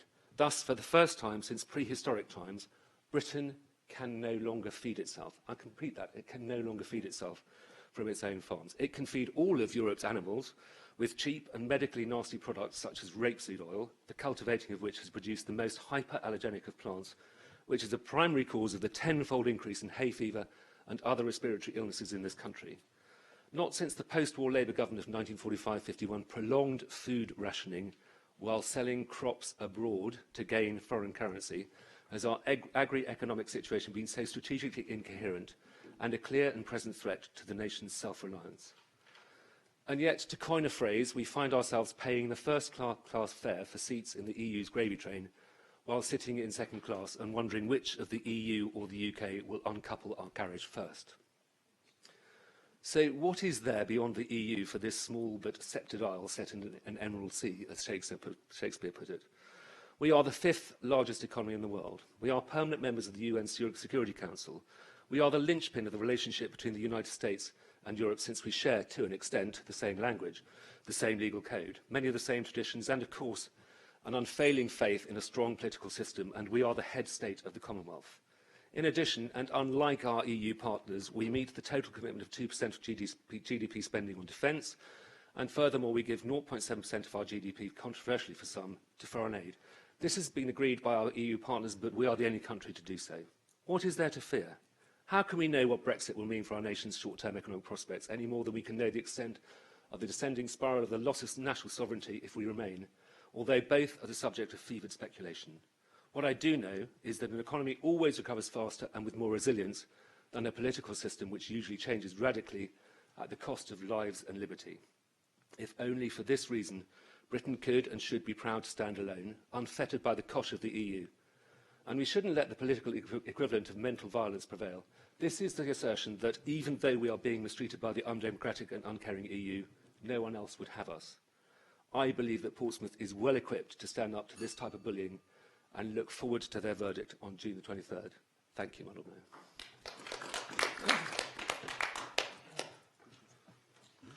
Thank you, Councillor Lyon. Councillor Ferret, please.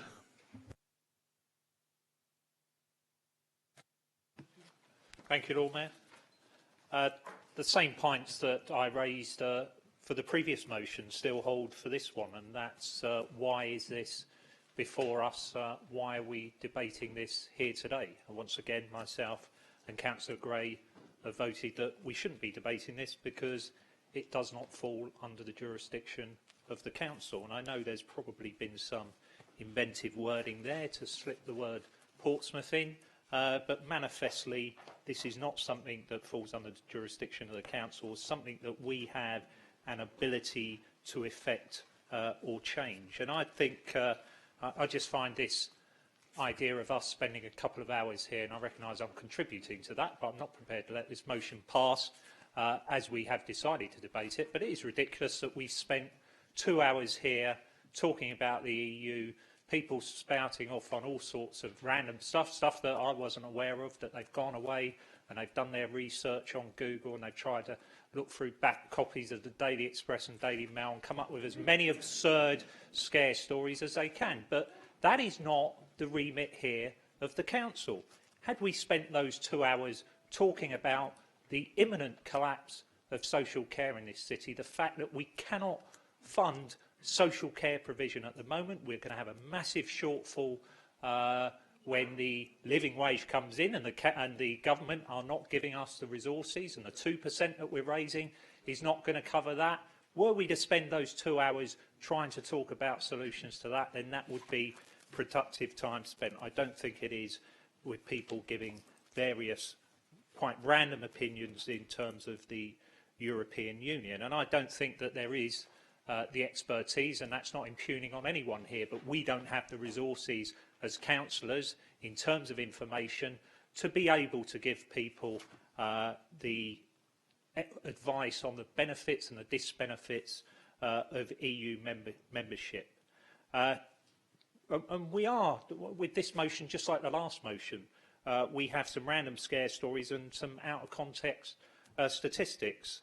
And I think that's more about bolstering an argument that's essentially driven by disdain for the European Union. And some of the comments I've heard here this afternoon appear to be a disdain for anyone who doesn't live in this country, and rather than the actual interests of the country. And I don't think that's been reflected in the two debates that we've had.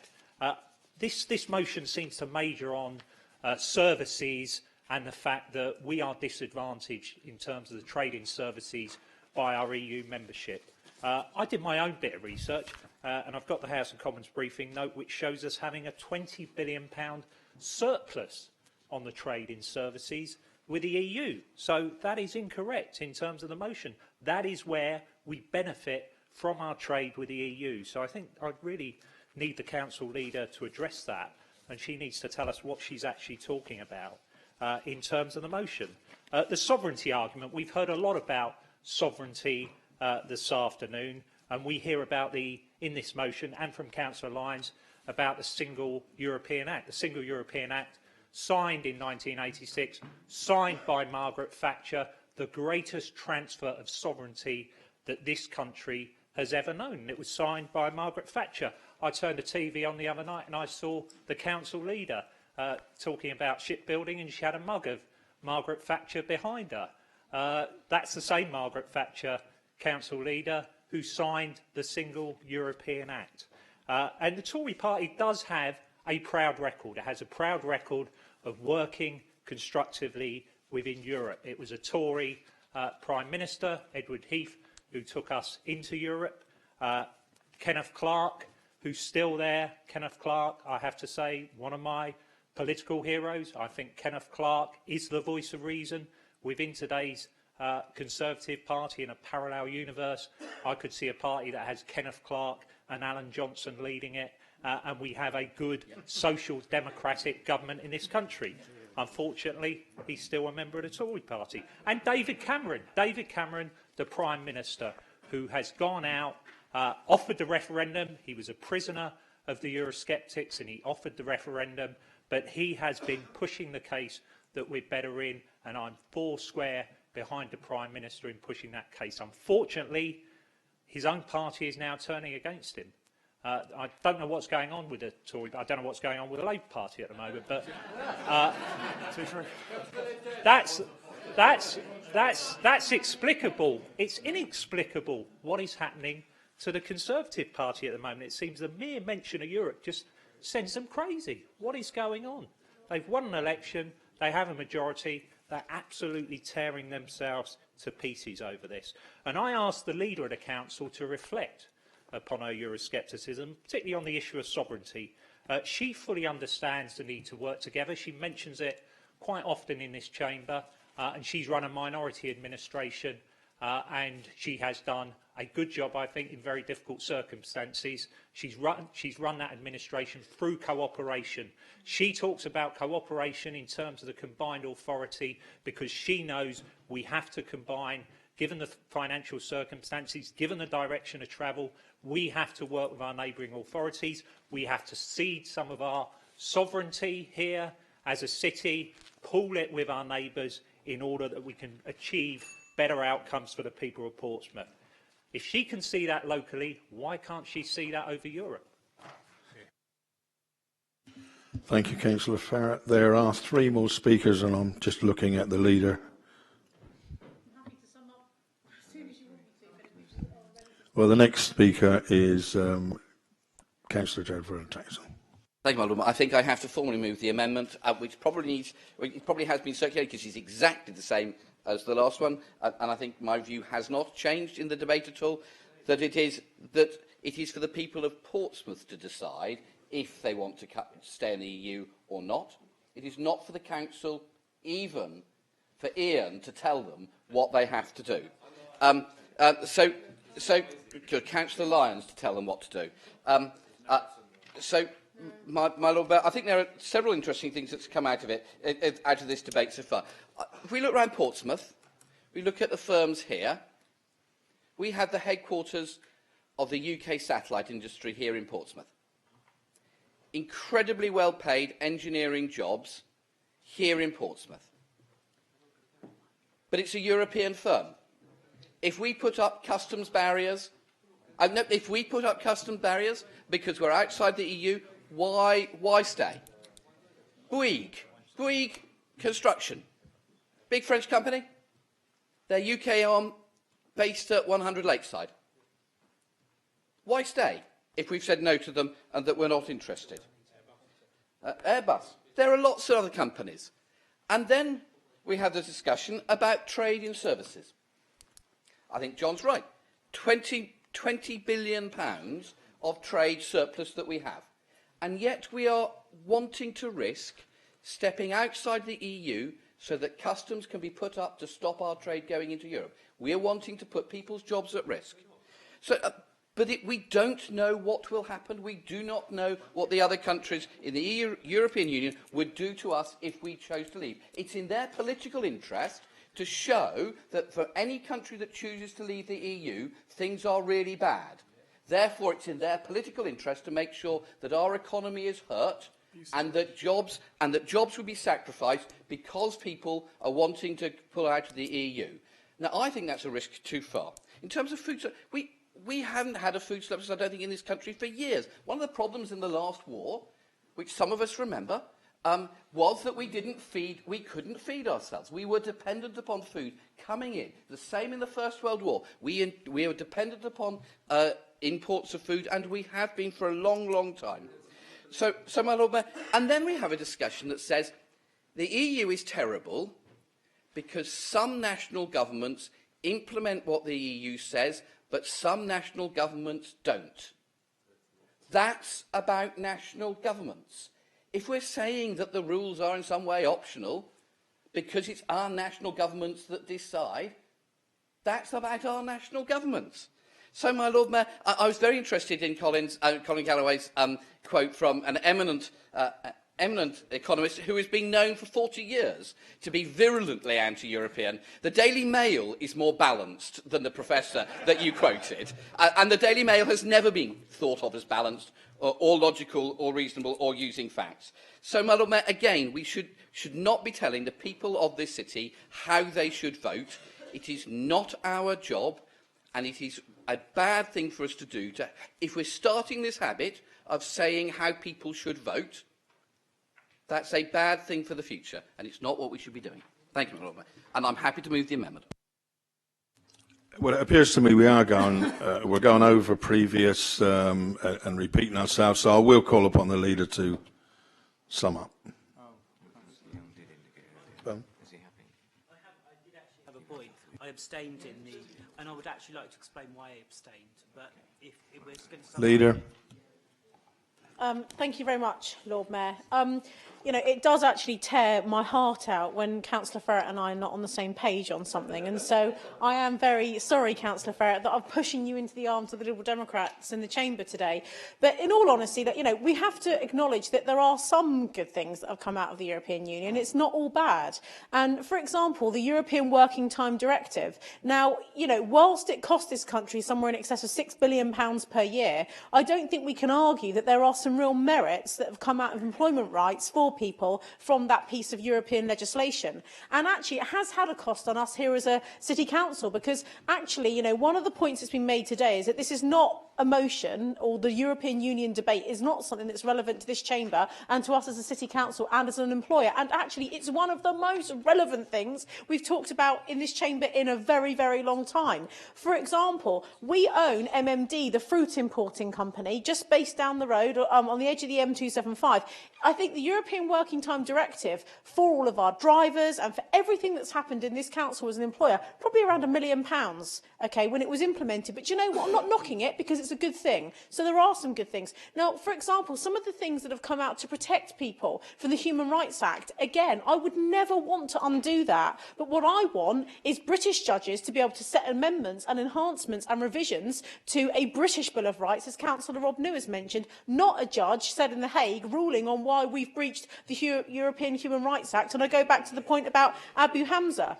Then, in terms of some of the more silly things, and I am going to please Councillor Ferret now by talking about some of the more ridiculous things that have come out of the European Union, because it's relevant as to why we don't want to be in it anymore. How long a lamb's tail is. That is not what we signed up to in 1975 or in 1991. How big a potato is. The shape of a banana. Do you know that Italy was fined, Lord Mayor, €6.74 million because the bananas that they traded from Italy were the wrong weight. Did you know that 3 years ago, European member states repealed the law on the shape of cucumbers because there was a policy that was introduced that said that but cucumbers that were of an abnormal curvature could not be sold. And we've got a food shortage in this world. There's not enough food for everybody. We've got, you know, international organisations telling us that we have a global food crisis. And you've got civil servants advising parliamentarians in the European Parliament that you can't sell a banana because it's too curved or a cucumber's the wrong shape. It's absolutely ridiculous. Now, we do believe in democracy, and whatever our political persuasion is in this chamber, I assume we're all Democrats of one kind or another. And actually, one of the key things for me, as someone who believes very strongly in democracy, is that our own Parliament is more than capable of taking decisions and ruling Britain, Great Britain and Northern Ireland. We don't need MEPs and thousands upon thousands of civil servants working in the European Parliament telling us what to do.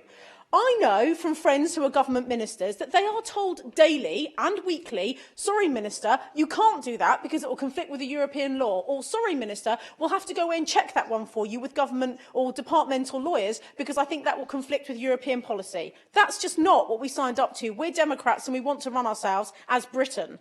The EU was forced to backtrack after EU scientists claimed that there was no proof that drinking water helps dehydration. We had to row back on that one because that was one of their better ones. Did you know that children in Portsmouth, because of EU legislation, are not allowed to blow up a balloon under the age of 8? They have to be supervised by an adult.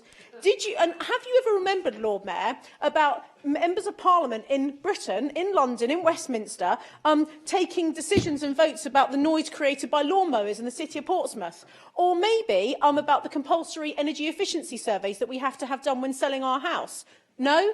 Or maybe the desk lamps that we have over in the civic offices, what shape they are, what size they are, how bright they are? No, that's because our MPs didn't debate that. That was all forced upon us by Europe, by the way.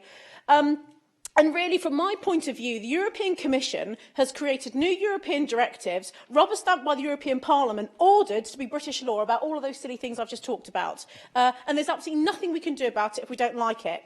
Now, some of the good things, paid holidays, paternity leave, maternity leave, agency workers' rights, human rights, those things are all very good, and we're not going to diss any of those. But I want to give you an example around climate change regulations and the fact that it costs the European business economy around £25 billion per year. Now, good things have come from the carbon emissions and the regulations from Europe because we do all want to live in a greener place. But unfortunately, when that was imposed, the European Parliament thought that the rest of the world would also want to take on board those carbon reduction targets. They didn't. And that assumption, which was wrong, has meant that we have now placed ourselves out of the employment market. So energy-dependent companies and factories in this country have closed down and moved to Europe, so people in this city have got less employment rights than they had before because of the European carbon reduction targets. Now, from my perspective, we want to make Britain and Portsmouth as business competitive as we possibly can. We want many countries around the world to have a substantial commercial competitive, and we want to be one of those in Britain. From my perspective, I think to finish, Lord Mayor, we pay, as we know, £55 million per day. Okay, that's about £20 billion per year.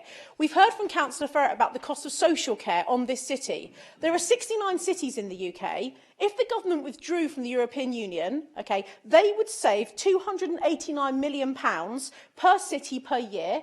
If they gave us just 10% of that, we could boost our own businesses, help them, and pay for our social care. So actually, from my perspective, I want to say this is absolutely not what the then Prime Minister, Margaret Thatcher, signed up to when she gave away sovereignty around trading 25 years ago. Thank you. Declaration of interest, my Lord Mayor. Since bananas have been mentioned, I have to remind members that I do grow bananas and do, on a small scale, export bananas. However, at the moment, I am not exporting to the EU, so I do not have an immediate financial interest. Thank you, Councillor Mason, and thank you for growing bananas. We're now going to take the vote on the amendment. All those in favour of Councillor Gerald Vernon's hello, hand up, please vote.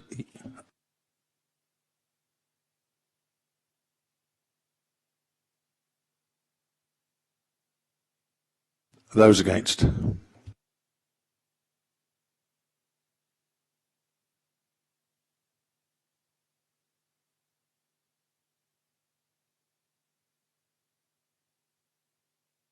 Any abstentions?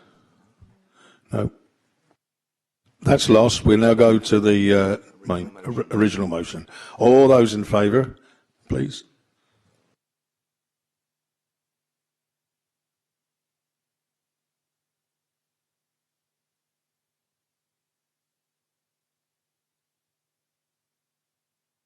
And those against.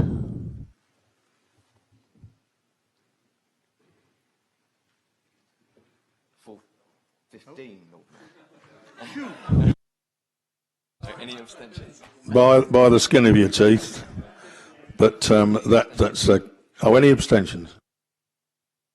Motion's carried. Whew. Moving on to the next motion. This is the apprenticeship motion, A on the agenda, proposed by Councillor Ryan Brent, seconded by Councillor Lyon. Is that correct? Members, the mover of the motion now has up to 3 minutes on the question only as to whether the motion should be debated today or stand referred to July to another council body for consideration. Councillor Ryan Brent, please. Thank you, Lord Mayor. Apprenticeships have arguably been one of the main priorities within recent government's national agendas. Nonetheless, this motion identifies the local context within the prospects of the council signing up to the We Love Apprenticeships pledge in support of the Employment Committee, of which the details are included within the motion. It is important to take a factual look at the national picture. Apprenticeships participation now stands at a record level, where over 870,000 funded apprentices participated on apprenticeships in the 2014-15 academic year. Apprentices have delivered around £1.8 billion worth of economic benefits to UK organisations within 1 year, according to the latest research from the Association of Accounting Technicians.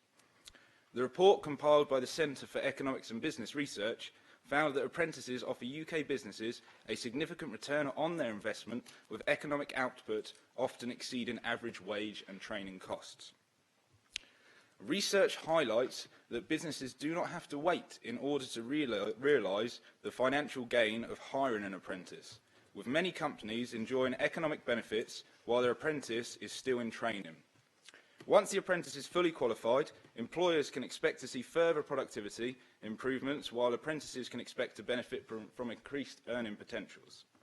This is supported where 89% of businesses supporting an apprentice reported that it helped their business improve the quality of their products and or service. And after finishing, 90% of apprentices will stay in employment, where 71% stay with the same employer. The latest findings are validated by recent research from the Department for Business, Innovation and Skills, in which approximately 70% of employers reported numerous benefits from hiring apprentices, including enhanced productivity and even increased morale and organisational reputation.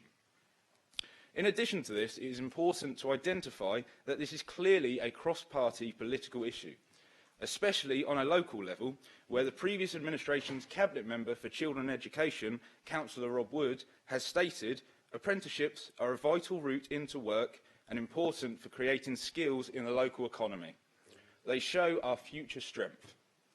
Therefore, I urge all members within this chamber to put this motion to debate, to portray a consistency with priorities, to share their perspectives, as well as to create a clear emphasis that we are all here to facilitate the increase in opportunities for all within our community and not for any political gain.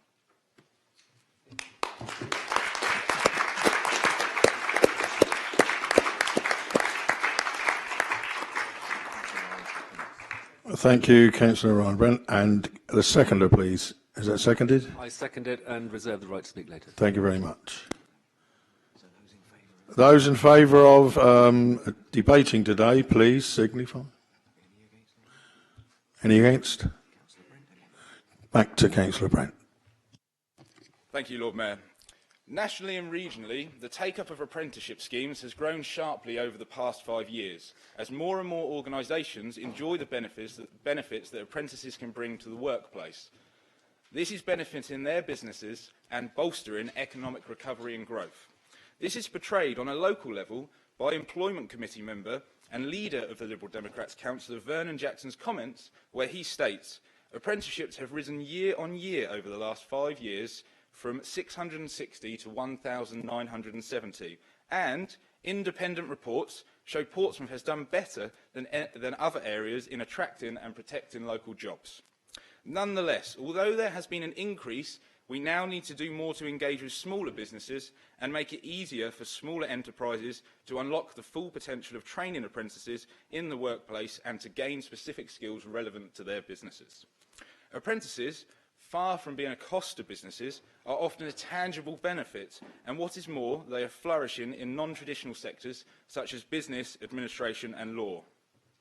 The essence of experiential learning within apprenticeships will promote the Council's fundamental value of inclusion and differentiation across the city and increase employability prospects for many. There are many individuals from diverse backgrounds across the city who would welcome the notion of experience within an industry that would facilitate their employment prospects for the future alongside gaining qualifications.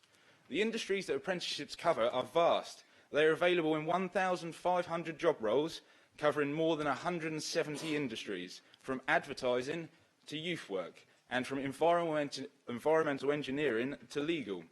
Nonetheless, it is interesting to point out that there is a partial stigma that is connected with the term apprenticeships, where they are seen as low level and more trade focused by some. But this is truly not the case. It is important to note that apprenticeships provide a transferable trade with the production and development of softer skills, such as communication and time management, all of which are essential in all professions. This is exemplified where there are numerous levels of apprenticeships available, which all provide work-based learning. Intermediate apprenticeships provide an equivalent of level 2 GCSE study, advanced apprenticeships work at level 3 and are equivalent of A-levels, and higher apprenticeships function at level 4 and are comparable to foundation degrees and many professional qualifications. Employers should be clear about what level of apprenticeship is being offered and the prospects of progression that may be available. There have been 194 apprenticeship standards published so far, of which over 60 are higher and degree apprenticeships. Within the last few years, it has been perceived that there has been a desire for young people to not see education as a jumping through hoops exercise, where pupils go through sectors from the secondary to further education and then on to higher education. This has been illustrated by the shift in priority of Ofsted's focus during inspections, where it has moved from the outcomes of learners to the progression of learners. By signing up to the We Love Apprenticeships pledge, the Council will increase the options for those within the locality and will provide an increasingly independent, experienced and educated community. It is important to note that apprenticeships can be for many individuals.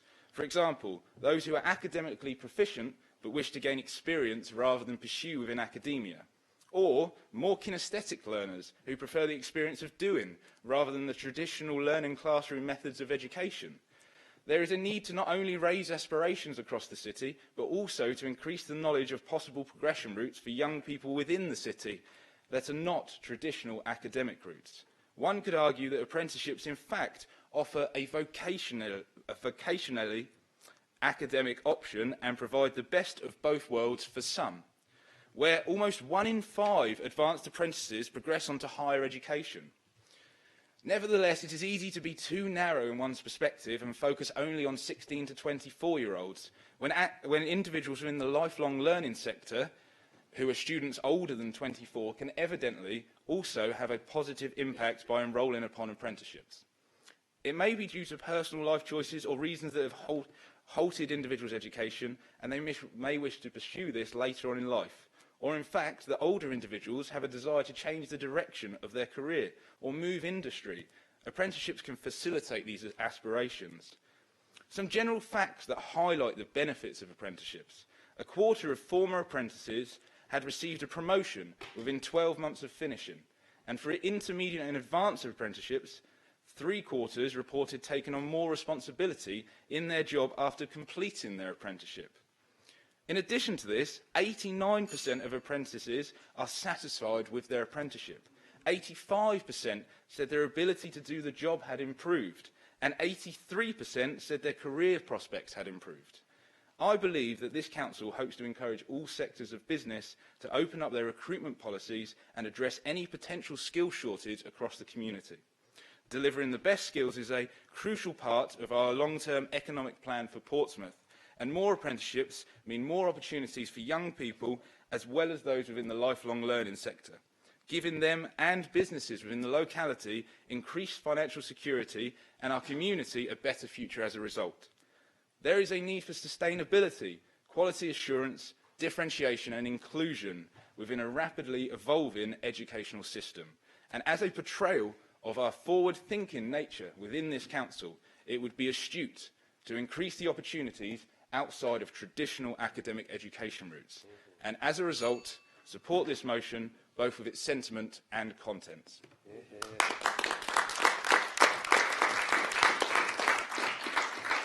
Thank you, Councillor Ryan Brandt. I call on Councillor Lyon, please. Thank you, my Lord Mayor. I'm sure that you will agree with me that this chamber is lamentably lacking in members and officers who have run a business as you did for many years, and as I have also done and still do. There is a sacred trust between employers and employees that often keeps the former awake at night, worrying on behalf of the latter. Anyone who has reflected upon the consequences of a downturn in his or her business, or the loss of a key account, for example, will inevitably understand that the livelihood of employees, their financial security, their family life and their career prospects are at risk from the permanent failure of their employer's business. Too often, this responsibility is ignored or simply overlooked by those who believe that employers are wont to act against their employees' interests. And I encounter this view sometimes rather more robustly than is reasonable from members at large of our opposition parties. But in most cases, and particularly in respect of small and medium-sized service companies, this mainly ignorant contention is both gratuitously insulting and inherently illogical. My Lord Mayor, you will know, as most others here can only surmise, that in any business, usually the most important and often the most expensive resource are its employees. Robert Owen proved in the 18th century a great liberal, as it turns out, and others such as the Cadburys in the 19th and John Lewis today, that the more employers value their employees, the more employees appreciate them. Good employees are generally hard to recruit, and the process can be prohibitively expensive. They gain experience of a business usually by means of the time spent in it, and they take management time both to bring them up to speed and also to further their careers. Until the last coalition government came to power, it would not have occurred to me to take anything more than a cursory look at an apprenticeship or young person's enhanced employment scheme when recruiting for my company. But the economic argument for employing youngsters with incentives for doing so became more compelling than not, owing to the surprising emphasis that Vince Cable, and I pay him a great deal of respect for this, and his colleagues at BIS placed upon getting NEETs, that is, young people not in employment, education or training, into work. Perhaps there are two sides of the youth employment coin that demonstrate the success of this policy. The first concerns an exemplar at my business, and the other is a more macroeconomic perspective. For the purposes of preserving his anonymity, I will call our exemplar Jimmy. He arrived for an interview in the spring of 2011 when we were looking to recruit someone we could train up to be a first-line engineer in the support side of our IT business. He had been to college and had some knowledge of IT as a result, but he suffered from dyslexia and was painfully shy. However, the government was ready to pay his first 8 weeks' wages, set at a little over the then minimum wage, and I thought that it was worth taking a chance with him, despite more than one colleague's misgivings over how he could cope in a role that involved remembering and correctly inputting passwords, which obviously dyslexia doesn't help.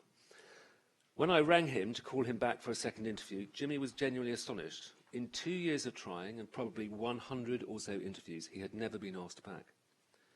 Jimmy was given the chance to work for us and grabbed it with both hands. He learnt quickly, which was just as well, given the gaps in his knowledge, which were a true indictment of the education that he had received. He has now been with the company for nearly 5 years. He is valued and he appreciates the opportunity that he was granted. He is now a second-line engineer at the age of 25, with a salary somewhat higher in thousands than his age. Others who have come to us as apprentices have invariably developed as individuals with the self-respect that paid work brings with it. And we have never regretted employing our young people as apprentices, even if, on occasion, having helped them up onto the first rung of the ladder, they've been poached by other employers. My Lord Mayor, the second side of this employment coin, to which I referred earlier, is what is currently happening in southern European countries today, where youth unemployment is nearly 50% in Greece, over 40% in Spain and Portugal, and in the mid-30s% in Italy, if you believe their figures, and France. It's truly horrendous. Please don't get me wrong, apprenticeships in the modern industrial era are not always perfect, if at all. We know that about 31% of young people who embark on apprenticeship schemes do not end up with a permanent job with the firm to which they are apprenticed, but 69% do. And there may be a plethora of reasons why apprenticeships do not go to term. At least 50% of ours do not, because the youngsters find better paid jobs elsewhere, having spent usually 6 months or more with us. And I wouldn't accept that these are failures. My Lord Mayor, it is simple common sense that we afford opportunities wherever we can to young people who need help onto the employment ladder. It will give them the self-respect that comes with a working wage. It enriches our society both in Portsmouth and at large, and it is clearly the right thing to do. I'm very happy to second this motion. Thank you. Thank you, Councillor Lyon. Councillor Young, please. Thank you, Lord Mayor. I think that a lot of the points that I would have made have already been made, so I'm not going to reiterate those, but I do totally support them. I think, first of all, I'd like to thank the young lady, I think it was Faye, who came and spoke so eloquently about apprenticeships and how it supported her. I think it was gave us a real example of how positive apprenticeships can be. I think that the other thing about apprenticeships that strikes me is that it's about supporting people to find jobs in a way that is slightly different from academia. In this portfolio of education, you kind of learn how everyone learns very, very differently, and everyone develops their skills in a different way. Some of us are more academic, and some of us are more practical skills, and I think apprenticeships really support those people with more practical skills. But I hope the Chamber will indulge me for a moment. Last year, we had an apprenticeship scheme for our care leavers here in the city, which was funded by the Police and Crime Commissioner, which was really, really positive. We had 3 young people who went through the apprenticeship scheme, and at least 2, I don't know about the 3rd, have gone on to find a job. But it struck me that it kind of links into the whole conversations that we've been having about our corporate parent role and how it's important for us as the corporate parents to support our care leavers, to try to find opportunities. And one of the things that has struck me is when you talk to them about finding employment, it's probably furthest from their mindset, and you have to take them on that journey. And one of the criticisms that was made to me was, oh, well, they don't turn up and so on. And so that's why I've been talking to officers both here in the council and our procurement team about how we can support our care leavers to find opportunities to give them experience of work before they go into things like apprenticeships. And I just wanted to use this opportunity as we are talking about apprenticeships, because for some of our care leavers, they find that the best route into employment, that if members are talking to businesses or talking to people about apprenticeships, maybe they could just think about our care leavers, because we all have a role as a corporate parent. Thank you. Thank you, Councillor Young. Councillor Farrett, please. Thank you, Lord Mayor. I welcome this motion coming forward and thank Ryan for doing so. These are the issues that we should be talking about here at these council meetings. We should be talking about not only how the council runs its own business, but also how we can help businesses and help the people of this city as well. I was going to be an apprentice when I left school in 1981. That was a year of John Nott's Defence Review. I'm not making a partisan point here, but it was the year of the John Nott Defence Review, and that was it. That was the end of apprenticeships in the dockyard. So my future as an electrician, I was going in as an electrical apprentice, didn't happen. And how different for you all it would have been if I'd got a job with my hands rather than a job with my mouth. So lost opportunity. That's clearly my wife thinks it's a lost opportunity in terms of doing things, electrical stuff around the house. But that was a big mistake. Clearly, that was not just for me personally, but that was a big mistake for the country, for this city, because a year later we had the Falklands. That was the year that we didn't have any apprentices going into the dockyard. There was this idea that we were going to run down the dockyard. The next year we have the Falkland Islands, and there's a realisation that we've got to not only keep the fleet and keep Portsmouth, we're going to actually have to bolster it. And I think the dockyard then started recruiting apprentices again. And I think Councillor Lyon was a little bit partisan in terms of what he was saying about apprenticeships and about the fact that the coalition government, he's not there, coalition government had come in and had pursued them. I think it was already an issue there in terms of apprenticeships. I think the coalition did good work in terms of building upon that, and I think they clearly had support across the House of Commons, and we all support that now in terms of trying to create more apprentices. And the scrutiny panel in this City Council looked at that 2 years ago. That was one of their subject matters, looking at youth unemployment and opportunities in this city and how we could work with business to ensure that young people had jobs and young people had the opportunity for apprenticeships. I'd be interested, if the leader is going to speak on this one, but I'm sure she could tell us later, about what work is being done in terms of the local enterprise partnership and what's being done with other local authorities, because I think that is a big attraction of the combined authority model. I clearly anticipate this motion being discussed first, because I talk about pooling our sovereignty to increase the mutual benefits, not just for people here in Portsmouth, but outside.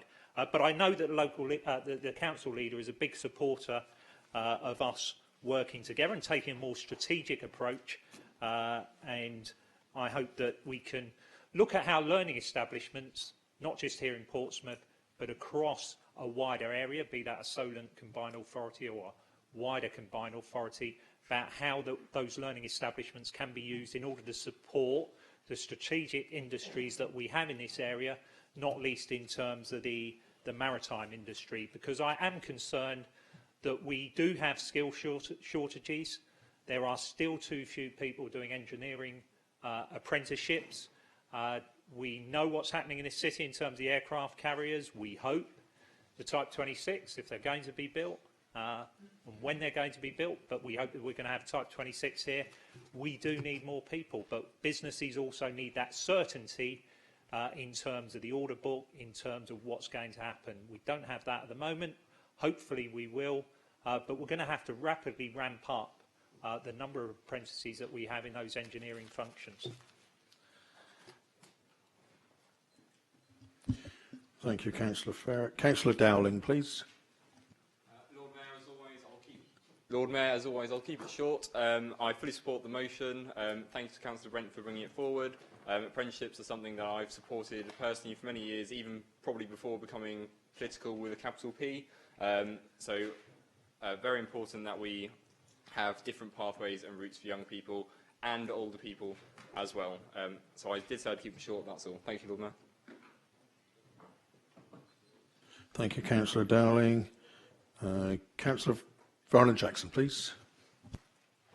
Thank you, my Lord Mayor. Yes, again, I think it's very sensible and motion, very good to brought it forward, and it's a very good thing to be doing. I think across the country there has been a realisation that probably for maybe 20, 30 years this country hasn't got apprenticeships right, and that has now started to change. And if we look at competitors, particularly the German model, they are much better at doing apprenticeships than we have been, and I'm glad that we're now catching up with what they do.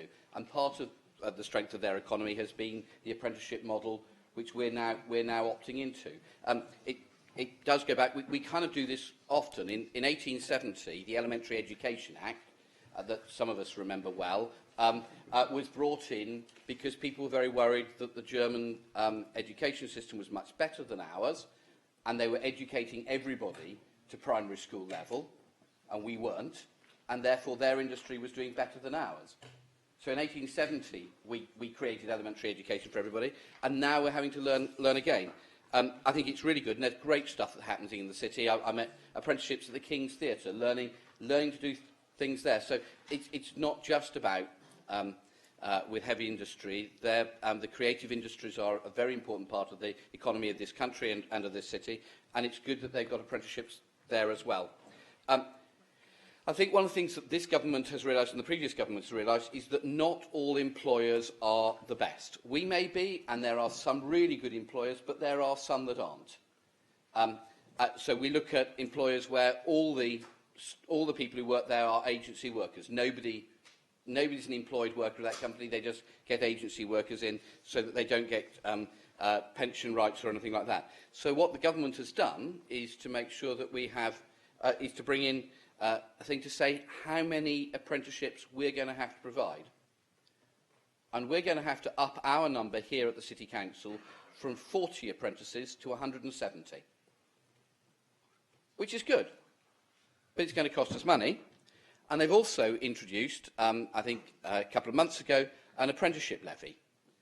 So we're going to, as a city council, we're going to have to find, and I've just checked the number with John Bell, we don't know the exact number yet because there's lobbying to try to reduce this, but we're going to have to find about £700,000 out of our budget to give to the government as an apprenticeship levy.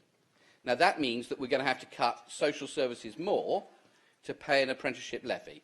Now, I think that needs rethinking. I don't think it's in the spirit of apprenticeships that we've been talking about today. But I hope that we can all support this motion. It's a very sensible motion, and I hope we'll be able to take it forward. Thank you. Councillor Wood, please.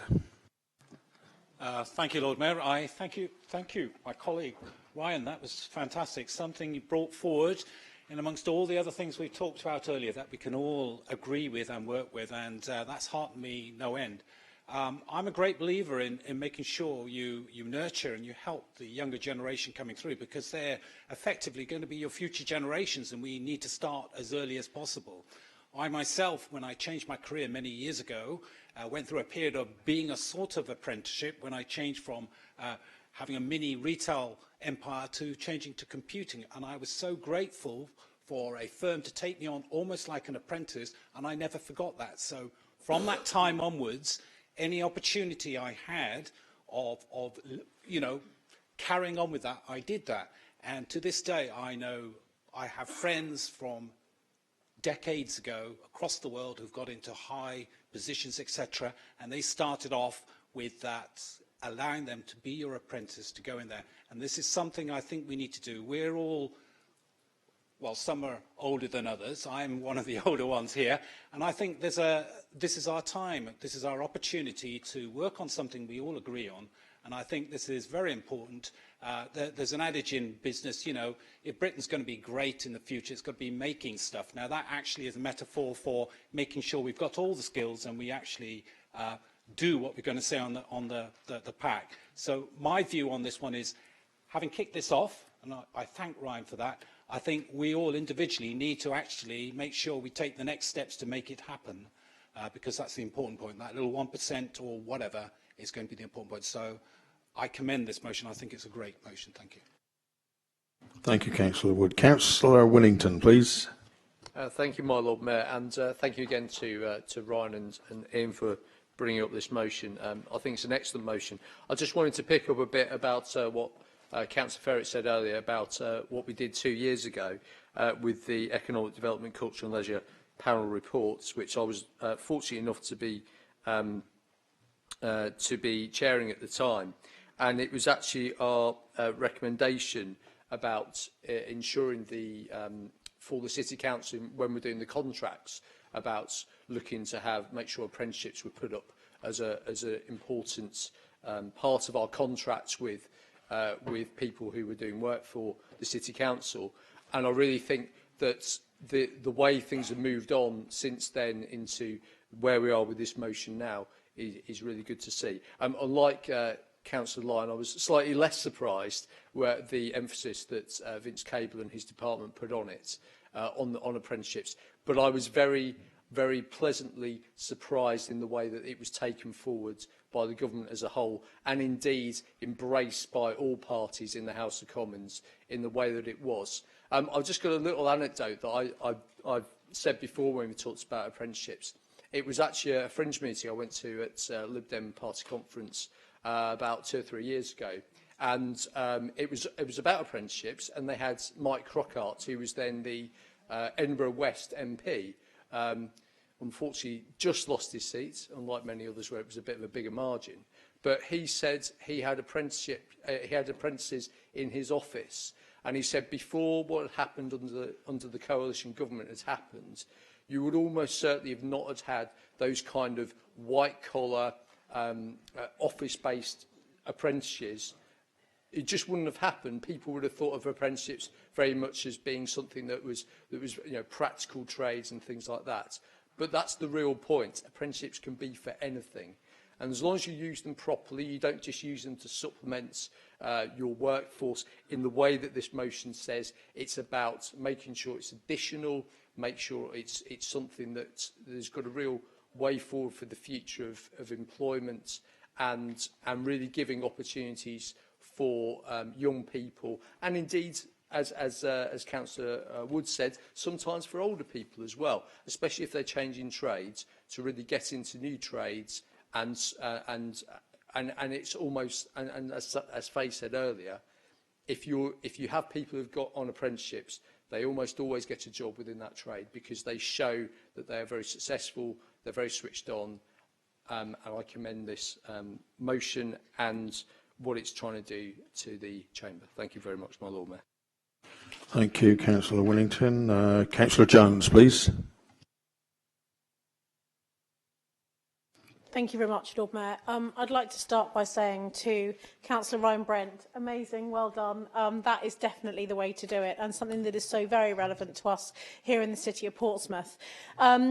I'd like to place on record my thanks as well to Tom Lloyd and Faye Carpenter, the two apprentices that we heard from earlier today, who came along to give us their thoughts. And actually what they made a point of saying, particularly Tom, was he talked about the We Love Apprenticeships pledge. He talked about the importance of exit routes from work placements. So when you're leaving college, if you've been doing a 1 or 2 day a week work placement, how that actually then transpires into full-time employment. I think that's something that we really need to look at, and particularly with the creation of the UTC and the UTC opening in September 2017. They also both spoke about the importance of the quality of high-quality apprenticeships, and I think that's really important, and the fact that it has to be a pathway to full-time employment. And clearly for both of them it was, and that was really, really good to hear. One of the things that I think is really key for us as a city that particularly is increasing our educational attainment, but we still have some way to go, is that STEM recruitment, and particularly around teachers. And I'm pleased that, as I told the Chamber last month, that Councillor Neil Young and I were involved in organising an absolutely fantastic STEM recruitment event for teachers from all across the UK, which we held at the Bar Building back in January.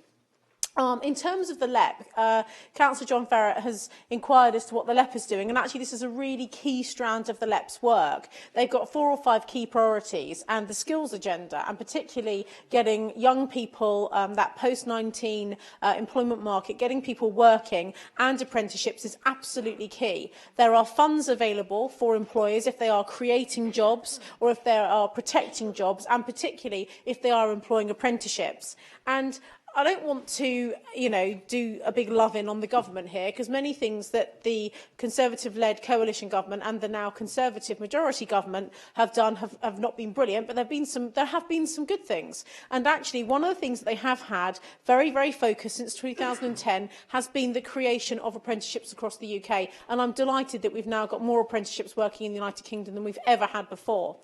In terms of the national focus of this, last week was National Apprenticeship Week, and I was very pleased to be the keynote speaker at the Hampshire Chamber of Commerce annual breakfast event at the Marriott Hotel. There were a number of companies there, and I was staggered at just how many companies across the City of Portsmouth do actually employ apprenticeships. There is now also that incentive from the government with the tax break that they can take advantage of. And actually, 2 of the most poignant speakers that I heard during the morning, before I had to leave about an hour early, were actually apprenticeships of ours who work in our housing service. I think, if I recall, their names were Chloe and James, and they work at the housing office in Paulsgrove. And they both worked in retail. They worked in shops, I think, in Commercial Road before they started working for us. And now they are, they've got qualifications. They're taking some kind of, I think, NVQ or GMVQ in business administration, and actually deal frontline with members of the public as they come into the Paulsgrove housing office. And particularly Chloe was talking about how much that's helped her confidence build and how amazing the opportunity is to work for a large organisation like us. She'll now have the opportunity of a good pension and everything else. So it was really, really encouraging to hear. In terms of the focus of the government and money that's coming through the Department for Business and the Department for Communities and Local Government, well, actually, we do, as I say, get funding for businesses in the city through the Solent LEP and across the whole Solent area do. But actually, Greg Clark, the Secretary of State for Communities and Local Government, has been speaking today at the National LEPs conference, and we have representation there from the Solent LEP. And he's actually given credit today to the Solent devolution deal, and he's spoken about it as being, you know, a really good, strong offer that's come forward to government. Now, it contains 3 or 4 key things, and one of the things that Solent devolution deal that we have now, you know, reached an agreement with government on, and it's yet to be announced, and then it has to be consulted upon, is around the skills agenda and the substantial amount of money, millions of pounds, that we will get per year to help stimulate apprenticeships and skills across the Solent area. Councillor Vernon Jackson's raised a good point, which I'd written down before he even mentioned it, but it is something we need to be mindful of, and that is the government levy on us as a public body, 2.3% target. Now, I was representing this council yesterday in meetings in the House of Lords, and one of the things that I was talking there about was around this 2.3% target on public bodies as employers, because for us, it's not just 2.3% of our full-time employee ratio in Portsmouth City Council, it would be for our headcount, including all of our part-timers. And, you know, for us, you know, we want to do our bit, but I do believe that targets, I hate target-led things from government. I think that we should be making a decision about how well we can cater for apprenticeships. What we don't want to do is have apprenticeship for apprenticeship's sake, and at the end of that, not be able to offer someone a job. And that's what worries me about a target like 2.3%. Nonetheless, we are doing well. We've got, I think, in excess of 45 apprenticeships in this council right now. That's absolutely fantastic. That's on the up. It's grown considerably over the last couple of years, and I anticipate that that will probably double over the next 2 to 3 years as well. Thank you. Thank you. If we could have Councillor Ryan Brandt to sum up, please. Thank you, Lord Mayor. It's nice after the EU motions to be able to hear seemingly supportive and congruent messages across the whole chamber. There have been valuable comments from members, and especially the deputations that were made earlier, where it can clearly be identified that this is a cross-party agenda item. The key themes I feel that have been raised focus around the sustainability and increased skill set in the businesses and community of Portsmouth. As Councillor Jones said, looking at the government skills agenda, and also, as Councillor Ferret said, as about sharing good practice within some of the potential skill shortages in the city. As well as this, we are looking at progression pathways and exit routes. They should not be seen as the lesser cousin to traditional academic routes, as the experience within the workplace is invaluable. They should not be undervalued, and they should be financially valued as employees. As Councillor Lyon states, the time you put into them is definitely worth the results that you can get out of them. It's about, for me, and I feel again that this was mentioned before, but it's inherently inclusive and differentiated, as apprenticeships attract learners from a diverse range of backgrounds, ages and levels of education, and this could even include those with learning disabilities. I don't feel like I want to say too much more, but I do urge the members of this council to support this motion, as the commitment to endorse the decision of the Employment Committee to sign up to the We Love Apprenticeships pledge will undeniably provide increased opportunities for all within our system through a differentiated, inclusive and sustainable framework. Thank you, Councillor Brandt. Those in favour of the motion, please indicate. Anyone against? Unanimous, therefore it's carried. Now we have 5 more notices of motion plus questions, so I'm going to call off for 10 minutes.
Members, moving on to the next motion. Is the local elections motion B on the agenda, proposed by Councillor Galloway and seconded by Councillor Swan? That's correct, yes. Members, the mover of the motion now is up to 3 minutes on the question only as to whether the motion should be debated today or stand referred to another council body for consideration. Councillor Galloway, please. Thank you, my Lord Mayor. Lord Mayor, when I came into this council business, I didn't realise I was going to be a financial firefighter. It seems we go from one meeting to the next, trying to find out where the money's going to come from. So we've got to start thinking outside the box. If we can't make more money, we're going to have to see where we're going to cut our cloth. And this motion is in actual fact thinking out of the box. We have elections, local elections here every year. Those elections cost our little treasury here in our city a fair amount of money, over £200,000. Why can we simply extend seeing that once somebody's elected, they remain in office for 4 years? I can't understand why we simply can't have these elections once every 4 years. By doing that, we simply save ourselves about £600,000, money which can be well used in other areas in our city. So I would like to certainly, maybe if we don't have to debate it, I will accept the fact that they would need to go to gas to discuss it. And we understand that there are certain protocols to observe before we can get this passed. Thank you, my Lord Mayor. Thank you. And are you seconding that, Councillor Swan? It's seconded, Lord Mayor. Okay, thank you. The Leader, please. I'd like to propose that this isn't debated today and go straight to the Governance, Audit and Standards Committee. Those in favour of that, please signify.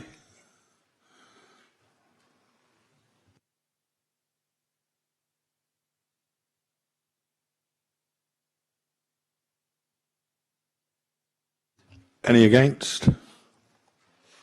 2, so that's referred straight to Governance. 3. Governance and Audit. That is referred. Thank you.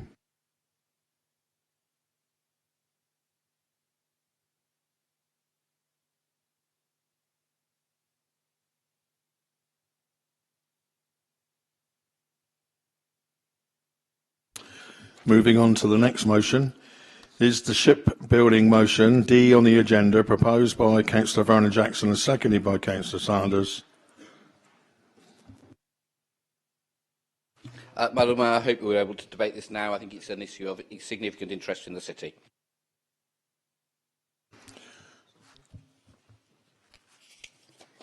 Is that seconded? Yes, formally I reserve my right to speak at any stage during this. Thank you. Members, the mover of the motion now is up to 3 minutes on the question only as to whether the motion should be debated today or stand referred to another council body for consideration. Councillor Vernon Jackson, please. I think I've done that already. Have you? Am I turning? I'm trying to do things quickly, my Lord Mayor. Yeah, it's becoming a blur. The council will now vote on whether the motion should be dealt with today. Those in favour? Anyone against? Thank you, Deputy Lord Mayor.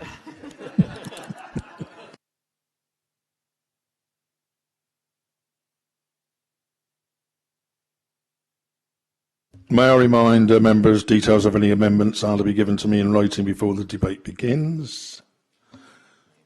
I now call upon the proposer, Councillor Vernon Jackson, to present and speak to his motion. Thank you, my Lord Mayor. I think we all realise that the dockyard is at the heart of this city and the heart of what it means to be Portsmouth. That's why in 2008, when there was the Naval Base Review, everybody worked incredibly closely across party and across the whole of Hampshire to try to make sure that we kept the dockyard here open. I think we were all horrified by the prospect of what happened to Chatham, who lost the Navy in the 1980s and have never recovered. And we worked extremely well together on that. And that was successful. We managed to keep the dockyard open. We managed to keep the Royal Navy here in Portsmouth. Then the shipbuilding part of the dockyard has been very important. I think it's absolutely right that we recognise the the work that the Labour government did to move shipbuilding from Woolston down to here, and the enormous investment of public money that went into building the shipbuilding halls. And that was successful. That skilled jobs creating warships here. And I know that we built parts of ships, we built parts of the aircraft carriers, we built parts of the Type 45s. But we've also built whole ships here in Portsmouth in recent years. HMS Clyde, whose job it is to protect the Falkland Islands, built from stem to stern here in Portsmouth. We built 3 ships for the Omani Navy, we built 4 ships for the Brazilian Navy, from stem to stern here in Portsmouth. And then in 2014, we were all hit with the announcement that the government has decided, or BAE had decided, and ministers could have countermanded it if they want, because they're the only people who make orders, but the decision had been made that shipbuilding here in Portsmouth would close, and the work that was going on here was going to move to Scotland. We then had ministers come down, including the Prime Minister, to pledge support for this city, which was incredibly good. People were really reassured that that meant that we had the highest in the land batting on our behalf to make sure that we kept jobs here. And the Prime Minister was very, very clear. As it's stated in the motion, he wrote to the News to say, I make this pledge to you today. The government will do everything we can to protect the future of the shipyard and the livelihoods of the people who work there. We also want to retain shipbuilding in the city, for which there is a significant untapped potential. Now, I think everybody was really, really grateful to the Prime Minister for those assurances. We then had announcements that Magma were going to move work from the north of the harbour into the shipyard, and hopefully to grow that work with more people working in composite structures, and that BAE were moving work from within the dockyard on mine hunters from one place in the dockyard into the ship hall. But since then, my Lord Mayor, we've had a decision from Magma to say not only are they not moving into the ship hall, but they're making people redundant. And they are consolidating their work in the north of the harbour from two areas into one. Now that leaves us here in Portsmouth with no replacement jobs for the jobs that were lost, 1,000 really good, really high-skilled jobs that were lost when shipbuilding was removed from Portsmouth.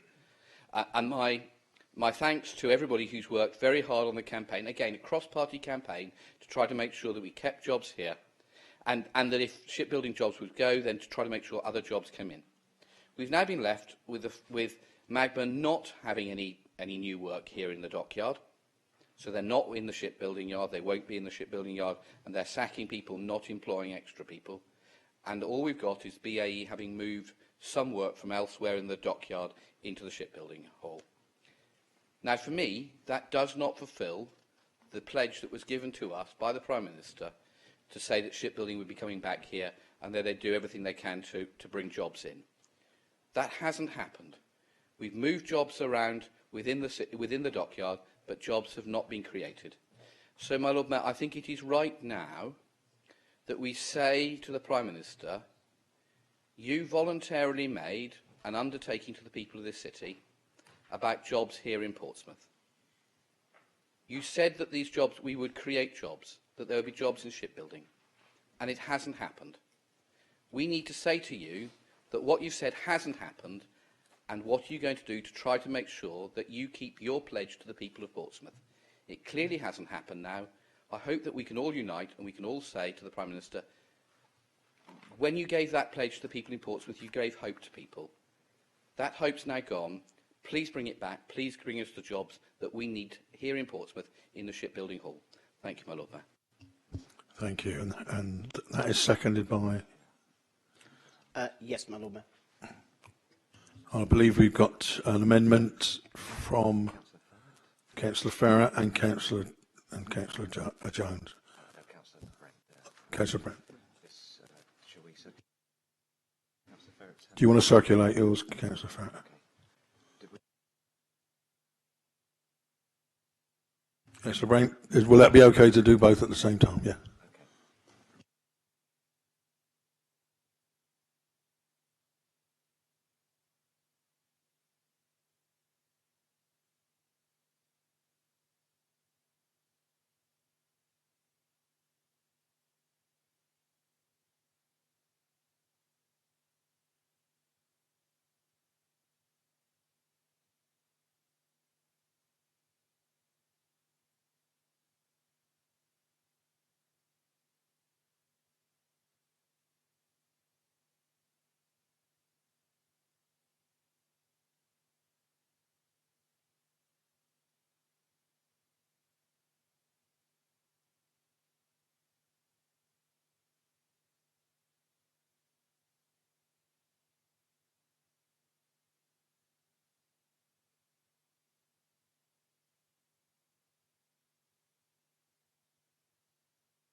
Councillor Farrett, would you like to move your amendment, please?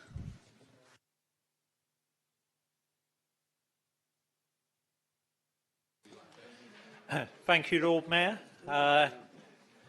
You will have seen the amendment, and I don't know. Councillor Vernon Jackson was shaking his head when he saw it, but it's a statement of fact. And I looked at the motion, and I thought and saw that he had missed something on that. He referred to what had happened under the previous government and the fact that it was down to Conservatives and it was down to electioneering, when we all recognise that there was a coalition government. So I was sure that this was an inadvertent mistake on his part, because I know the importance he places on his role in setting up the coalition government, his hotline to Nick Clegg. No, I'm not going to say all the rest of that, but I remember him in this chamber talking about how, you know, instrumental him and others in the Liberal Democrats were in setting up the coalition. So he can thank me afterwards for picking up that and making sure that inadvertent error has now been corrected. But to be fair to Councillor Vernon Jackson, he did join the campaign. He was one of the few who came out and did march alongside those workers who were facing the loss of jobs.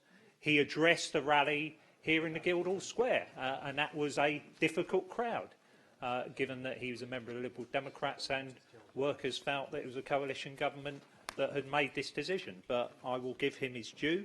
He was there, he was prepared to front up and prepared to say what he thought about the decision. And you need to compare and contrast that with the MPs for Portsmouth North and Portsmouth South, who throughout that campaign were noticeable by their absence and also noticeable by their comment in support of, and it was 1,500. It was 1,500 jobs that were lost there. There were 1,000 or just under 1,000 direct workers. There were 500 contractors. Why were there 500 contractors? Because it had been a deliberate policy of running down the direct workforce here in Portsmouth to make it a self-fulfilling prophecy when it came to decide where they were going to base shipbuilding. One of the key determinants was the fact that in Scotland on the Clyde, 85% of the workforce were directly employed.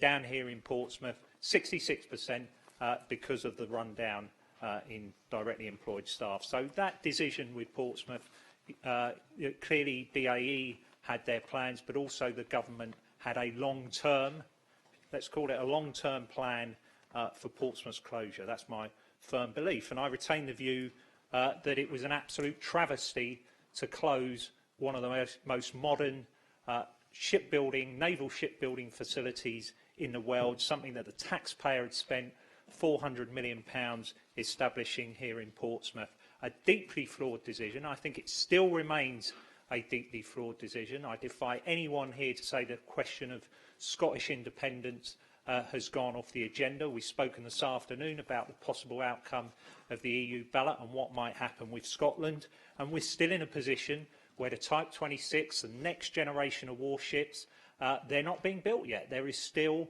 a great deal of uncertainty about when that programme is going to start. There's also uncertainty about what the mix is going to be. I was at a meeting last week where they spoke about building lighter frigates, and I'm not sure what they are, and Type 26s. But no talk about what the build programme is going to be. The original build programme was one ship every year over a 13-year period. George Osborne made an announcement about one ship every 2 years. If that's the case and it's 13, then we're looking at 26 years. Is there anyone that can seriously say the Type 23s that they're replacing are still going to be fit for service? So there are lots and lots of questions that need to be answered. They're not being answered at the moment because the government is in a state of flux. It's in a state of flux because of the decision to have an EU referendum. God help us if people do vote to leave the EU, because we're going to have 2 years then of nothing happening, no decisions being taken, no investment decisions being taken. And we now, added to that, have the implosion of the government. And like I said earlier, I do not know what's going on, but we've got the Conservative government simply imploding. And in that environment, vital decisions that need to be made, that even if we're not building ships here, will have a real impact in terms of jobs and the long-term sustainability of the naval base, they are not being taken. It's regrettable, the decision by Magma, but not unexpected. I know that I don't think the MOD were overly keen about letting a private business, so we've got a private business in BAE, but they're building and looking after naval assets, but letting a private industry go into the base when I think the MOD have their own plans for that particular area. So it was not entirely surprising, because the decision, I think, around moving Magma into the naval base was more about a political imperative. It was more about trying to address the political damage that the Tory party was suffering at the time in terms of the forthcoming general election, but that plan at limiting that political damage by both the MP for Portsmouth North and the Prime Minister has blown up in their faces. And faced with that, and faced with the fact that we're not going to get a replacement industry in there, we do need replacement industries, we do need sustainable jobs. I think it's perfectly right that this motion should go forward, and I hope it goes forward with our amendment. Councillor Gray, do you second the amendment? In the interest of factual accuracy, I do. Thank you. Thank you. Councillor Ryan Brent, please, your amendment. Amendment in my name, Lord Mayor, and I reserve my right to speak during the debate. And who seconded it? I'm seconding and also reserve my right, please. Thank you. Thank you, Councillor Lyon. They're both on both amendments are before. Call on the leader. Thank you very much, Lord Mayor. Back in November 2013, when BAE made the announcement to end shipbuilding as we had known it for a number of years, 40-odd years in Portsmouth, it was a very sad day for the city. But what I think we have to appreciate that as a country, we have a number of different requirements in terms of defence of the realm and in terms of the military ships that we're building. Some places in the country, such as Rosyth up in Scotland, are building actual ships, and some parts of the country are building submarines. Other parts of the country are maintaining and looking after those ships, and that shouldn't be dissed. It's equally as important, and it does create jobs, and it absolutely contributes to our economy here in Portsmouth. Now, what's important about maintaining those ships is that often where the ship is maintained is where it's based. And when the carriers arrive in just over 12 months' time, or the first of the carriers arrive, we'll have more tonnage in that dockyard than we've had in almost 100 years. So it really will be a very key thing for us. And I don't think we should play down the significance of the Royal Naval Base in Portsmouth. Now, in November 2013, when that announcement was made, Councillor Vernon Jackson, myself and Councillor John Ferret were all invited to be part of a maritime task force, which we did have seats on. And the Royal Navy, BAE Systems, the Department for Business were all represented on that. And it was about looking at the local economy in Portsmouth, what would happen when the shipbuilding came to an end, what would happen with those job losses. And it was very, very useful indeed.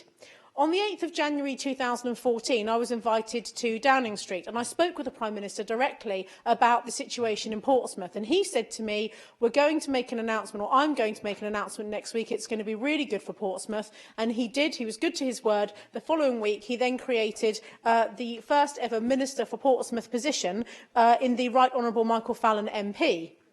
Now, we are the only city in the United Kingdom that has our own dedicated minister, and that's because of the significance the government puts on the fact that we are home to the British Royal Navy and how important that is to the economy of not just the Solent, but also to the United Kingdom. Now, we have all made it clear, and so have our MPs, that we wish to see commercial shipbuilding of some kind in that naval base. It's been wholly dependent on military contracts for a very, very long time. And as Councillor Ferret has quite rightly said, it is a very unique and relatively newly built shipbuilding facility. And it seemed criminal and shameful for it not to be utilised with all those cranes and the basins, the dry docks, etc. that they've got there. And David Cameron, as Councillor Ferret has pointed out, did come down here in February 2015, and Penny Mordaunt, the MP for Portsmouth North, and myself accompanied him round the naval base in Portsmouth, and that's when he made the announcement about the £100 million contract to get Portsmouth Naval Base ready, the refurbishment works required to get the base ready for the carriers programme. So we need to appreciate that whilst we haven't got shipbuilding, building complete ships in the city of Portsmouth, which we haven't done for a number of years, the government are putting their money where their mouth is, and a significant amount of money is being spent. Now, I have worked very, very closely since I've been leader of the council with Magma Structures, and in particular Clive Johnson, the managing director. Whilst they have announced 10 redundancies because of the delay in a contract, they know that that contract will come back within a couple of years. Now, the delay of Magma not having moved into that ship hall yet is not because they don't want to, it's because of their parent company, Magma Global, who are a company wholly working in the oil and gas industry, and what's happened with the oil and gas industry nationally that's actually led to Magma Structures not being in a position to sign that heads of term with the Defence Infrastructure Organisation, the DIO, and they'd almost reached the end of the negotiation, and it's been quite a long and drawn-out negotiation of some 12 months. I am pleased to confirm, though, Lord Mayor, today that there will be a new centre of excellence created in the dockyard, specifically led by BAE Systems. They really do want to look at alternative ways of building large structures, including ships and boats, and Magma Structures are actually taking a smaller lease than was originally thought in the dockyard, working right alongside Magma and sharing offices with them. So this is the start, and they haven't given up hope that they will move in there. And in terms of the large ship hall, it is currently being used. It is not sat dormant and empty. The Mine Hunter class of ships that we have based in Portsmouth, which is 50% of the fleet, are now being maintained and repaired inside, undercover, making that repair work far more efficient and effective for taxpayers in the UK. Also, Michael Fallon, when he became the Secretary of State for Defence, did come down to Portsmouth in 2015 and awarded the new contract to BAE Systems following a lengthy procurement process, £600 million contract spanning a 5-year period for them to continue as the facilities management company running the naval base in Portsmouth. Now, in terms of the jobs and what's going on, we do know that 950-odd jobs were lost as part of that shipbuilding announcement back in November 13, but only 120 of them, or I think 112, were compulsory redundancies. The remainder of those jobs, either people took voluntary redundancy because they were nearing retirement age or had worked for the BAE Systems for a number of years, or they were redeployed up to Scotland. I'm really, really pleased today, Lord Mayor, to be able to confirm to you that the Ministry of Defence, and I've just emailed this to Councillor John Ferret, have today announced a £472 million contract for the new Type 26 ships. That's all the design work that's required before the ships are starting to be built.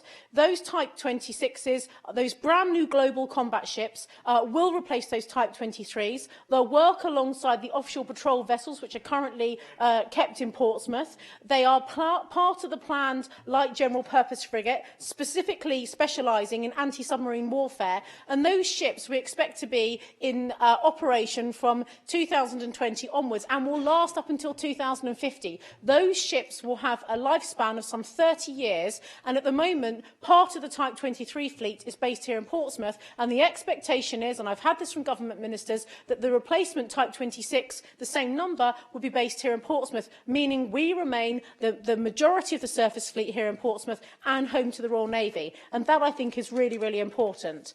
So 2020 onwards, we're looking for those first ships to be getting built and in circulation. The combat systems for those ships will be designed and built at Broadoak in the north of in our own ward and spanning Copner ward as well, and also built up on Portsdown Hill as well. The hulls are going to be tested at Haslar, but made in Cowes. And the team to do the design work for the hulls and also for the combat systems, those jobs, that will be 200 jobs that BAE Systems will be doing in Portsmouth. So again, new jobs, boosting Portsmouth Naval Base, boosting our local economy. And the Minister for Portsmouth was down here last Thursday. I spent all day with him. He spoke to the Portsmouth News specifically about the Portsmouth Naval Base situation. The government aren't giving up hope. It was as much a blow, I think, to the Prime Minister and to the Secretary of State for Defence when Magma told them 3 weeks ago that they couldn't sign that heads of terms. But we are hopeful, we are continuing, and there is a very bright future for Portsmouth Naval Base. Thank you. Councillor Lyon, please. Thank you, my Lord Mayor. What we are trying to do in our amendment is simply to take as much of the politics out of it. And I know that might be regarded as being somewhat... perhaps I was going to say somewhat hypocritical on my part, because I do bring politics into some of my remarks. Usually because I spend some time listening to Councillor Hunt shouting from the hip, and it's rather difficult not to respond. On this occasion, though, of course, the point about our shipbuilding in this city, and here it was probably prescient to have expressed an interest in that the Defence, the Minister of State for the Armed Forces is our MP and also my other half. I watched for a long, long time as she agonised over what was going on in the shipbuilding area of Portsmouth.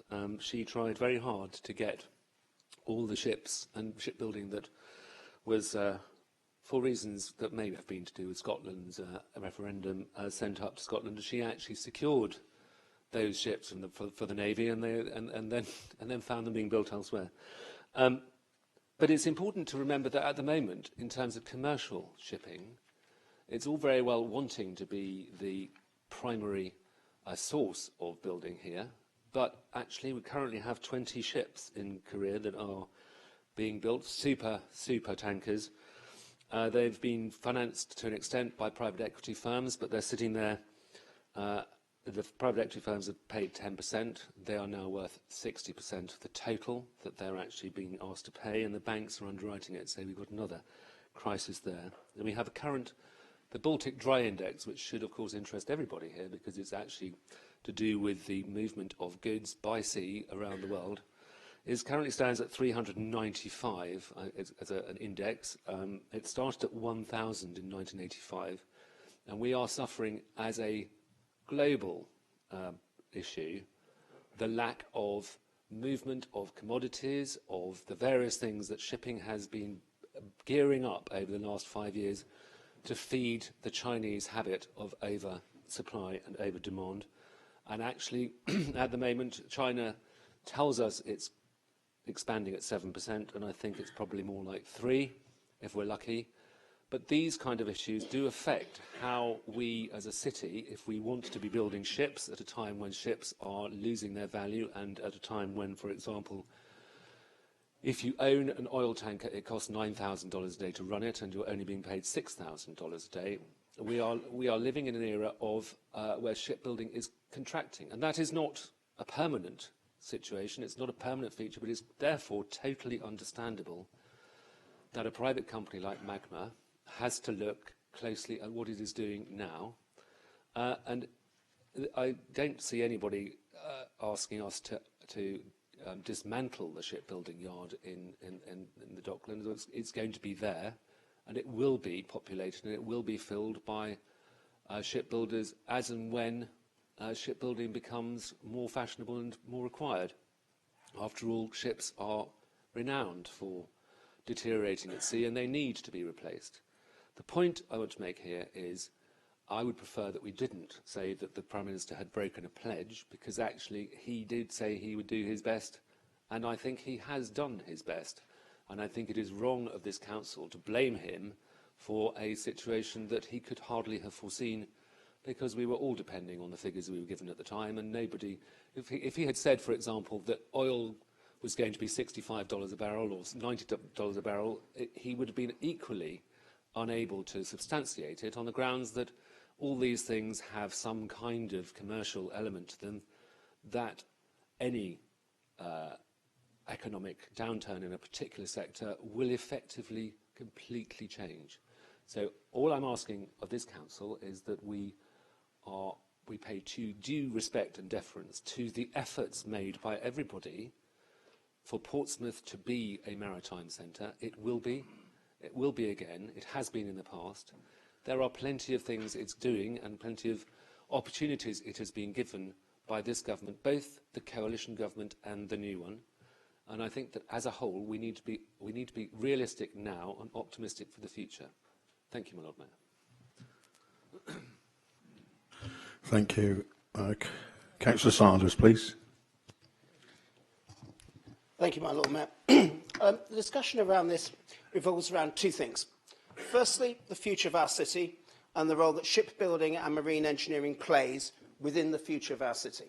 And secondly, is a matter of trust. The trust that the people of this city, and frankly all of us, placed in the words of the Prime Minister in June 2014 and again in February 2015. And I want to start with the future of the city and the role that shipbuilding plays.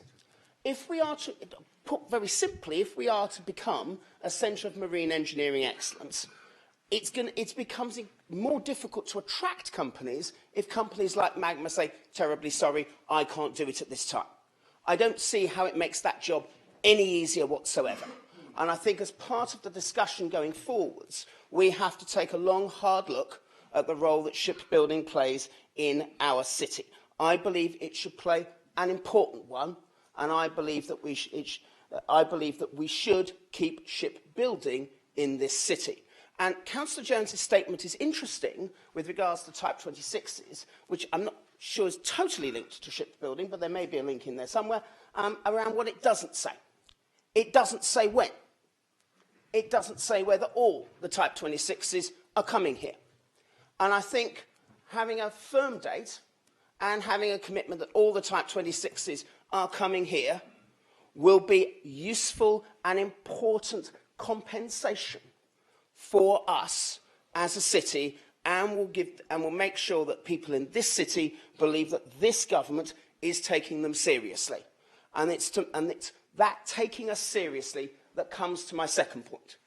Put very bluntly, there are many people in this city who simply believe that we have been sold down the river twice. We were sold down the river by the last government, including Liberal Democrat ministers, Councillor John Ferret. And we were sold down the river by this one, who made pledges. In fact, the same Prime Minister made the pledges that are outlined in the motion. And so people assumed that those pledges would be honoured. And there have been several discussions that actually what the Prime Minister meant wasn't really a commitment. It was just a series of aspirations. Well, that's a bit like 1992, when John Major said, we have no plans to increase taxes. And then 6 months later, promptly introduced 22 tax rises. That led to a loss of confidence in politicians nationally and in that Conservative government, and we all know what happened at the subsequent election when Labour under Tony Blair got in with a landslide. It's also a matter of trust because it comes to basic competence. People say to me, look, we've got a Conservative council, we've got 2 Conservative MPs, we've got a Conservative Minister for Portsmouth, and we've got a Conservative government, and we're in this state. And that, again, is not good for our city, it's not good for the future of our city, and it creates real problems when it comes to trusting the ability of government to deliver something that is crucial for our city. That is why I would suggest that we oppose the amendment from Councillor Ryan Brent, because what it says is that it wants to delete the view that the pledge to the people of Portsmouth has been broken. Now, I assume, Councillor Brent, when you decide to speak, you will tell me and everyone else that it hasn't been broken at all, that in fact it's been honoured. And it's being honoured in the ways that Councillor Jones has outlined. Because if we're not saying the pledge hasn't been broken, all you're saying is we write to the Prime Minister to express our views without saying what they are, which is a bit of a problem in writing a letter, I've always found. And, you know, do we like it? Do we think Portsmouth Naval Base has a bright future? Are we not concerned about the future of Magma? Do we believe that everybody is working together? That's not clear from your amendment. And what is clear from your amendment is a belief that the Prime Minister has not gone back on his word. That is something that many people in this city simply do not believe. They want hope. They want a brighter future. They want to see shipbuilding as part of our city and part of a wider package to make sure that we can have marine engineering here. And they're worried that what the Prime Minister has done is gone back on his word, and by going back on his word, trust in all of us goes down. And that's not something I think any of us can allow. So on that basis, I would urge that the motion goes through unamended, and I would certainly urge colleagues to reject the Conservative amendment. Thank you very much, my Lord Mayor. Thank you, Colonel. Councillor. It's no good. No. It's that time of the night again. Councillor Sanders. Councillor Gray. Thank you, Lord Mayor. I don't want to take up too much time, as we've gone through this numerous times over my 4-year tenure in council. But one thing that I just struggle with, and I think needs to be factually correct in the interest of correctness, is our MP for Portsmouth North, really. Penny had the opportunity to speak up for Portsmouth at that time for shipbuilding. She chose not to. That is the fact. That's unprecedented for an MP not to support the retention of a facility which guaranteed up to 1,500 jobs in this city. Spin it any way you like. She didn't do it. I was proud to march with those workers and families, trying to keep their jobs and work with the unions and the Labour Party, and the role we played within that. And as I say, Councillor Vernon Jackson, there were others around this room, and even members of the Conservative Party, the leader, who tried very hard. But it was very obvious that the MP for Portsmouth North was just kicking her heels, trying to worry about not being on the radar, I guess, just to get through to the next election. And I just think that is a betrayal of the city of Portsmouth, and it disgusts me, to be honest with you. That was the time, as I say, that we had the opportunity to stand up for Portsmouth. I'm afraid the MP for Portsmouth North failed that test dismally. The PM has also spoken about the pledge that he needs to honour that, and I think this is something that we need to hold him to. He shouldn't be allowed to wriggle out of this. This is something that really affects the city of Portsmouth. It irks me that people pledge things as throwaway comments to win elections. It's high time Prime Ministers, MPs, did what they're paid to do, represent the city, honour their pledges, and make sure that they make Portsmouth City be first in their thoughts, be proud to be from Portsmouth, stand up for the people that backed them in the election. How dare they let them down? Thank you, Lord Mayor. Thank you, Councillor Gray. Councillor Ryan Brent, please. I think this should be a fairly quick one. I feel like Councillor Lyon has already responded as to the reasons why the last sentence has been removed. I'd suggest it may be a reasoning behind sort of pedantic grammar. For me, is that the reason, if you would suggest that our view is that our view of all of the group leaders would be a consensus view, and I wouldn't say that would be a fair representation. So just to change it to our views, to get all of the group leaders to write, would, for me, suggest that they will have a differing or subtlety in opinion. Thank you. Councillor Hugh Mason. My Lord Mayor, Councillor Lyon has spoken very persuasively about the state of the world economy. He is right that the Baltic Dry Index has fallen quite dramatically, and he is also right that the price of Brent crude has dropped to levels which we could never have predicted. This has led to ships and the shipping trade being far less economic than it ever was, and there is a knock-on effect on firms such as Magma. We all recognise this, but this is the time when the going is difficult, when the government should support the industry in this country.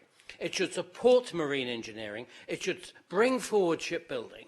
It should put its money where its mouth has been and support the marine engineering and the shipbuilding in this city.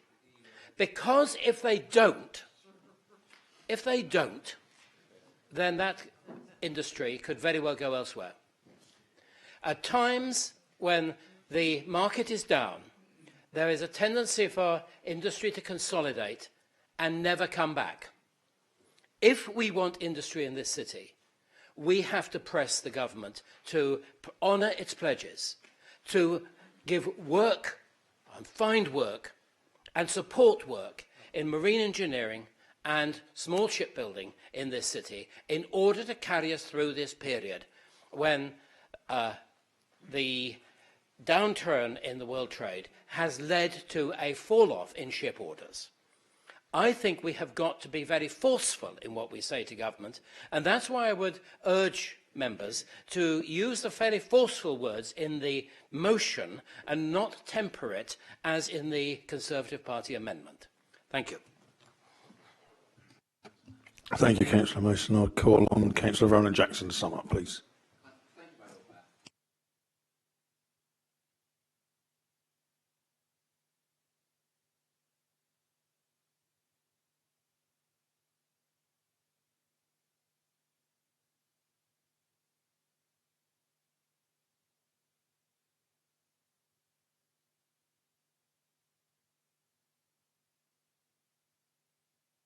Beg your pardon. So the Prime Minister was here on a campaign visit to pre the general election to tell people that he'd secured a deal for 2 companies to move into the shipbuilding hall to carry on with shipbuilding. That was really great. That was welcomed by everybody. But since then, colleagues, things have not been so good. And I think it is right that if we're trying to make sure that we work in a cross-party way, that we do recognise that there are slight differences of view. But I think it is right, and to be cooperative and make sure that we are, I'm happy to accept the Labour amendment. What I'm not happy to accept is something that says that the Prime Minister hasn't broken his promise. But the words of your amendment say that. The Leader of the Council has been... The Leader of the Council has, as always, been loud and vocal in her view about things on this subject. She's gone through things again today, and I think we need to examine them in some detail. The government has announced that design work for the Type 26s will be done in Portsmouth. I think they've announced it 7 times for one deal, but again it's been announced today. But that's not new news. The government has announced that mine hunter work will be done in the ship hall, not elsewhere in the dockyard, and the Prime Minister announced that last year. It's not a new announcement, it's not new jobs. The government have announced that not all the Type 26s will be based in Portsmouth. They have already said they won't be, that the majority of the Type 26s will be based in Plymouth and not in Portsmouth. No, they have. They have said a majority because there are 13 and we only get 6 of them, and that is a majority.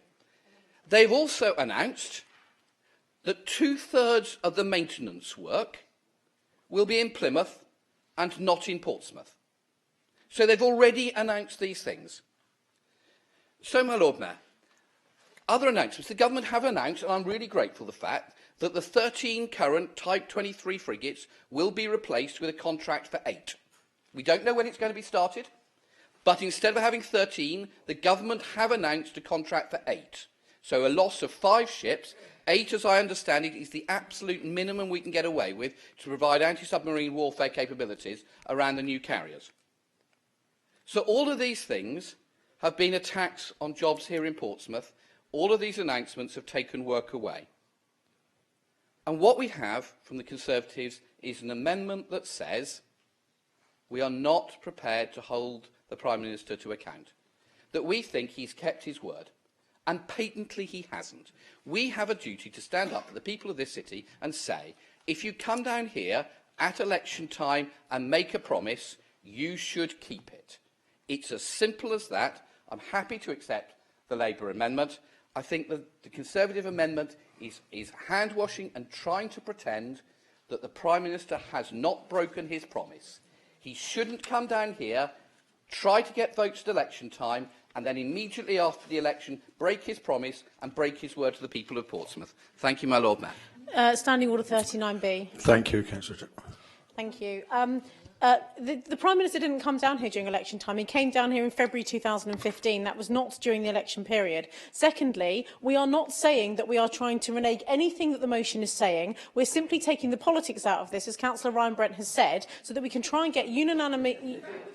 So that we can get unanimity in this council chamber, and it simply says that all leaders will write to the Prime Minister reflecting their views, and I will do that, and I have reflected my views, and I will continue to do so. But for him to say that we are trying to negate the motion and to say that we are trying to take away what it says is absolutely not true. We're just trying to put Portsmouth before the politics of the Liberal Democrats yet again. Point of order 39B. My Lord, I don't think anybody takes seriously the idea that February 2015 wasn't in the run-up to the general election. And the Prime Minister was going around lots of marginal seats, not saying anything about anything that might get any votes. I'm terribly sorry. That is stretching it a bit. I'm sorry, my Lord Mayor. People should be taking responsibility for their statements. So now we've got run-up to the general election as opposed to the election period. You've changed your words, Councillor. Councillor, we are now going to go to the vote, and the first vote will be on the one amendment which was put forward by Councillor Ryan Brent. Those in favour of the amendment, please show in the usual manner.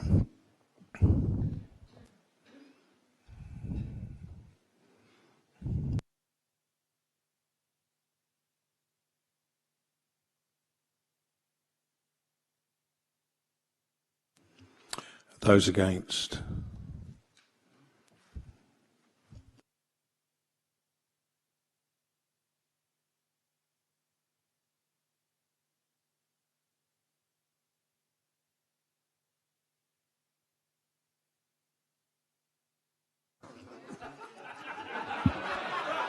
Right.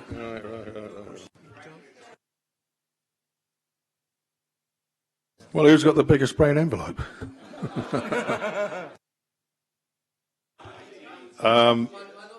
Could we ask for a recount? We think that vote might have been an incorrect count of the vote, my Lord Mayor. Well, we'll start again by asking all those in favour, and to save any embarrassment, I will vote immediately. Thank you.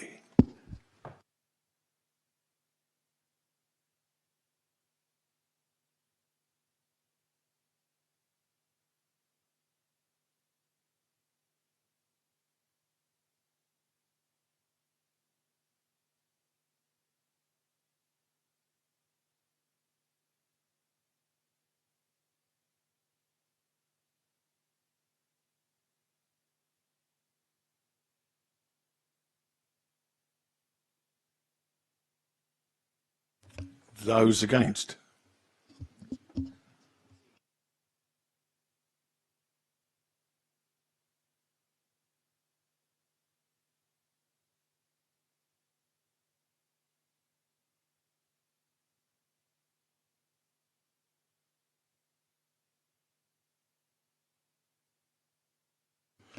Yes, and also I think it's incumbent upon me, and I'd like to remind the previous leader of the council that when I was a Lord Mayor, when they had the administration, that the advice was that if it ever came to this sort of thing, you would go with the administration.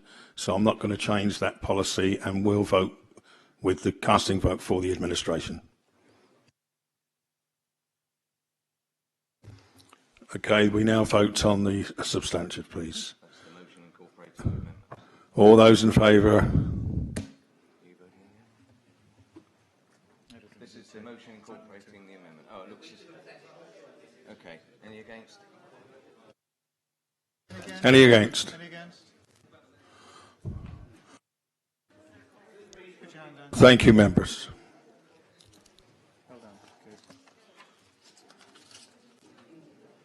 Which one are we doing now? We're now on there. Moving on to the next motion. Where's this? Where that is? Where? Page 38 Right. Moving on to the next motion. Here's the consultation motion F on the agenda, proposed by Councillor Vernon Jackson, seconded by Councillor Sanders.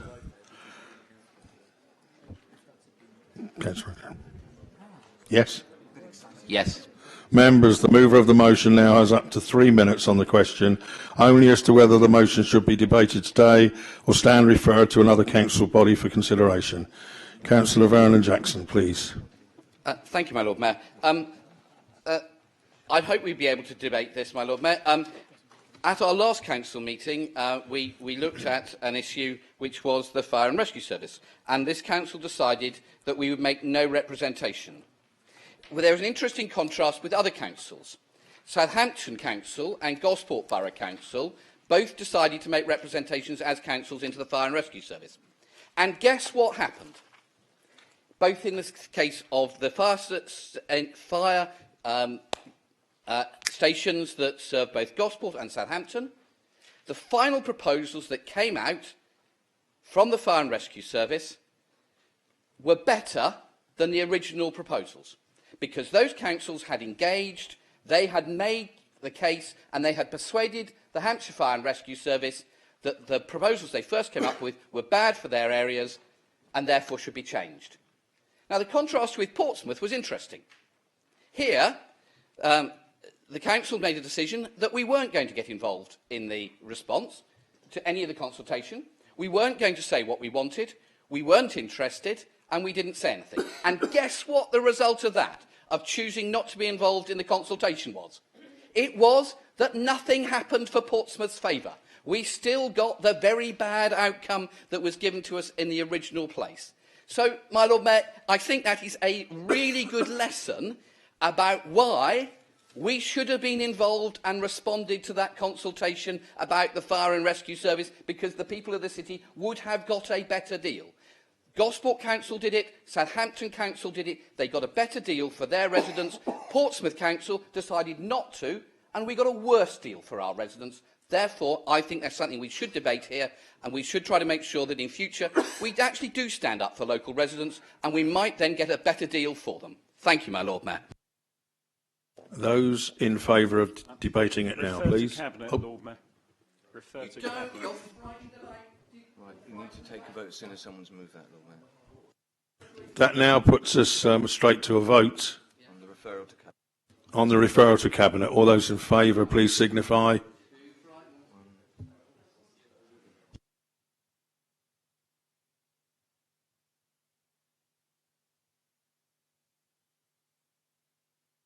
Those against.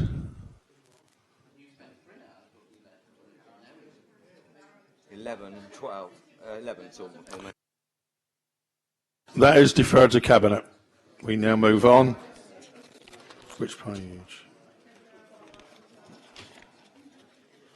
Go, where am I? You're now on local lottery. Oh, 41. Moving on to the next motion is the local lottery motion, G on the agenda, proposed by Councillor Luke Stubbs, seconded by Councillor Linda Symes. It is, Lord Mayor. Members, the mover of the motion now has up to 3 minutes on the question only as to whether the motion should be debated today or stand referred to another council body for consideration. Councillor Stubbs. Thank you, Lord Mayor. We live in a time of austerity, and a lot of these council meetings we spend time talking about money, talking about things that we can't do anymore. And there's a bit of a tendency. There's a bit of a tendency, perhaps, for some people, you know, in local government as a whole, to throw their hands up and say, "That's it. There's nothing we can do." But that's not the whole truth, because what austerity does is it challenges us to be imaginative. It challenges us to think in new ways. This administration is already doing quite a bit of that. That's why this last year we brought in £2 million in new revenue, and that's not higher charges, that's higher parking charges and so forth. That's genuine new revenue through sponsorship deals, through commercial income, through events and so forth.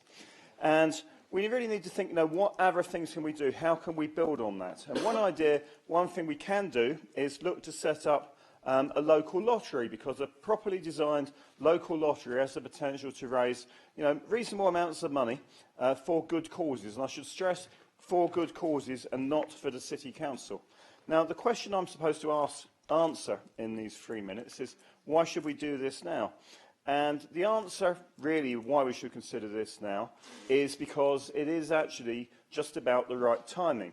That this is not an original idea, it's pinched from Aylesbury Vale District Council, and they started running a local lottery of their own back in December. It took a while to set up, but the actual first sale of tickets took place then. And so they were starting to get a bit of information, really, about how it's working for them. And bearing in mind the timescales for studying this in the council, setting things up and so forth, it's basically, this is about the right moment. If we were to set something up, it's about as quick as we can, but still having the opportunity to learn from an experience of another local authority. And we also need to have a public discussion. I mean, the reason for debating this in council is simply to give it a bit of public prominence, because we need to know, do people want it? Will people buy tickets?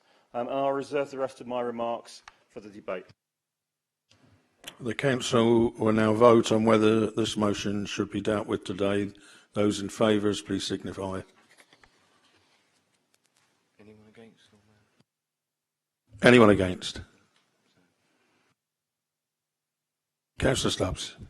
Thank you, Lord Mayor. I will try to keep it short. I'm just going to say a few words, really, about what actually does happen at Aylesbury, because this is the sort of thing that we could consider here. So they have set up the Vale Lottery, which is, it's all online. It's £1 a ticket. Of that pound, 58p of it goes towards good causes, local charities, basically. The other 42 is a combination of running costs and prizes. They have a policy whereby people can nominate charities. Charities can nominate themselves as well to be recipients. The only rule is they have to be local. They have to spend whatever they raise within the administrative area of that authority, and the obvious ones about no politics and no religion. It's been up and running since December. They are on target. I've only seen the numbers for about the first month of operation, but they were on target at that point, and in actual fact being on target early on suggests they may even exceed their expectations, because these things take a while to build up. And their expectations was for the money available for charities to be in the range of 30 to 35,000. Now, this is one of the things where the truth is that no one really knows whether this is going to work and whether this would work in Portsmouth. The only way you can actually find out is to try. But there are a couple of reasons for thinking that if it can work in Aylesbury, it ought to be able to work here.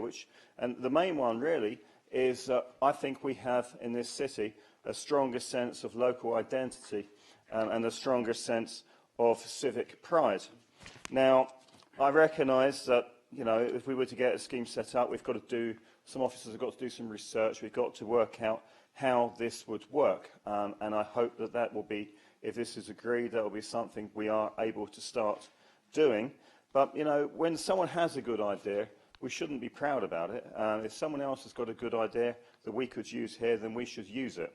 And I just want to say a few sort of things that this is not about. And one of the things, the most obvious thing that this is not about, is about saving money for Portsmouth City Council. And when you think about it, because we've done everything we can this last year to maximise the amount of income available, and then, you know, that's as commercial sponsorship, other things that I mentioned, also putting the council tax up by the largest amount that we could. And I didn't really want to do that, but it's one of these things where I think that under the circumstances it's the right thing to do. So when you allow for all of that, the council's income then becomes essentially fixed. And so if you want to spend money on one thing, the only place of getting it is to get it out from somewhere else. Now, as under the pressure to reduce spending, it is perfectly true that the amount of money spent on charities has declined, but it has declined. But when you think about it, I mean, this is a way of doing something about it. The council can't just suddenly say, well, we'll put the money back in the budget. That's just not feasible. This is a way of letting local people decide whether they want to help. In the Aylesbury model, they'd be able to pick the charity which receives 50p of that 58p. And so I think this is something that we really ought to do. It's something that we really ought to look at. I mean, this isn't a silver bullet. It's not going to raise millions. It's not going to solve all the problems in the city, but it is one of the weapons that we have in our armour. It's one of the things that we can do to make this city a better place, and it's part of really moving, as all local government is, from being just someone that throws money at things to being an organisation that enables communities to solve their own problems. Thank you. And do you second that, Councillor Symes? My Lord Mayor, I'm just trying to write an amendment. If I could be given a second to complete my sentence, then I would happily submit it to you, my Lord Mayor.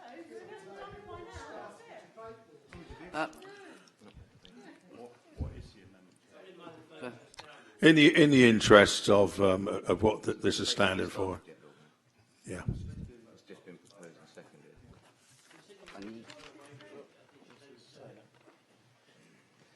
My Lord, it's a very simple amendment. I think it's a good idea to do this. No, could you give this to me, Rob? It goes this direction. It's a very simple amendment. I think the proposal is a good proposal. I'm about to tell you, Linda, if you wouldn't interrupt so often, you might actually learn something. So let's start again. I think it's a very good proposal. Linda, this is where you interrupt. It's a very good proposal. I'm happy to support it. But I think actually, if it's raising money for charities, and I think that's a good idea, the first call on it should be to charities who've lost funding from the City Council. And therefore it gives us a way of where the City Council is having financial problems, but there are charities that have lost funding, and that should be the first call. So when the City Council decided to remove, to take the money from the textile banks and keep it for the City Council, local charities lost funding. So Hampshire Air Ambulance used to get £18,000 from the City Council. Now it doesn't get anything. Now, so my Lord Mayor... Members. Leader, if you wouldn't mind just not heckling, it would be appreciated. I've been contacted by 2 local charities in the city, very local charities, both of whom are either losing their premises or being asked to pay a substantially greater rent. So 600% rent rise for one, being thrown out of their property by another. So, my Lord Mayor, helping charities like them, if we're going to raise money by a lottery, which is a good idea, then I think the first call should go to those charities where the City Council has removed funding, so we are supporting local charities here in the city. So I'm very happy to support it, but I just think we owe it to those local charities to support them, and I hope that the amendment might be supported. Lord Mayor, the amendment which has been passed up to me is to add the following words: the first draw on any funds should go to the charities that have lost funding from PCC, and it's proposed by Gerald and it's seconded by Councillor Wood. Councillor Hunt.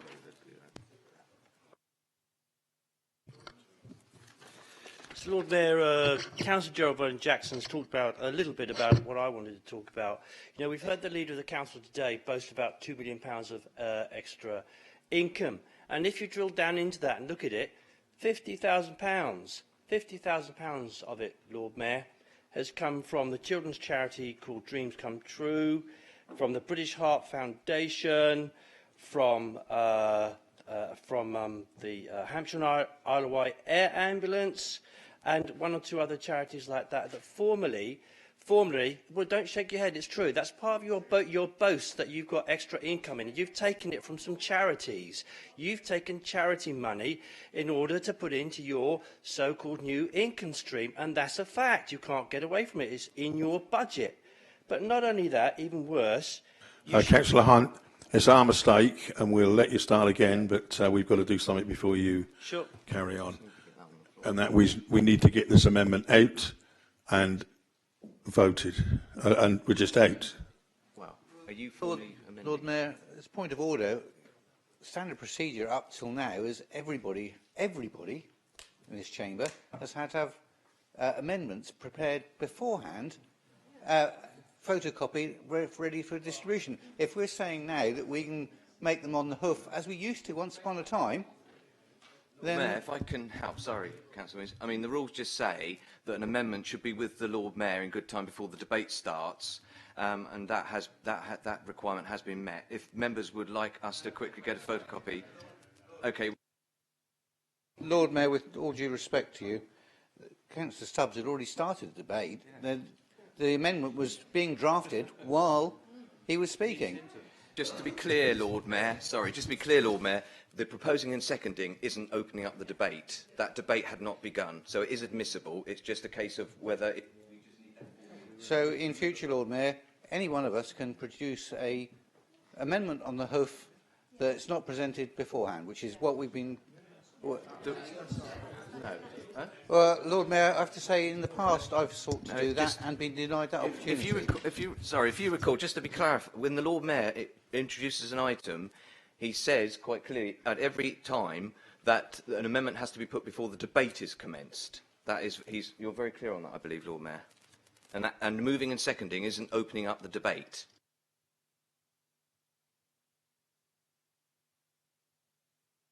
I'm sorry, Lord Mayor, I wasn't going to say anything, but I think that's a very moot point. Surely, when somebody is proposing or seconding an item, the fact that part of their proposal is going into detail about what it's all about, and that leads on to the rest of the debate. So Lord Mayor, I'm sorry if I may, this is an established procedure. This is not a debatable point. You've received the advice from the Democratic Services Manager.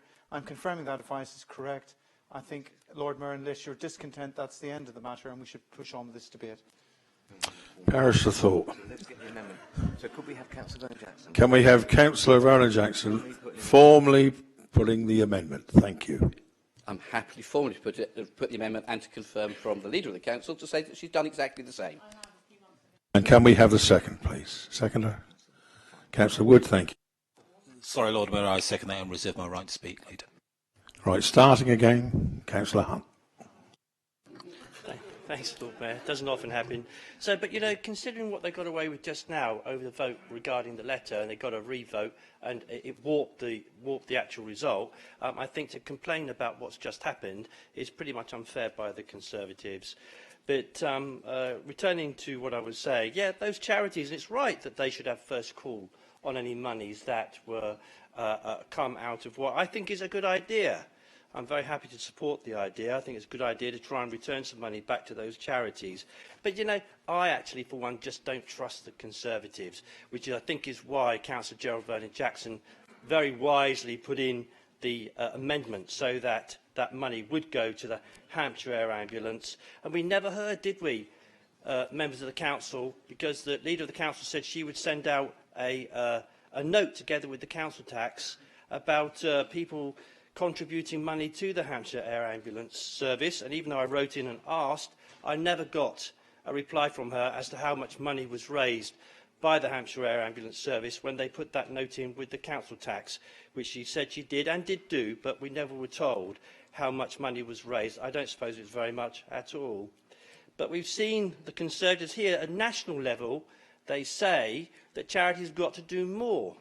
They say that people like the British Heart Foundation, Hampshire and Isle of Wight, Air Ambulance and the Salvation Army, they've got to step in and they've got to start to deliver some of those services that local authorities don't do as a result of the reductions to local government made by this Conservative government and indeed the government before. So, you know, on the one hand they say at a national level charities must do more, and then at a local level they take the charities' money away and subsume that money into their budget and then claim it's a new income stream. Well, how awful is that? To take money away from charities, it is awful. I'm sorry, Councillor Stubbs, it's an awful thing to do. To take money away from charities, children's charities, the Hampshire Air Ambulance, British Heart Foundation and others, and not to give money to people like Mind, and that's closed down now, and then to tell the Portsmouth Welfare Association in the Carnegie Library in Fratton that they've got to get out for the fear of a 600% increase in their rent. I mean, how can that possibly be right? A 600% increase in their rent for Portsmouth Welfare Association. Utterly despicable. And that could only come from the nasty party. Can you imagine what they would be doing if we tried to do that? Absolutely awful. Taking money from charities, putting it into their budget and where you can all sit there all uncomfortably and looking, pulling faces, because it's all true. It's uncomfortable for you. You shouldn't be doing it. You should be looking after charities, which is why I'm actually very pleased to support this notice of motion. I think it's a good thing to do, and I'm extremely pleased that we should support, or I hope very much everybody will support, a very sensible decision by Councillor Gerald Vernon-Jackson. Members, it's really important to return that money back to Hampshire and Isle of Wight Air Ambulance, to the Salvation Army, to the children's charity Dreams Come True. They've had their money taken away by the council. If there's an opportunity to return that money, I hope that and if this lottery works out, which I hope that it does, I think that they should have their money returned to them in the way they had their money before. That's only fair and it's only right. So, members, I hope you'll support the amendment and this, also this notice of motion. I think both of them are the right thing to do.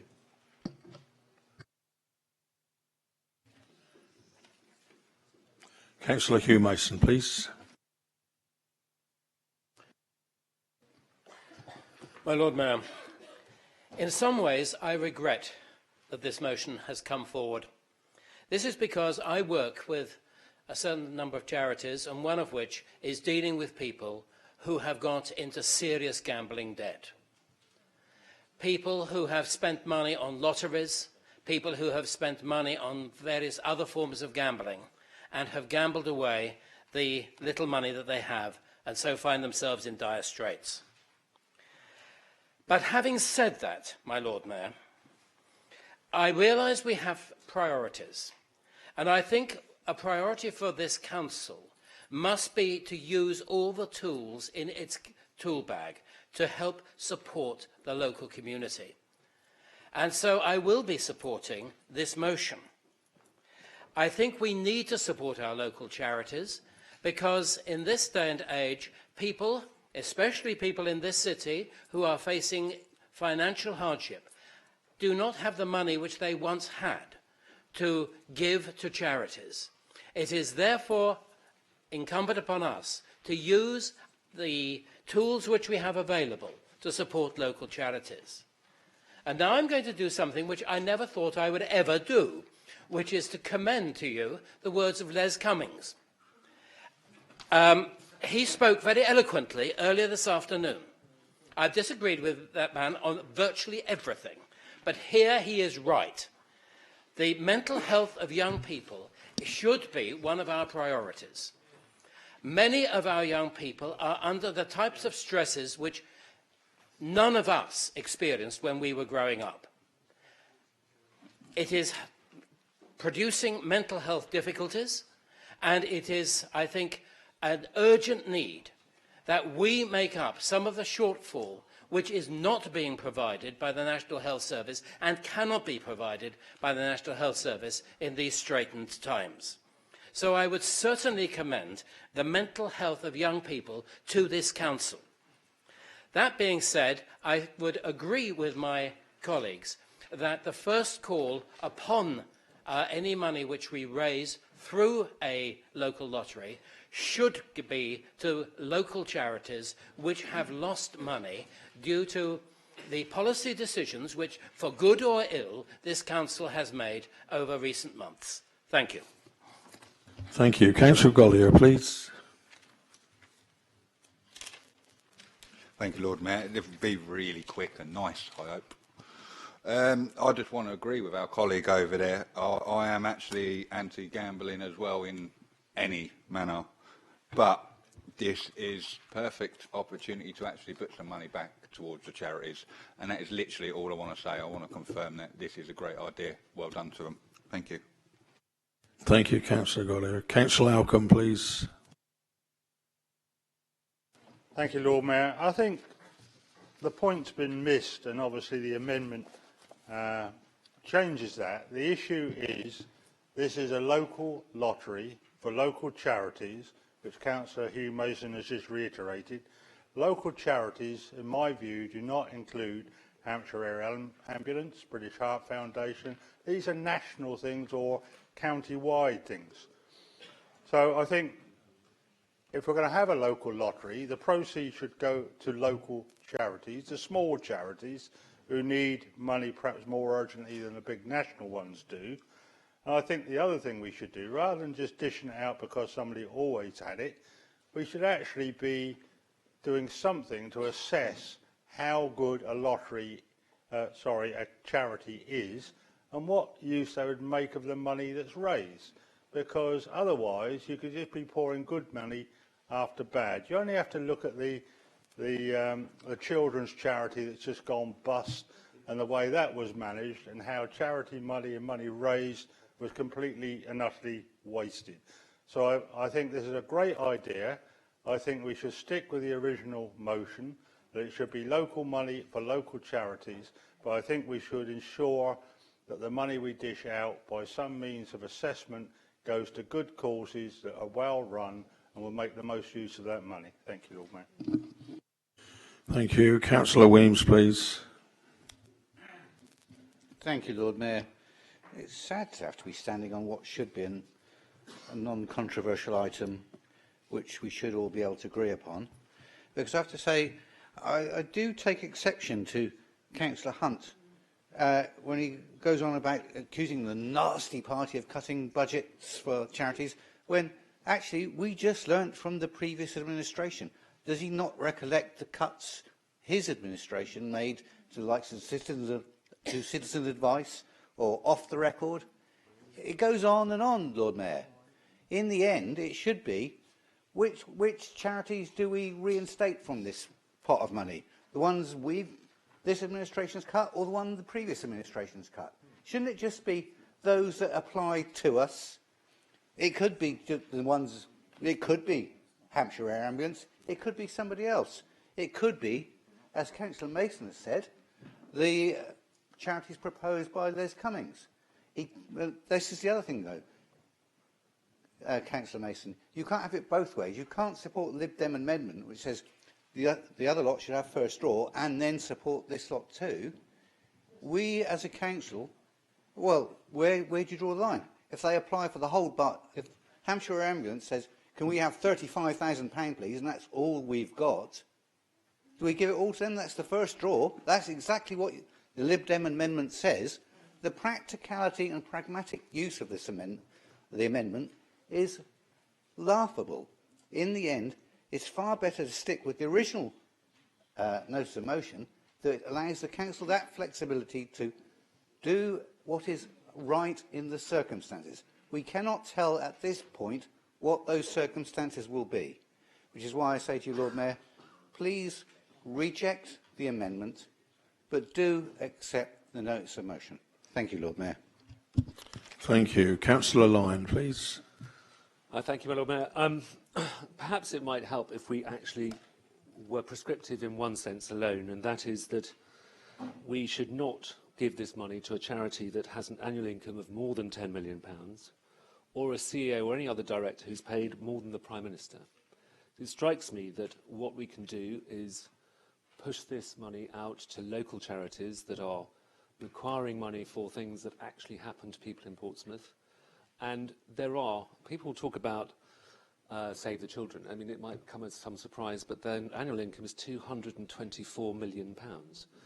And I think that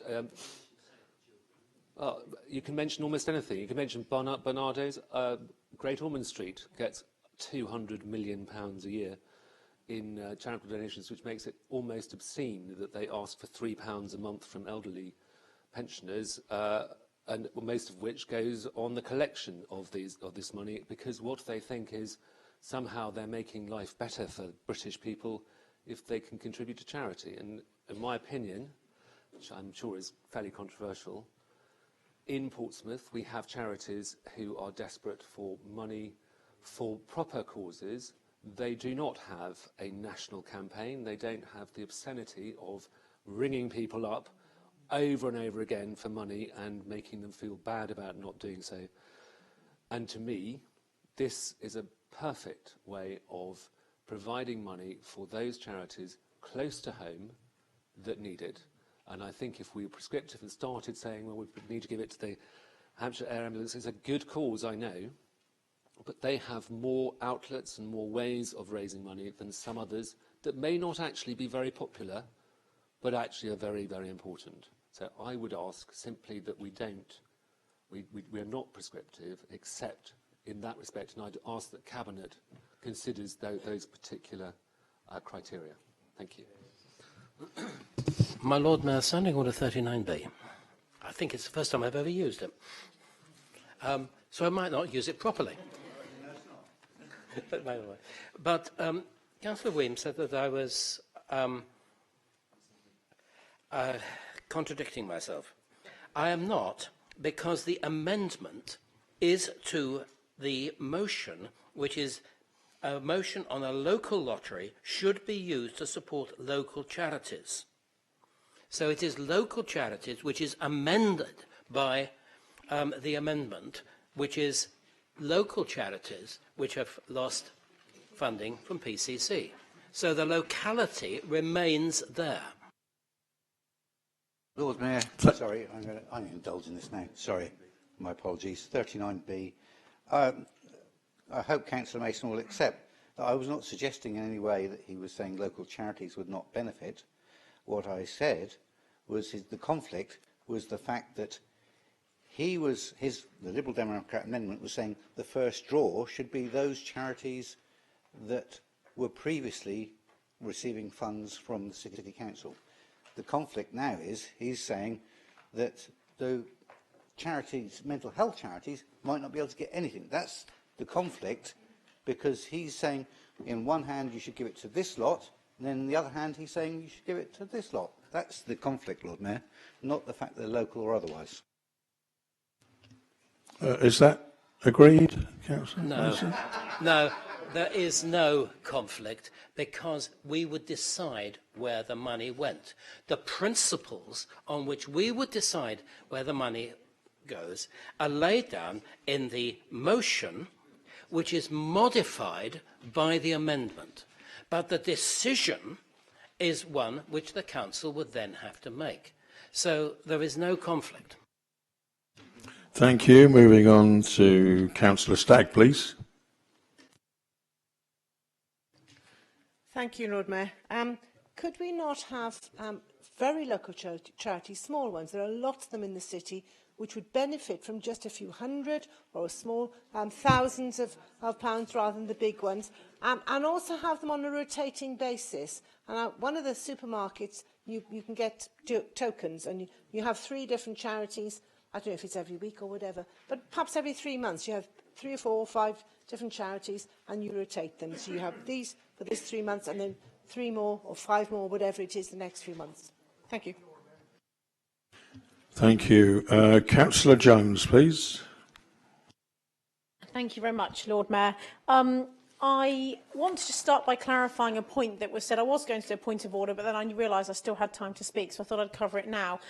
Councillor Lee Hunt is confused, and I know you might find that hard to believe, but he's talked about the fact that I'm claiming, or I have claimed, that the £2 million I referred to earlier in an earlier debate today, that we raised, this Conservative administration, in our budget this year through brand new money to this council, income to this council, he's claiming is actually £50,000 worth of income that's come from removing the textile charity banks around the city. He is confused because that £50,000 cut that was made in 2014-15 budget, and now today we've done this year we did the 2016-17 budget. So actually that £50,000 was done last year, and the £2 million of brand new income that this Conservative administration has managed to find and put forward to spend on the people of Portsmouth was done this year and not last year. So just to clarify that, and that's come from £700,000 sponsorship for the Spinnaker Tower for 3 years. That's 3.5 million split down to 700 per year. £500,000 that we are raising brand new money that we're spending on care homes and old people in this city by the commercial property that we've bought around the UK that Councillor Lee Hunt would have liked us not to have done, and therefore we would have had to have closed old people's homes. £200,000 of new income. What about the lottery? £200,000 of new income from parking income. and that's about £1.5 million, and I'm £0.5 million adrift, but I'll come back to that in a bit later. The point is, Lord Mayor, is that this will be for Councillor Lee Mason, as the Cabinet Member for Resources, to decide how this lottery will be set up and implemented. It would come under his portfolio, and it's quite right that if this is agreed today, it'll go off to his portfolio for some work to be done by officers with recommendations to come back. That will go through public consultation clearly, because his report will be published a week before he takes the decision at the minimum. And so therefore everyone will have the opportunity to have their say. I do think that it's interesting that councillors Hugh Mason and Lynn Stagg are in disagreement with the leader of their group's amendment, which says the first draw of any funds should go to charities that have lost funding from Portsmouth City Council. And both Councillor Lynn Stagg and Councillor Hugh Mason have talked quite rightly, and I agree with them entirely, about this local money raised from a local charity going to local charities in this city. And yet Councillor Gerald Vernon-Jackson wants the money to go to Dreams Come True and to British Heart Foundation, people who are paying their chief execs well in excess of £100,000, national charities with income of, into the tens of millions of pounds. We don't want to do that. Local lottery for local charities, local people. So, for example, organisations like Off the Record, that, even £1,000 would make such a difference to them. They are all volunteers. The Friends of the Rock Gardens, Pompey in the Community, and a charity that I'm really, really proud that I've been involved in bringing to this city, and they actually moved into their new offices, in the civic offices, today, this morning, Beat the Bullies, a Havant-based charity that have had to move out of their premises because the landlord needed it back. And so I was contacted by the volunteer, who is the chief executive, but she's not paid, and she asked me if I could help with some space in the civic offices or somewhere in near the podium or whatever. And we've managed, through Joe Bennett and the Asset Management Service, to find them space in this city. They've had a beautiful desk donated to them at the weekend. They are grateful for anything they could get. But also, this local money raised by a local lottery for local charities could also go to your charities, Lord Mayor, or the Lord Mayor incumbent, the Lord Mayor select, Councillor David Fuller. And that's what this is about. It's not about helping to pay the 150 grand salary for Dreams Come True chief exec that's sitting in some fancy office in London. This is about Pompey. This is about our local kids. It's about our local services. And it's about making sure that we are raising money for those local charities. And that 50 grand that we took out of the income for the textile banks, did we just put it into a little bank account and say, sorry, charities, you're not getting that income from the textile banks? No, Lord Mayor. We spent that money on trying to reduce Councillor Neil Young's overspend in children's services, because a budget was set by, I won't say their lot because that's disingenuous, by the Liberal Democrats. Their last budget they sent, which set was £1.9 million overspent in children's services. We've had to rectify it and bring that budget more in line and reduce the spending, but that £50,000 per year has gone to Councillor Neil Young's overspend so that he can help the children in this city, and that's exactly why we want to do this. My Lord Mayor, 39B. I'm sorry if the amendment has caused all this heat and light. By the way, Dreams Come True is a local charity in South East Hampshire. It is not a national one, it's a South East. My Lord Mayor, the amendment follows on from the proposal. The proposal says to support local charities. The amendment says to then spend the money on first call on charities that have lost funding. Therefore, by definition, following on, it can only go to local charities. If I could repeat, and I wonder if the Leader of the Council can listen. The proposal in paragraph 4 says used to support local charities. Then ask Luke, who wrote it, to define local. We're not trying to change that. We're not trying to remove that. All we've said is that the first call of that money for local charities should go to local charities who've lost money from PCC. 39B, Lord Mayor. His amendment says the first straw on any fund should go to a charity that have lost funding from Portsmouth City Council. That would be the British Heart Foundation, Gerald. Your amendment, because you rushed it on the hoof, is wrong. Members. Because it says so in the original Councillors motion. Gerald and Donna. And I know one of you is up for election, but that doesn't matter. We're talking about giving money to charity. I don't normally say anything, but this year the Lord Mayor's charities were for a maximum of £1,000 each to deserving charities in Portsmouth. And as long as they were based in Portsmouth, and for Portsmouth people, they're going to get their £1,000, the ones that have applied. So I think we can all agree, and I don't normally interrupt, but this is what it's about, giving money to local charities. Now, well, there we go. And I'm now going to call Councillor Hastings. Thank you, Lord Mayor. I've listened intently to this rather raucous conversation over something I thought was quite simple. This is a lottery, everybody agrees, but we have 42 members in this chamber, and if we were to be asked which charity, we could have 42 different charities. So, why not make it simple, and when Councillor Mason comes to look at this, why don't we, as members, list local charities, a number of them, it might be 40, 50, I don't know, and then the subscribers will vote. As they pay their money, they will vote for which charity they decide and choose out of that list, and that's where the money will go. Thank you, Lord Mayor.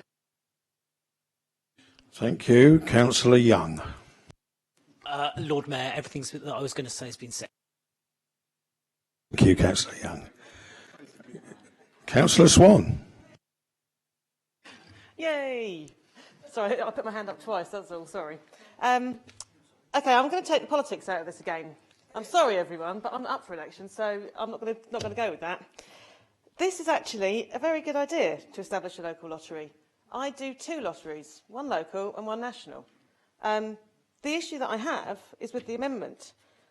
I have no problem supporting any of the charities that have lost the funding, but like many others around here have already said, if I'm going to put my money towards a charity via direct debit or via whatever scheme in advance, I want to know where my money's going. I don't think deciding on the last minute on a click of a button which I want would work for me. I like to know in advance who's going to get it. I think local charities should be first and foremost. And I also think as a local charity, as a local lottery, it should be local people who decide, not us, not the councillors. This should be open to people who want to play. As Councillor Hastings has said, if we each nominate one charity, we'll each nominate something different. If we, however, allow charities the opportunity to apply, put all the details online and allow local people who want to register, who want to play, to vote for the top 5, then that to me would make this surely the fairest way. So I support this. I think it's a great idea. I already do it myself, so how could I not support it? But I don't support the amendment, I'm afraid. Thank you. Thank you, Councillor Swan. Councillor Sanders, please. Thank you, my Lord Mayor. Everything I wanted to say has already been said by Councillor Vernon Jackson, so I will say nothing. Thank you, Councillor. Up for election? Councillor Smith, please. Thank you, Lord Mayor. I hope this microphone stays on. It's been going on and off during the course of the meeting, and I haven't even been using it. Yes, with regards to this proposal to establish a local lottery, I do have concerns to the point that I don't think I can support it. I do accept the imagination, albeit borrowed, that's fine, that goes into this, that this is a new way of funding charities, and I certainly will support the amendment that says charities, the local charities who have lost money, because the amendment does not supersede the statement that it's local charities in the original motion. So those local charities which have lost out on funding from this administration should have an early call, at least, on funding, but not all the funding from this lottery when it comes about, as I presume it will. I couldn't agree with all of Councillor Lyon's comments about large charities and their fundraising methods. I have no particular view. I'm not saying I disagree. But the rest of his comments, and the comments particularly otherwise from Councillor Elcombe, were particularly sensible. They were clear and they were brief, and if this lottery were ever spun off from the council, I would be happy to see them as trustees. My issue comes with the level of gambling addiction in this city. On that basis, I don't think it right for the local authority to present another option for people to spend money which these people usually need and should be spending on themselves. There are significant issues, perhaps not in massive numbers, but for a small number of people, gambling is an absolutely crippling issue for their lives. On that basis, I don't think I could support, and I think it would be appropriate for any local chapter of Gamblers Anonymous, perhaps, or similar organisation to be receiving funding from this lottery when it goes ahead, as it appears it will. Thank you, Lord Mayor.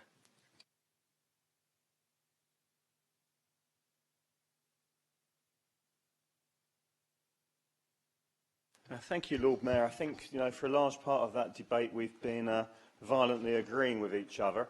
I would like to address just some of the points that have been raised in the debate. Firstly, Councillors Smith and Mason both raised the issue of gambling and perhaps ended up taking divergent views at the end of it. I have to say that I think probably what drives people towards impulsive gamblings are the giant jackpots. I think that you'll find that much more with lottery tickets, where the amount you can win is very large, or towards the sort of scratch cards or slot machine model, where the payoff is instant. But this wouldn't be either of those. This wouldn't be a really large payoff, and it wouldn't be instant. So I suspect that for people who are susceptible to gambling money that they can ill afford to lose, this would not be how they would do that.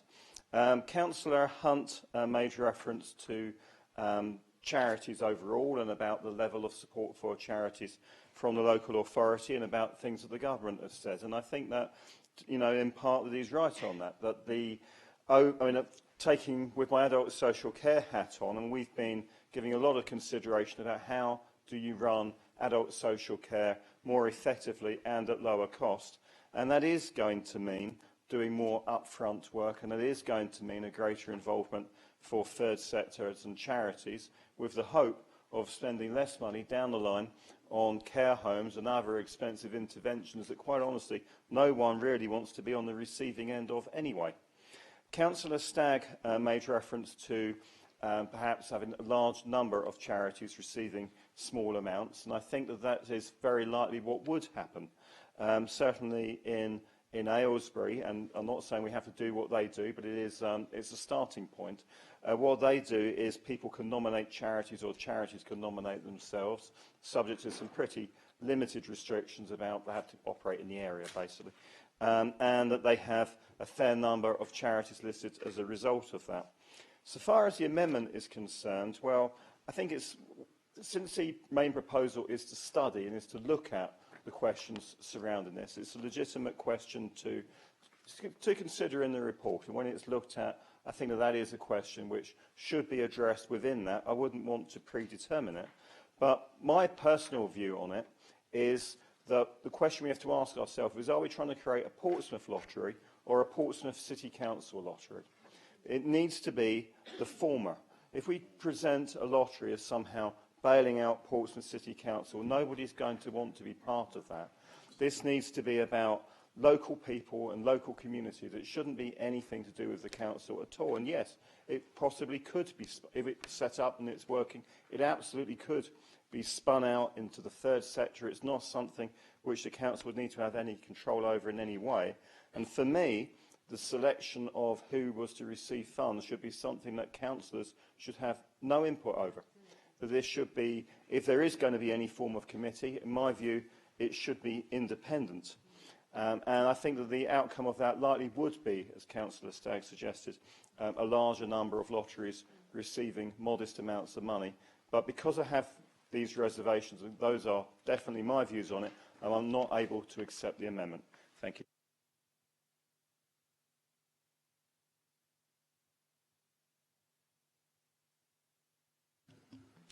We're now going to have a vote on the amendment. All those in favour of the amendment, please show.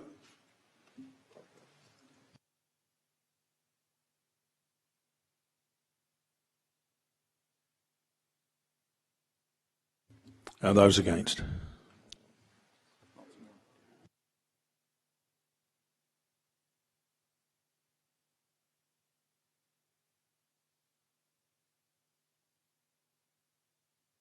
The amendment's lost. We'll now vote on the substantive. Just the original, not the substantive. Oh, the original. All those in favour?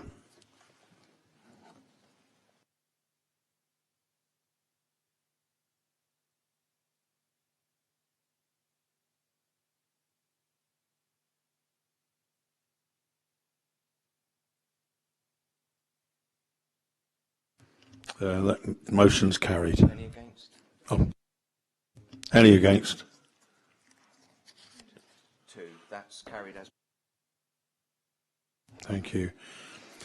We're moving on to the next motion. And this is the Safeguarding Police Services motion H on the agenda, proposed by Councillors Winnington and Councillor Sanders. Okay, yeah, proposed, Lord Mayor.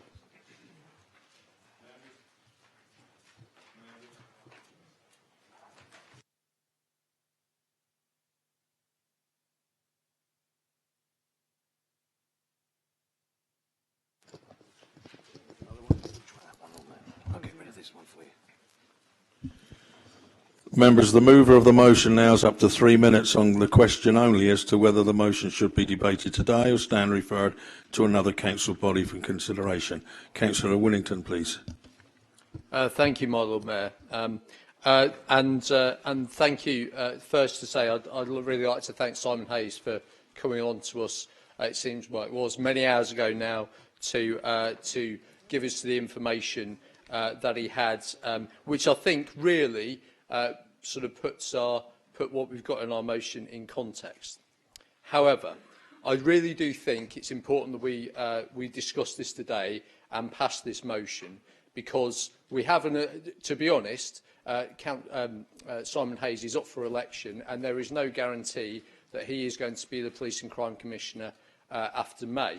And therefore, we need to be saying to all the candidates for that election about what we want in Portsmouth. So it's all very well him saying what he wants to do and what he's in negotiations to do, but you could get someone else who could come in after May. It could be another independent, it could be a member of a political party, but we really need to say this is what's important for us in Portsmouth, and to make sure that we put that marker down.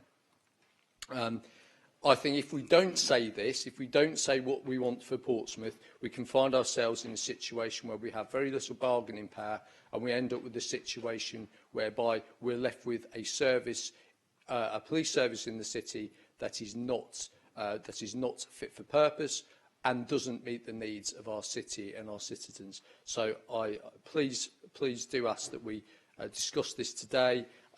We have very little time. It's our last full council meeting before the election, and we should be working together as the City Council to put this view across and indeed to show that all parties on this council think that what is proposed in this motion is taken forward. Thank you, my Lord Mayor. Thank you. Is this seconded, please? Formally, my Lord Mayor. Thank you. Where are we going to that? Do members wish to debate the motion today? Do members wish to debate the motion today, please? Those in favour? Back to Councillor Winnington. Thank you, my Lord Mayor, and thank you, colleagues. The motion in front of you really does state out what we, as Portsmouth residents, as Portsmouth councillors, as citizens of Hampshire as a whole, because obviously what happens here does affect our colleagues nearby and residents nearby what we want to see for this city. It acknowledges the fact that funding for police services has been cut by government, and obviously this has been going on for quite a considerable amount of time. I think Councillor Hunt might be coming in later, but he was talking in our... we had a meeting just before the full council today. He said there's 1,000 less police in Hampshire than there was 26 years ago, which really does bring into account the fact that police budgets have been cut year on year for a very long time. So it is important that we do put that marker down again to say to governments that we want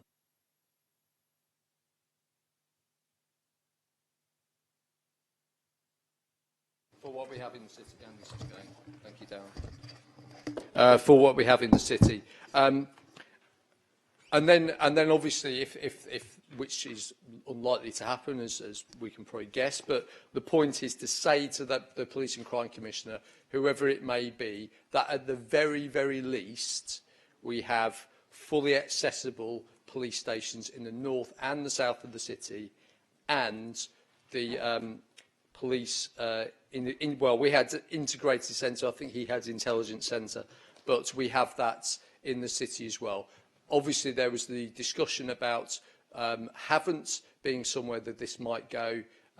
Obviously, Simon Hayes has said he's looking at places in Portsmouth, but we really need to do everything we can in our power to make sure that it's there. I know Councillor Vernon Jackson, when we were in charge of the council, was talking to Simon Hayes even back 2-3 years ago about this, and obviously the leader has been talking to Simon Hayes in more recent times about finding a site as well, and there's apparently 2.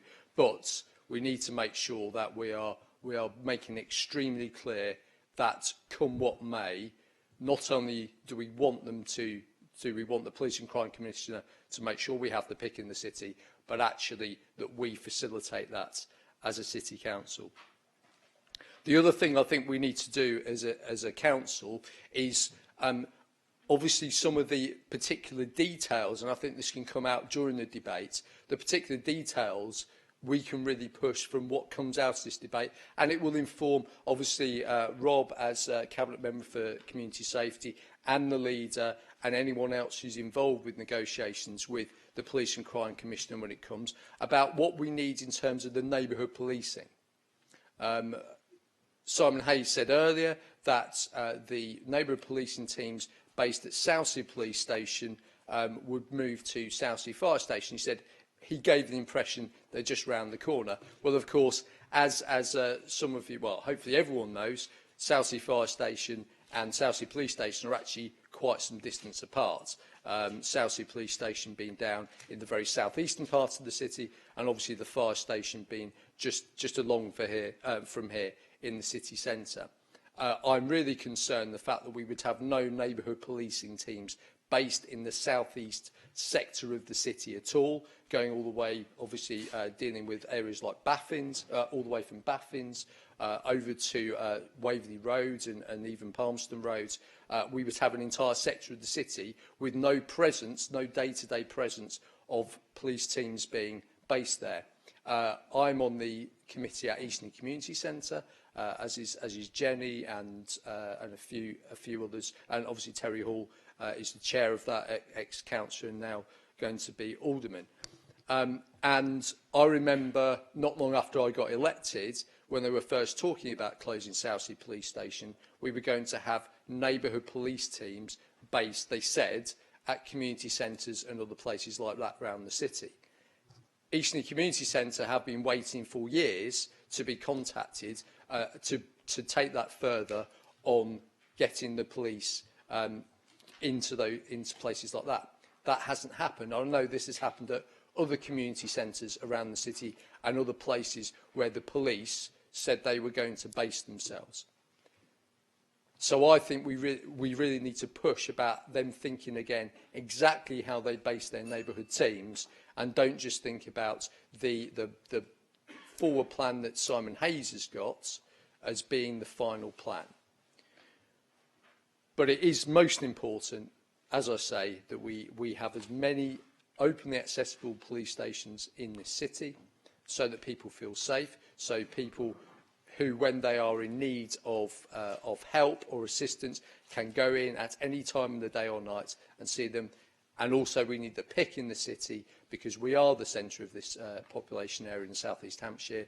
And also it's a jobs issue, because if something like that, which has all the admin jobs, is based in Portsmouth, Portsmouth people are going to be the most likely people to be working there. If it was out in Havant or Fareham or Gosport, or even up a bit further in Waterlooville, people local to that would get the jobs there and would stay there. So I think it's really important that we pass this motion, send that message to all the candidates for the Police and Crime Commissioner election, and do it for the people of Portsmouth. Thank you, my Lord Mayor. Thank you. Are there any amendments to this motion which will need to be proposed and seconded and circulated? Amendment standing in my name, Lord Mayor, I reserve the right to speak. Is that seconded?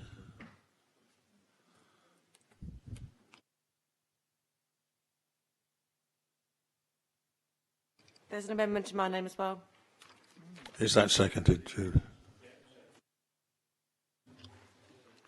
What will he do? It's not what's it, sorry. Yeah, that's done. Then they've got a second. Yes. Not her name. Michael?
Members, can I call upon Councillor Alcombe to move his amendment, please?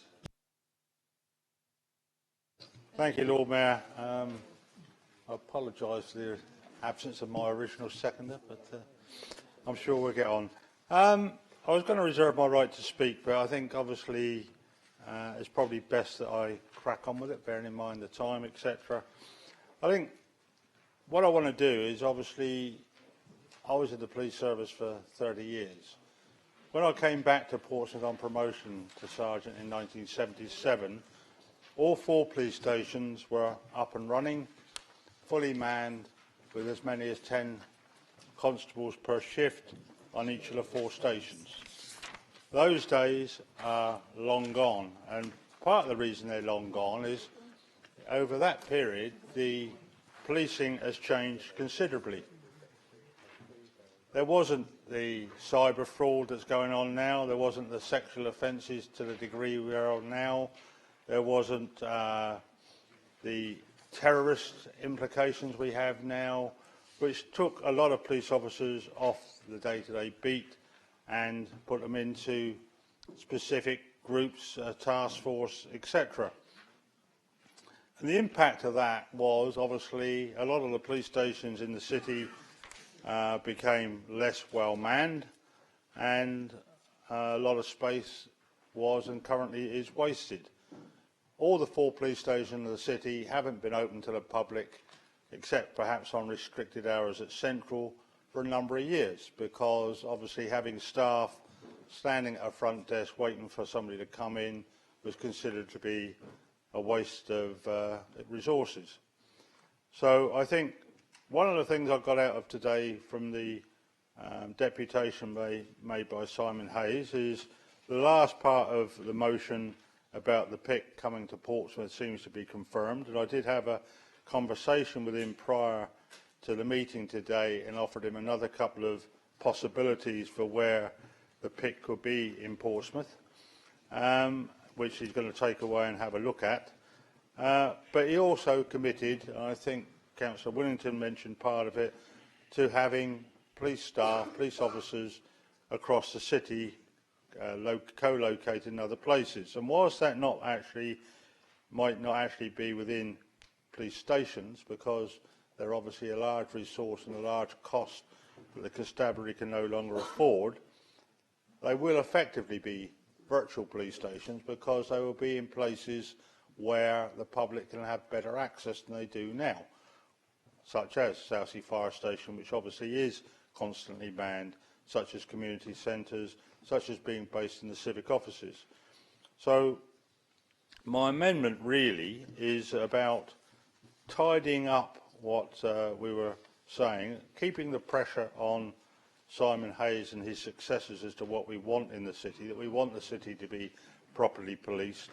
And really, as I say, with the PIC, I think that part of it is, whilst it needs to still be in the proposal, I am now more confident, having heard his deputation today, that we will actually achieve that, although not so keen on his suggestion that it be in 2 separate places. But if we can facilitate it being in one place, I think that will be very good for the city. So what it does do is, obviously, the amendment takes out the bit of, if funding is not available, we call on him to have 2 police stations, one in the south and one in the north, because I think that is something that we, bearing in mind what I said earlier, that we can't commit to, in so much as, you know, police stations these days are an unnecessary resource that the constabulary can no longer afford. So I think whilst we can achieve what we want to achieve by basing them locally, I don't think there's a need for bricks and mortar type police stations. So I commend the amendment to actually try and reiterate what we want the Police and Crime Commissioner to supply for the City of Portsmouth going forward, bearing in mind the constrained budgets he has.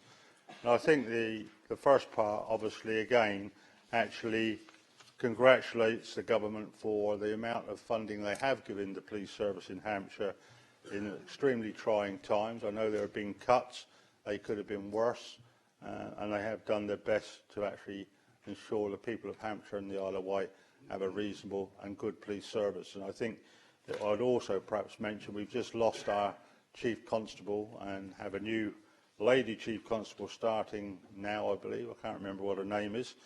But the Hampshire Constabulary was highly rated in the inspections of the 43 constabularies across the country and did come out well. So I'm convinced that with the right management, and hopefully the new Chief Constable will carry on where the last finished off, that we will have a police service in Hampshire and in Portsmouth that is fit for purpose and will protect the citizens of this city.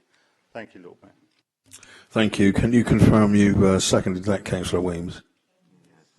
Thank you. Councillor Swan, I believe you have an amendment.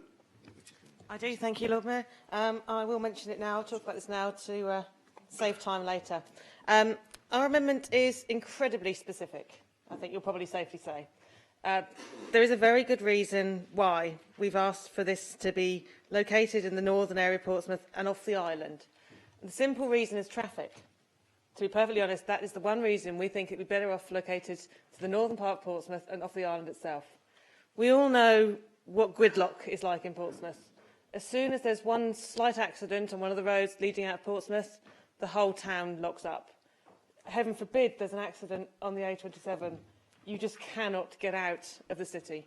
It doesn't matter which part of the city you're in, you're stuck. We are How many of us haven't been stuck in this time? The reason that we're suggesting we put forward that this go to the northern part of the city is that it's often easier to actually get into the city in these sort of areas when this sort of thing happens than it is to get out. Even on a work day, I've spent 20 minutes sat trying to get out of town, and I live in the centre of the city. Yes, okay, these are police cars. Yes, obviously they would have faster means, but when gridlock happens, it doesn't matter who you are, to be honest with you. So that's really the nub of this. It's simply because for the sake of people getting into areas of Portsmouth, they would probably find it easier to be based outside where they can easily access the other areas as well as Portsea Island itself. And that's it. Thank you. Thank you. Councillor Potter, do you formally second that? Yeah, I second that, and I'd like to speak now. Carry on. Yeah. It's just that the reason why we've chose the north of the city would be possibly along the North Harbour Road section where the new ambulance station is, along that area, along there, because there has been, or there is, empty properties along there, which could possibly be used, or the sites that they're standing on could be used. Now, access from that site is really quick. Straight onto the motorway, you can get to there. You can come straight down London Road from there, and you can go along the A27 down the Eastern Road if needed. And you can also get to Havant and Fareham very quickly from there as well. So it's an ideal situation, ideal position for it to be, and we'd like that to be considered, and we'd like this amendment to be taken forward, please. Thank you. Thank you. Councillor Hunt, please.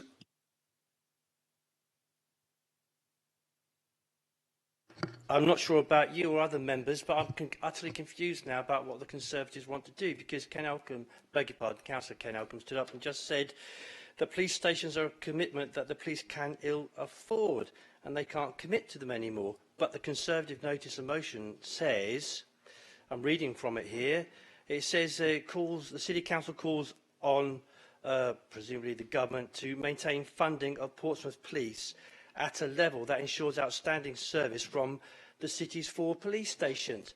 2 entirely contradictory statements. On the one hand, he says they can't afford them anymore, and then the notice of motion says they should be afforded. So really and truly, it doesn't make any sense. Well, you can play it back and have a look, but he actually said, and I wrote it down, I think Councillor Vernon Jackson picked up on it, he said police stations are a commitment that cannot be, we can't commit to anymore. So I really don't understand it. But on the other hand, I'm really pleased that they agree with us that all 4 police stations should remain open or should remain there. So that is something that is at least helpful. And I must take on their notice of motion that says the City Council acknowledges that the government, despite gloomy predictions to the contrary, has agreed to finance Hampshire Constabulary, etc.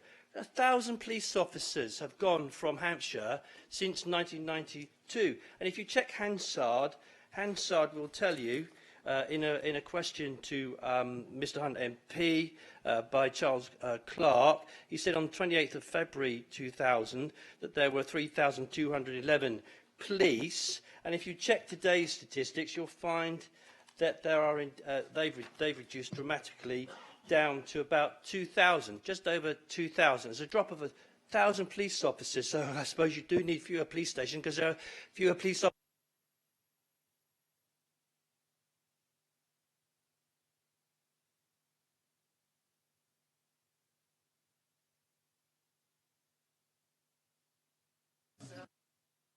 But overall, Lord Mayor, our local police do a fantastic job, and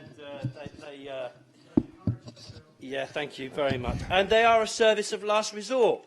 Now, members, whether you like it or not, if you're stuck at 3 o'clock in the morning with an abusive husband or an abusive wife, or somebody's after you and you're in the street, you haven't got your phone, you've had your phone smashed up, somebody's belting you, you need somewhere to go. There is nowhere in Portsmouth at that time in the morning other than a police station. And the amount of times I've been sat in the front office, and Mr Elcombe perhaps too, remember, the amount of people you've had come covered in blood or children who have run away from abusive parents come into the front counter. Unless the police station was open, they would have nowhere else to go. Nowhere. And my concern is from what Mr Hayes said earlier on, that he didn't tell us if these police stations do move, when they would be open. I understand it's from 8 in the morning to 8 o'clock in the evening. That simply isn't good enough. If they don't fund them better so that they do maintain the 4 police stations, and I'm glad Stephen Morgan is here because he's doing a job around that as well, and we agree with Labour that Central Police Station should be open, and it seems the Conservatives agree the Central Police Station should remain open, and as it is now, we are all agreed. And really and truly, members, we shouldn't play semantics with this particular matter. The police service is a very important service, but against that background, the background of reducing public services, no matter what the Conservative notice of motion says, the prospects for local services are indeed gloomy. There's no question about it. We have all been making cuts, whichever party we come from. We've had to vote for cuts down the line somewhere. Firefighters have been cut by 16. Fire engines are going. 75 across the county. 200 firefighters are going. 1,000 police have gone. Children's centres are closing, despite what the leader says. They are closing children's centres. Social services have been hit. Youth services have gone. So against this reducing public service, there is one public service that picks up all the pieces in the end, and that is the police, the service of last resort. And it's the one service that people may need in the middle of the night, and they will need to have somewhere to go. So, Lord Mayor, really and truly, it is important to look at our notice of motion, and I hope that members will vote for them all. We were out in the precinct, we were in Commercial Road, we were in Southsea the other day. Hundreds and hundreds of people, without much persuasion at all, came up and said they want their local police stations to remain. So we should do everything within our power as a council to encourage Mr Hayes to keep those local police stations open. But if he says he can't, because government funding is reducing, no matter what the Tory motion says, it is reducing for the police. If it hadn't been for Paris and that terrible tragedy there, and hundreds more police officers across Hampshire would have been cut already. But because Paris happened, they put the funding back in. Otherwise, more police officers would have gone. So we're absolutely pleased that our notice of motion got Mr Hayes here today. We're delighted that he's been able, or at least our notice of motion has kind of flushed out some more flesh to put on the bones. So it's a good thing to have done. So I'm glad we're debating it tonight. We would like all 4 police stations to remain open. We're glad that Conservatives support that. We hope very much that UKIP support it. We're glad that the integrated centre is coming to Portsmouth, and we're glad to have done our part in order to make sure that happens. Thank you, Lord Mayor. Thank you. Councillor Gaudier, please. Thank you, Lord Mayor. I do apologise, but there's no way I could support any agenda to move the police off the island. My ward's Charles Dickens, and well, forget my ward. We have a city with an abundance of problems. These police stations should be staying in the city, and mainly for the reason that you gave that you should move them. If you're concerned with congestion, then imagine the problems we're going to have getting them in the city to deal with problems, let alone just driving around the city. I do apologise. That's right, and your own time. I just want to throw this out to people. You guys have been doing this job longer than I've been breathing, some of you. But I would like to see the reintroduction, or at least talk about the reintroduction of having the MOD police patrol, especially on Friday and Saturday nights. I do feel sorry for the police force. They have an amazing job and a horrible job. And I've always backed the police up, no matter what I've done in my life. But the reality is we need to be helping them do their job the best they can in the city. So that's pretty much it. Thank you, Lord Mayor. Thank you. Councillor John Farrell, please. Thank you, Lord Mayor. I'm obliged to issue my normal disclaimer on motions such as this that are put forward by the Liberal Democrats and talking about the cuts that we're facing, that They were in the coalition government. The direction of travel for the cuts was set, more than set, between 2010 and 2015, and overseen by Liberal Democrat Chief Secretary to the Treasury. So we shall make sure when we go out during election time that the public knows that the Liberal Democrats were key architects in terms of austerity and deficit reduction. And one might ask where that's got them, not least in terms of their poll rating, but also the fact it looks as though the Chancellor is going to have to abandon his surplus that he's seeking and abandon the whole course of deficit reduction. But the Liberal Democrats helped him through that first term of office.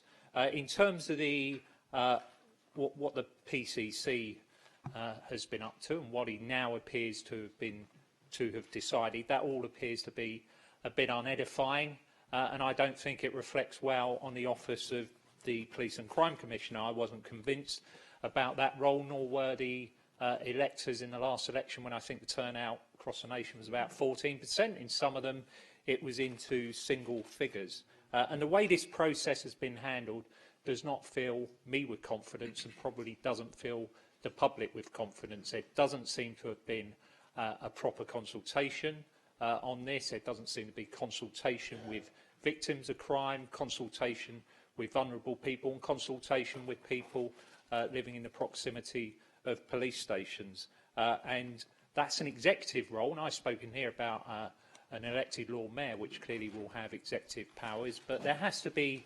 accountability that's attached to that as well.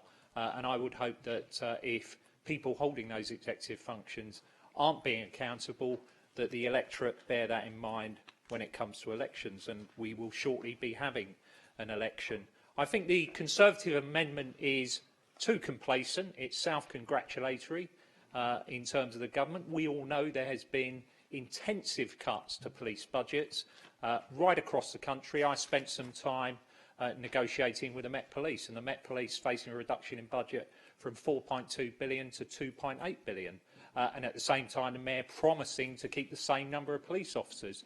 The result of that has been the closure of possibly the biggest police station in the country, or police building, the selling off of Scotland Yard, and also the mass redundancies that have taken place in what they call back office functions, but many of those functions are involved with the criminal process. They are people working in areas such as forensics. There have had to be big reductions in those areas in order to meet the Mayor's pledge. That's London, but the police forces across the country are facing the same issues. And I think the elastic is starting to break. We're seeing indications here in Portsmouth that what are quite remarkable falls in crime over the last 25 years, right across the UK and many parts of the Western world. So there's clearly a phenomenon that has been going on. But we're starting to see the elastic break in terms of the cuts to police resources that have been taking place. And I know that youth crime has gone up in this city after falling for many years. There's also the fear of crime as well. I think there's some 2% chance in terms of getting mugged or burgled, and there's a 40% fear of that crime taking place. And as much as I take what Councillor Alcombe says, buildings do play a part in mitigating that fear of crime that people have. So we will be supporting the Liberal Democrat motion, subject to the disclaimer that I've already given, and we won't be able to support the two amendments. Thank you. Councillor Vernon-Jackson, please. Thank you, my Lord Mayor. I'm interested in the amendment, particularly the Conservative amendment, because it says the Council acknowledges the Government, despite gloomy predictions to the contrary, has agreed to finance Hampshire Constabulary. It doesn't say how much it's agreed to finance Hampshire Constabulary. It may be to the tune of £2.14 and 6. I presume that the word that was missing was adequately, or whatever. But I'm interested. I did a little look around on the internet and found this interesting. George Osborne, the Chancellor, has been rebuked by the Statistics Watchdog for wrongly claiming that there will be no cuts at all in police budgets in his autumn statement last November. The Chancellor's declaration that, quote, now is not the time for further police cuts, now is the time to back our police, was widely regarded as a major rabbit out of the hat, surprised at a time when cuts of 20% had been expected. But Sir Andrew Dilnot, the chair of the UK Statistics Authority, ruled that despite Osborne's claim to be providing real terms protection for the police, forces actually faced a £160 million real term cut in their Whitehall funding in 2015-16 and 2016-17. A House of Commons analysis estimated the £160 million cut was equal to the salaries of 3,200 police officers. So Dilnot said in a letter sent to the Shadow Home Secretary Andy Burnham, who raised the issue with him and copied to the House of Commons, that the investigation by the Statistics Authority found that Chancellor was wrong to claim real terms protection in Whitehall funding for the police. So I'm interested to see the Conservative motion, because what it says, I think, is all the funding for the police is fine, and clearly it's not. The Chancellor is cutting the funding to the police. But yet again, it looks as if we have Conservative councillors here trying to airbrush reality out. You've airbrushed reality out by saying the Prime Minister hasn't broken his promise to the people of Portsmouth by not bringing back shipbuilding. Now you're trying to airbrush out that there aren't cuts to the police budgets. Now that's not good enough. It's not true. So I can't agree to the amendment in the Conservatives now, just because it's factually untrue, and we shouldn't be saying that there aren't cuts when there are cuts. So I'm sorry, I don't think anybody could support that. Lord Mayor, I think this is an important thing to debate. I'm actually very pleased that by putting this on the agenda, we've managed to get Simon Hayes here, and Simon Hayes to say that we won't be having this major police investigation centre in Havant. It will be based in the city. And I think that's really good, and that's something we should all, across parties, be proud that we've achieved. And I think that's really excellent. I have a concern. I think I agree with our colleagues from UKIP that it needs to be in the north of the city. I'm not sure whether it needs to be on the mainland or whether on the north of the city. I think that the amendment that proposed by UKIP as it stands would mean that if a site was available on Horsesea Island, which it might be, the police couldn't take that because it would have to be on the mainland, and Horsesea Island's not the mainland. If there was a site at Tipner where the new junction to the motorway is being built, the wording of the motion here, amendment from UKIP, would mean we couldn't proceed with that. Now, I think the intention is that it's in the north of the city, which I completely support. It's absolutely the right place for it to be. But saying that if there was a site on the island, right in the north of the island, but not on the mainland, we wouldn't accept it, I think is wrong. So I think it just closes down the options a little bit too much. But colleagues, I'm really pleased that what we've done here has managed to make sure we've got a commitment from the Police and Crime Commissioner that we'll be able to keep the pick in here in the city, and that's really good news for everybody. Thank you. Councillor Sanders, please. Well, thank you, my Lord Mayor. Before I commence my remarks, just because, frankly, nobody else has done it yet, I just wanted to place on record my thanks to the three councillors who will be standing down in May, Councillor Gray, Councillor Smith and Councillor Stockdale. I've had a hand in electing all three of them, and it was a pleasure to do so. And it's been a pleasure working with all three of you, maybe for a change of 40 others of us may agree with that, and hopefully they will be back someday soon. I do it not to be for self-grandstanding, because frankly nobody else has done it in the last 7 hours and 7 minutes. I want to start my remarks with a bit of background. I have been, in my previous life as a councillor in another place, I had to deal with an estate strategy put forward by the Metropolitan Police, or rather...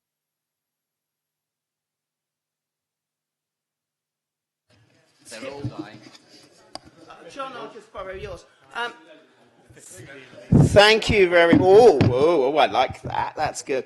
And it wasn't done because of austerity, Councillor John Ferret, this closing of a police station in my ward. It was done 10 years ago by a Labour mayor. So I'm looking forward to Councillor John Ferret's leaflets in Paulsgrove blaming the Labour Party for starting the process of closing police stations. But it creates the same problems that we face here. A belief, and Councillor Elcombe has raised issues I remember well, which was around, well, we don't really need police stations.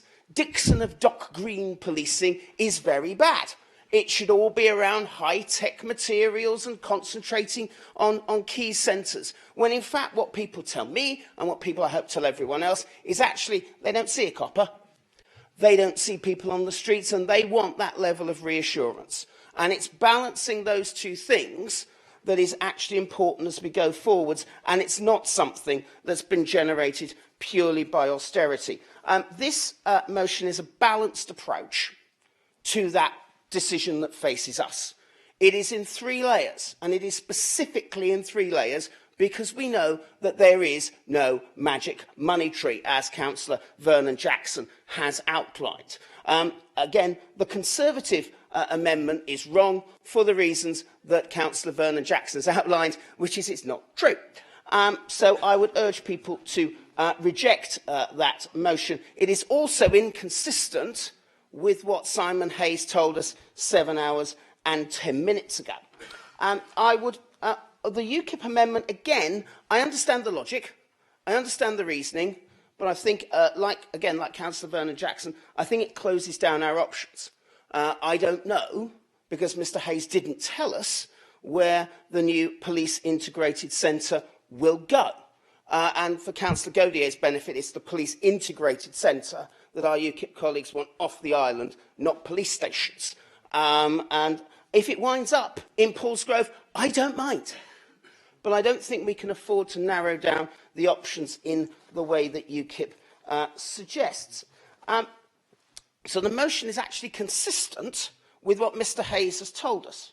But as Councillor Winnington has pointed out, actually Mr Hayes may not be around in May or June. In fact, all of us don't want him around, frankly, in May or June, because we're all going to put up candidates against him. So the important thing would be actually to ensure that all our candidates have got a sensible and balanced approach towards policing in this city. I mean, there are other people tell me, well, hang on, well, we've got a place where we've got custody cells handy. It's called a prison. And so why don't you actually put it in a prison? It's like people say we haven't got enough hospitals in the city, so why are you flogging off St James's? It's a bit more logic and a bit more long-term thinking may be required. And I think that's what we need in policing, as with everything else, so that we can balance up the demands of our residents for a visible presence along the streets with the reality the reality of a lack of sites, high prices in the city, and a need to be based here somewhere. So I would urge colleagues to reject both amendments and support the motion unamended. And finally, I would again reiterate my thanks to Aidan, Phil and Sandra for the last 4 years. Thank you, my Lord Mayor. Thank you. Councillor Stubbs, please. Thank you, Lord Mayor. I'll just sort of say a few words, really, just to update the Chamber on the situation as it stands from the Council's side in all of this. So when Simon Hayes was in earlier, he made reference to some space at the Guildhall. I did check with officers earlier, and the status of that is, while there is a presumptive deal on that, it's not signed today, but it is something which we are expecting to be able to close out. And that is for some space out the back of the building, out where licensing are. There may be an opportunity at a later date as well to extend the amount of space that they have there, should their demands, should their requirements allow it. And this would be a matter for them, but there will be nothing to preclude 24-hour opening to the public at that location if that's the way the police choose to operate. So far as Medina House in Cosham is concerned, construction works are going ahead there now. It's not just for the police, it's for other things, it's for social care, it's for children's services in the single building. And the works are going ahead for that. We need to move in adult services and so on NHS within a couple of months. I think possibly the police may now be a little bit later than that. So far as the Southsea Fire Station is concerned, I know that there was an intention for them to move into that in April. I believe that has slipped by about 6 months, and I'm not quite sure why. It's not a fire brigade issue. It's a police decision. I'm not sure why that is. The plan that the budget plan that the police commissioner publishes and then ratifies does make reference to a £2.9 million saving from buildings, and I think that was in last year's. It's certainly in this year's. So this shouldn't really come as a surprise that that he's been moving to rationalise his real estate portfolio, and in some ways, it makes a lot of sense. I mean, actually, most people don't go into police stations now. If you have a crime, you tend to report it by phone. And although Councillor Hunt made reference of people going into the police station, well, you can't go into Southsea Station, you can't go into Kingston Station now. So actually, you're quite a way off from, in most areas of the city, the police station is a long way off from where you are. It could be some miles away. But there is a very strong economic argument for wanting to retain or wanting to get the Police Investigation Centre located within Portsmouth. It's an argument about jobs, it's an argument about business rates, but finding a 3.5-acre site has been surprisingly difficult. I mean, the council certainly has been working with the police commissioner and his office over that, both in terms of land that the council owns, but primarily actually in terms of land held in the private sector. It's also quite a constrained problem, not least because of Home Office rules about flood defences. Now, 1/3 of Portsmouth is in the flood zone, and some of that is defended with, or will be defended with, flood defences up around Cotner, certainly will. But the rules are you can't locate a police station in a flood zone, even if actually you've got defences around that flood zone, and therefore, in practice, even if there were very unusually high tides, it still wouldn't flood. So it's rather arbitrary, really. You're saying you have this 1 in 200-year flood, 1 in 1,000-year flood, and the flood defences have fallen over at the same time. But nonetheless, this does very much restrict the amount of land available, and it has ruled out some sites which otherwise may have been possibilities. The other consideration, and it's not one for the council really, but this is for the private sector landowners, is that the police can be seen as a bit of a bad neighbour operation. And people, if you've got some high-value commercial developments and so forth nearby, having the police station there, it can make some of the other property harder to market and harder to sell. And so it has been quite a difficult task for the police commissioner to find alternative sites.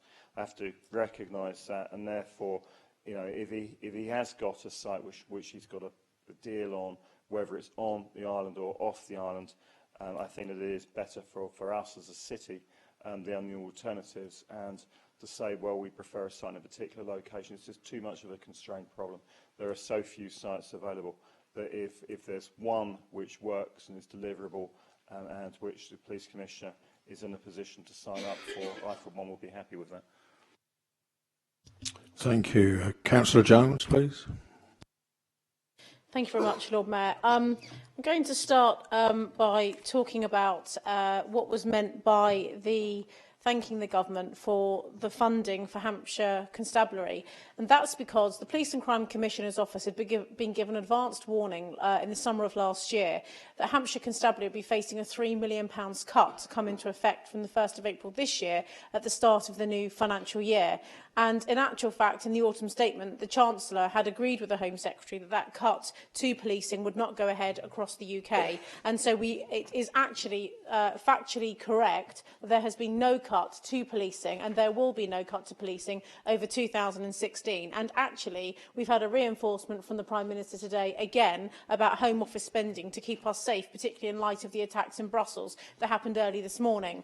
Secondly to that, the Leader of the Opposition, Gerald Vernon-Jackson, mentions Andrew Dilnot's comments about the fact that there had been a real-time reduction in police spending. And let me just explain to colleagues what that means. There has been no actual reduction to police budgets, But because of the inflation level in the UK, normally what would happen in a growing economy with growing budgets and growing taxation is that the share of the new income would be given out to government departments in line with inflation. So there has been no cut to police budgets. They just haven't had an uplift in inflation. But thanks to the Conservative government, inflation is virtually nothing anyway, because we've managed to manage the books very, very well over the last 6 years. Thank you very much. In terms of the situation here, you know, what we've got here from this motion from the Liberal Democrats is the Liberal Democrats have decided not only do they want to be sacrosanct and be councillors of Portsmouth City Council and have a mandate and a legal jurisdiction to rule over this council, they also now want to run Hampshire Fire and Rescue. They also want to run the Clinical Commissioning Group with their overbearing stance on the walk-in centre. They also want to run Hampshire Police, Hampshire Constabulary, and they need to appreciate that we have a democratically elected police and crime commissioner, and in addition to that, the council has a representative on the police and crime panel, and that's Councillor Rob New. And Councillor New, I wonder how many people in this chamber have contacted you over the police and crime commissioner's estate strategy that he's been working on for the last 2 years. Could you tell me? Not one person. Right, okay. Well, I have. We've had a conversation about it because we've been trying through Councillor Stubbs and the Asset Management Department to talk about where this alternative PIC centre could go. But unfortunately, none of the Liberal Democrats know. Okay, thank you very much for clarifying that. Now, what I want to say to you, Lord Mayor, is that what we heard from the Police and Crime Commissioner today was great, and I'm really pleased that he came here and spoke to us. But let me tell you why he came here. Not because of fear of some Lib Dem political spin, Alistair Campbell-esque motion, but because I contacted him yesterday and said, Simon, there's a motion on the agenda tomorrow. I think you'd be interested in it. I'm going to email you the link to it. Have a look. I think it would be useful if you, as the person in charge of Hampshire Constabulary, and not the Liberal Democrats in Portsmouth who think they rule over everything now and just want to create fear to everybody, I think it would be great, Simon, if you came along and explained to them exactly what you are doing. I also want to place on record the fact that what we are doing is working with the police. In this austere period in the United Kingdom, public services do need to work together. We now have a director, or we will have a director of adult social care. He's also the chief operating officer of the Clinical Commissioning Group, but he'll also be our director of adult social care here in the city of Portsmouth. We're sharing staff. We are economising.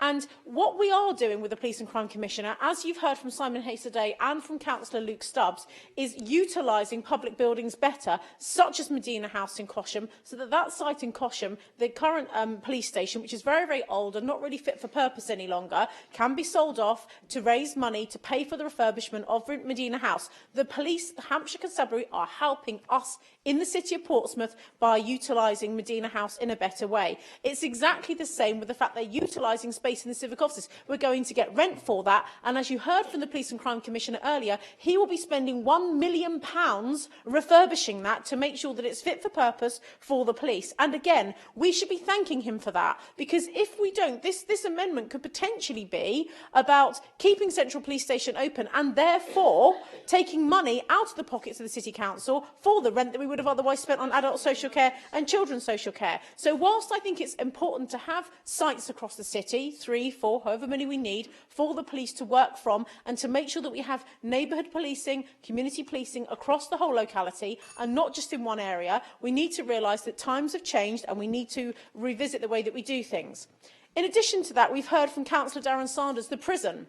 Well, actually, being the leader of the City Council, as you would expect, having my finger on the pulse, I contacted the Police and Crime Commissioner about 18 months ago when the prison came up and when the Home Office was selling them off. And I contacted him and said, 120 Home Office approved cells in that prison, what do you think? It's behind a wall, it's safe, it's secure, you can put your police cars in there for your 999 blue light service. And they did have a good look at it, to be fair. And James, I can't remember his surname now, James, the guy who's the estates manager for the Police and Crime Commissioner, he looked at it and he said, the problem with it is as Councillor Julie Swan has said, they want to be near the motorway because what they're going to have with the 3 PICs, and by the way, it's not a police integrated centre, it's a police investigation centre, they're going to have 3 across the whole of the county, 1 in Basingstoke, 1 in Southampton and 1 in Portsmouth. So if you are arrested in South Winchester, Petersfield, Gosport, Fareham, Havant, you'll come to Portsmouth. What they don't want to do on match days is have to snake through the city, have policemen sat in traffic queues for 45 minutes on match day on a Saturday to get a person into custody in the prison and back out. They need to be near the motorway for the reasons that Julie Swan has said.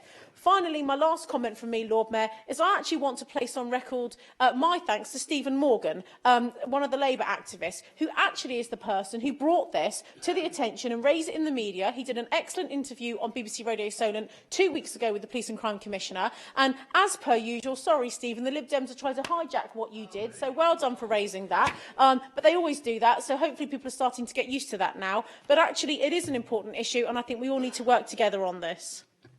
39B, Lord Mayor, I've got there. The leader, in this notice of motion, the Conservative leader is saying, Lord Mayor, that she wants the 4 police stations to remain.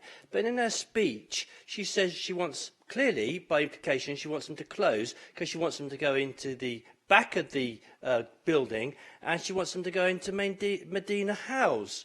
Now, that's not truthful, and she's misleading the council and anybody watching this debate, and she should make her view completely crystal clear. You can't say in this amendment that you want the Portsmouth Police at a level that ensures outstanding service from the city's 4 police stations, and then say you want something else in your speech. Thank you, Lord Mayor, for the...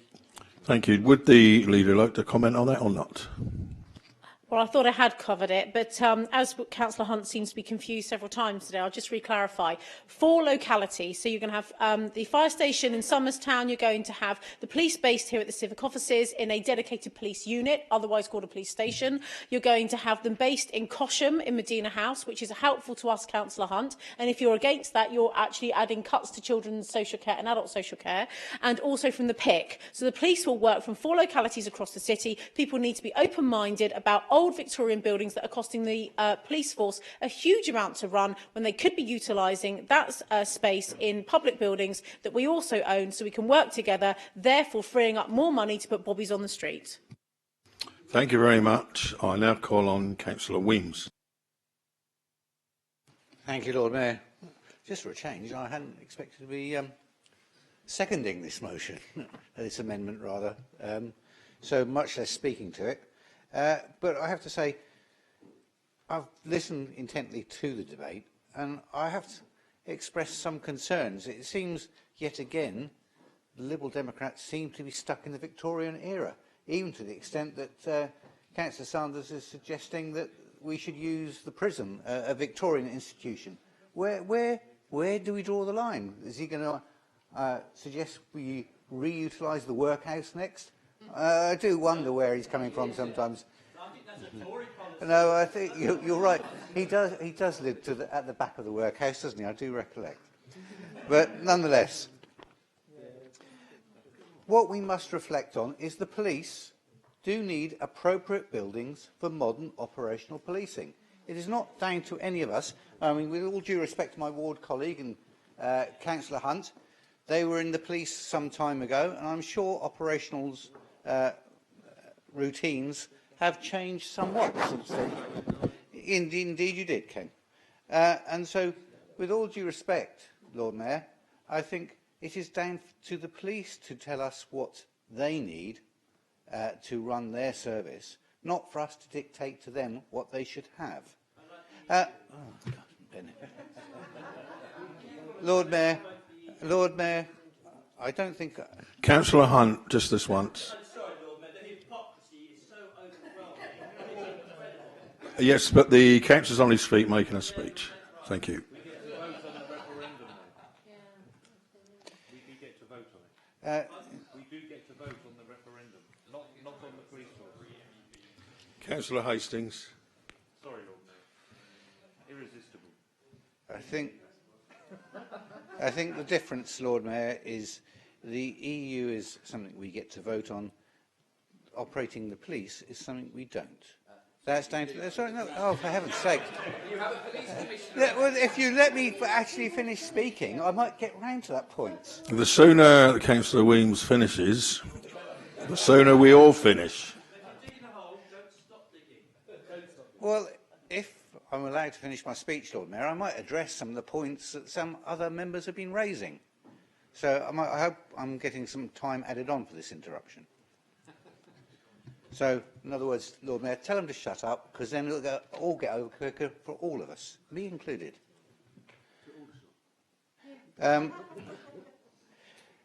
Right. The point I'm trying to make, Lord Mayor, is it's down to the police to know what they need for operational purposes, whether it's a new building, a reconstructed Medina House, whether it's in the civic offices here, even whether it's a Victorian institution, which I doubt somehow. But nonetheless, it's down to them to say what they need, not for us to tell them. And that's the point. If the Police and Crime Commissioner goes along with it, he's the one that's elected to make these decisions, not us. And if we think he's making the wrong decision, it's down to us as parties to campaign to get him out and to get our candidates elected, which I'm sure we will be doing. But nonetheless, Lord Mayor, at the moment, he's the man in charge. He's the man who's making that decision. And it may be that any one of our candidates actually would endorse the decisions he's made. And I think we would all want to see those police stations remain in Portsmouth, not necessarily Portsea Island, in Portsmouth, for the very reasons we've all said. I think there is good argument for it to remain here. I do agree that while I understand the intent of the UKIP amendment, I think it is too prescriptive and would, for the very reasons I've just said, not allow the police to conduct their role in the way they see fit to the best of all worlds. You know, they need to be able to police our society in a way that we would like to see them police it. And we need to give them the facility to do that.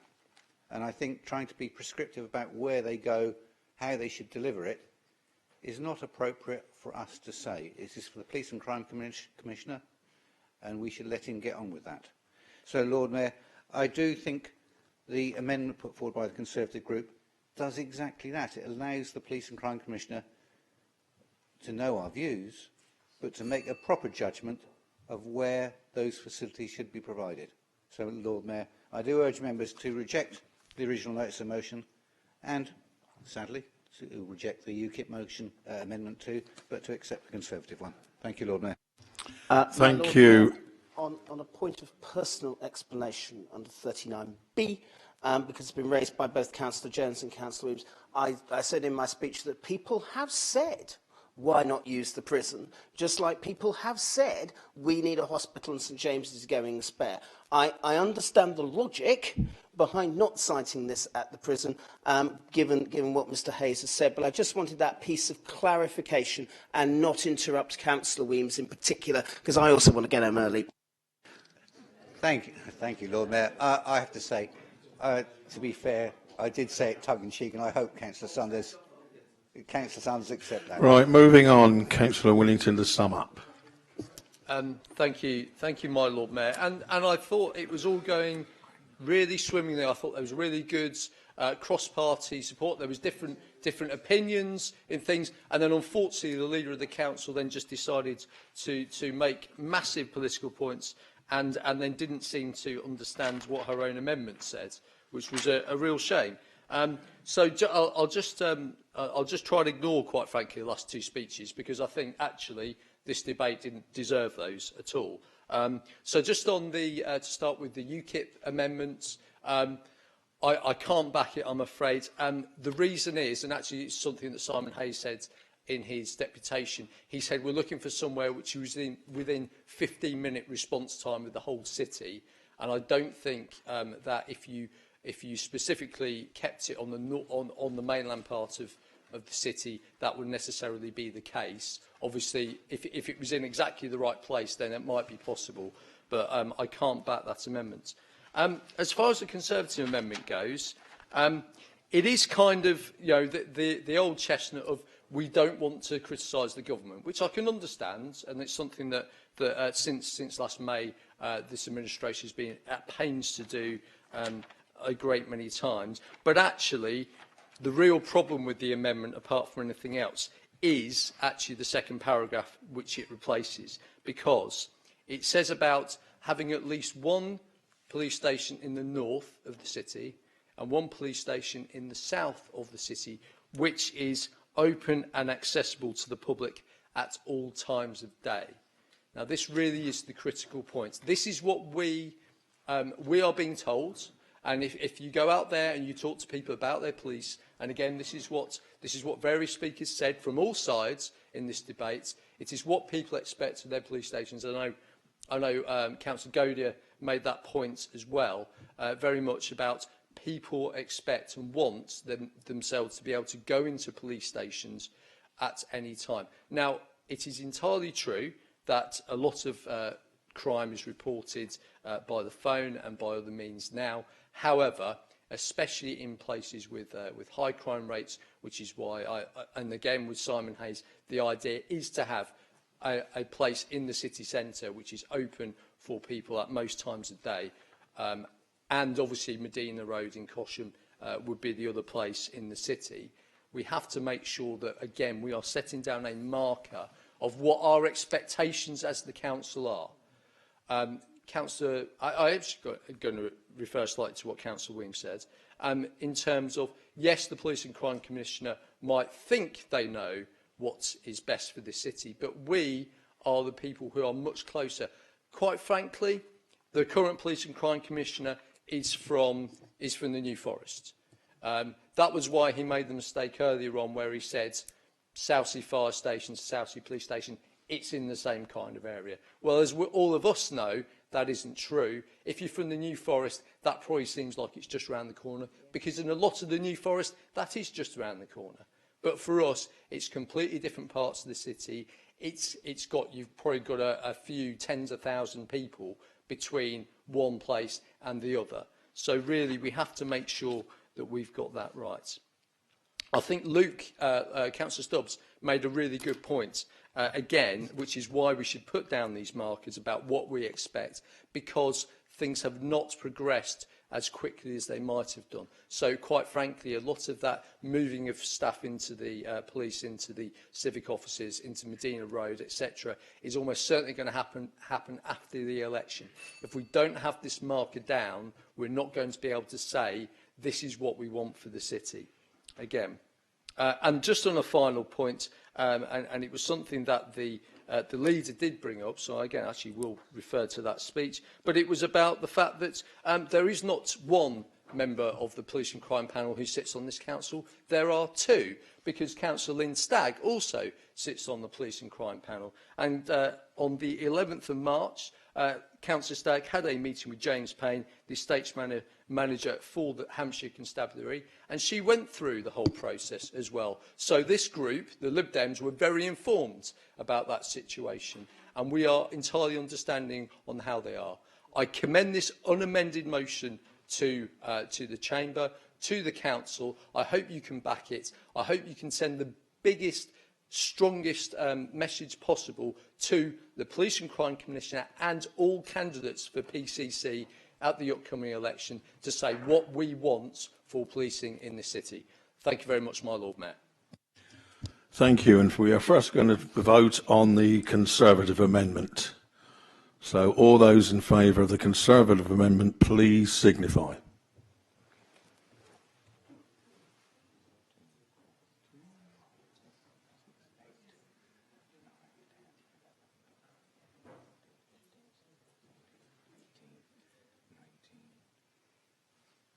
Lord Mayor. And all those against.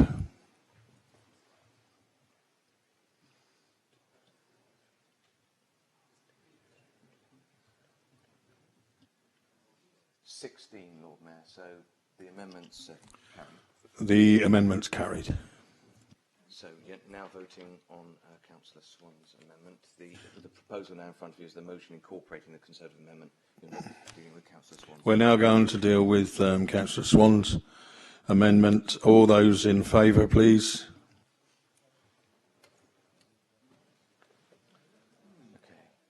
Could I? Is everyone's voting intention clear? Okay, thank you. I need clarity of voting intention. Could members please make their intentions clear? Either the for or not. No halfways, please. Thank you.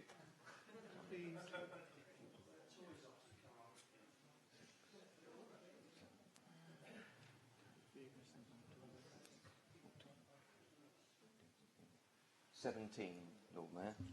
And those against, please.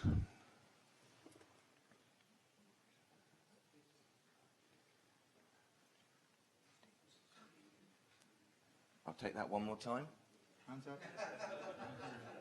You could, please, if people could keep their voting intentions clear.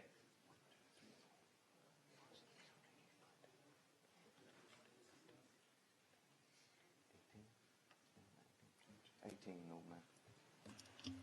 That amendment's lost. Okay, so you're now voting on the substantive, which was the motion on the paper incorporating the Conservative amendment, Lord Mayor. All those in favour, please.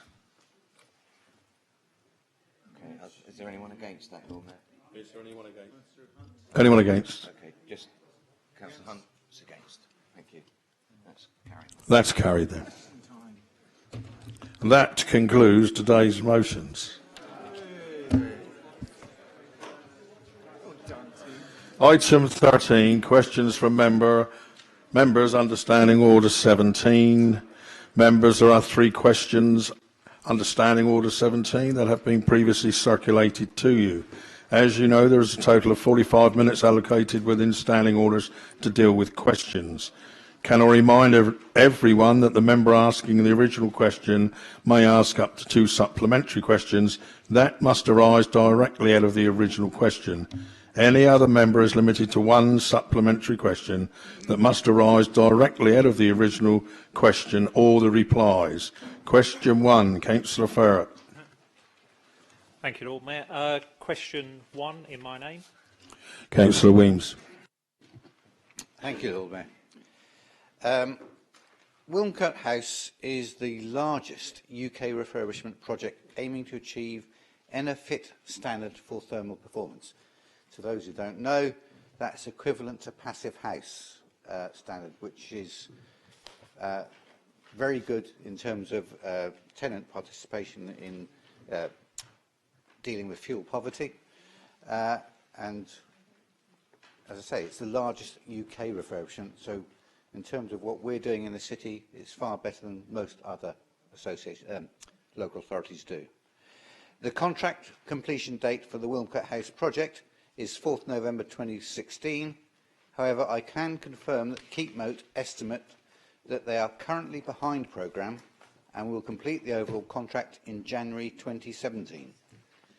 The work is phased and it is anticipated that Block A will be completed first by May 2016, and if no extensions of time are approved, then liquidated and ascertained damages will be deducted from the contractor payments in accordance with the contract, if practical completion is beyond the contract completion date.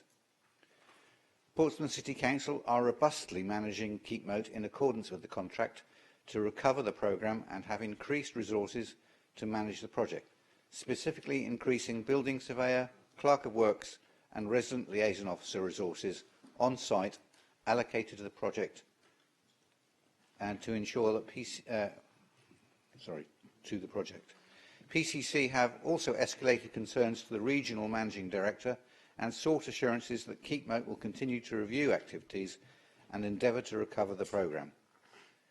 PCC and Keepmoat are regularly communicating with all residents through open days, drop-in sessions, newsletters, letters and individual visits to residents' homes to keep them updated. If any resident has any concerns, they are encouraged to contact either the City Council direct at the adjacent area housing office or to discuss any matters or the Keepmoat residential liaison officers.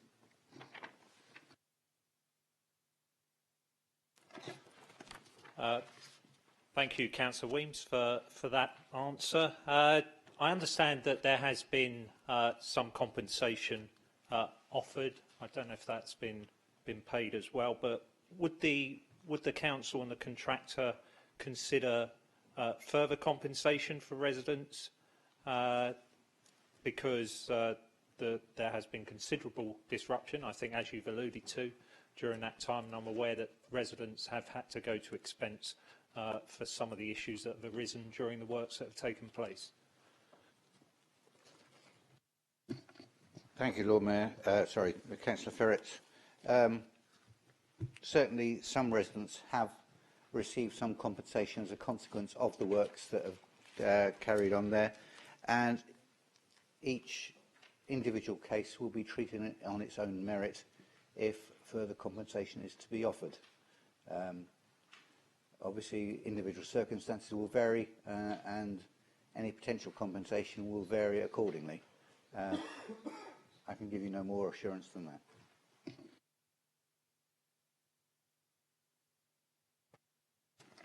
that. Once again, thank you, Councillor Weems. Just in terms of the engagement, you spoke there about what sounds like quite an intense level of engagement, it sounded like, with individual residents. I think we all applaud the efforts that staff are taking to engage residents on that.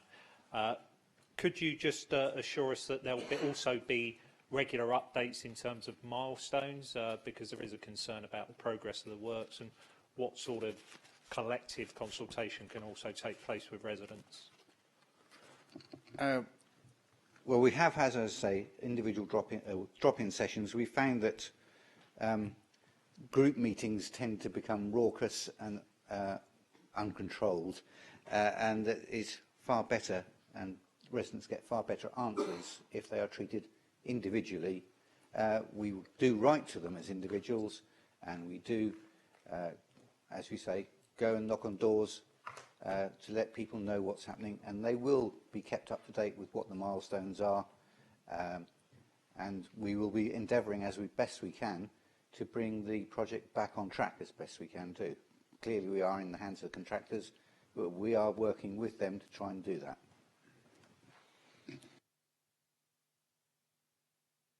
Councillor Sanders. Thank you, Councillor Weems, for that. Just a couple of... I'm fully aware of the issues around Wilmcote House, not least because, like you, I've also been involved in dealing with this project. The first thing from your initial answer is, who is extending the contract? Is it us or KeepMoat? The contract has been extended because KeepMoat have failed to keep to the contract project. And I... Sorry, you only get one. You only get one.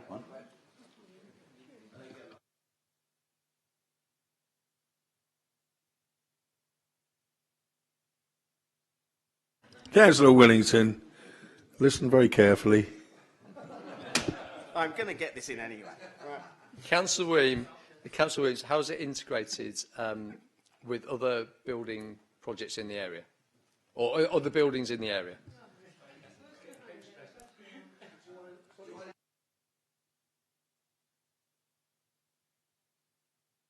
No, Councillor Weems, I think you could back that one off.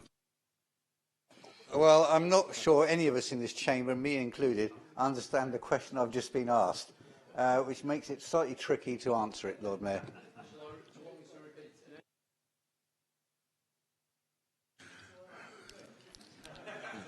Okay, we're going to move on to question 2, and this is from you, Councillor Willington, to be answered by Councillor Weems. Thank you very much, my Lord Mayor. Question 2, my name, please.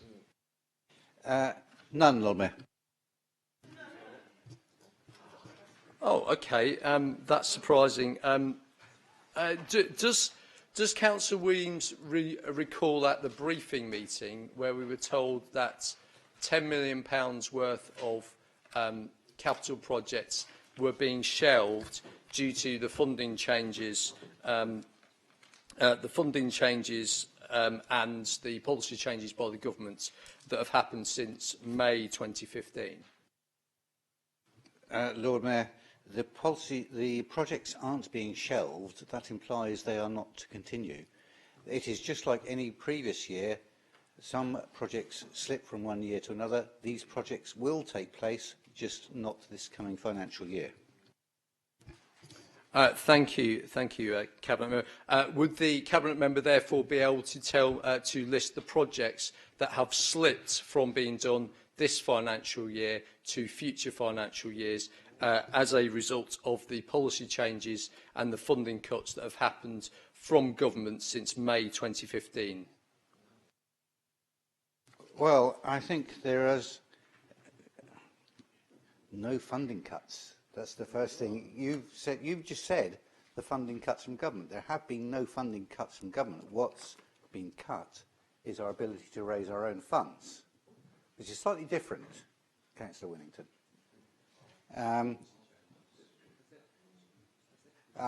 Okay, yeah.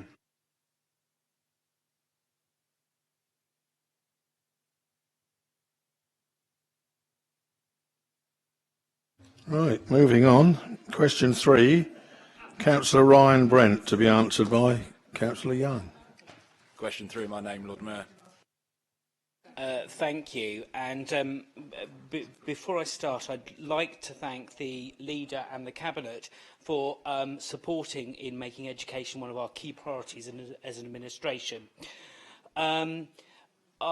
What have we been doing to support schools? Well, there's a whole list of things that we've been doing. So I'll start with governance. We have a major and successful drive to recruit governors, resulting in significant reduction in vacancies alongside greater levels of support and challenge for governance in schools. We've introduced much tighter monitoring for school attendance and increased advice and guidance for schools on how to improve it. Levels of persistent absence in schools have significantly fallen and now are below national average for the first time for primary and secondary schools. We've encouraged school-to-school support. We've set up networks for schools to support each other by sharing good practice. We have also facilitated the use of national leaders of excellence and local leaders of excellence across city schools to help schools improve. We have also supported schools who are having difficulty. We've put in place more robust processes for identifying schools which need targeted support to help them improve. We've used statutory powers of intervention where schools have significant problems, and we have not hesitated to use these. These include, for example, removing a governing body and replacing with the interim executive board, strengthening a governing body, issuing warning notices, removal of head teacher, and a variety of structural solutions, including amalgamation of infant and junior schools and transfers to academy status. We've also supported the recruitment of teachers, and the Leader alluded to it earlier in one of her speeches. We were able to score the Land Rover BAR building for a successful recruitment fair on the 16th of January, which attracted over 200 participants, and virtually all schools were represented and many secured good teachers, which is really encouraging. We're hosting a follow-up event which will be held on the 11th of June.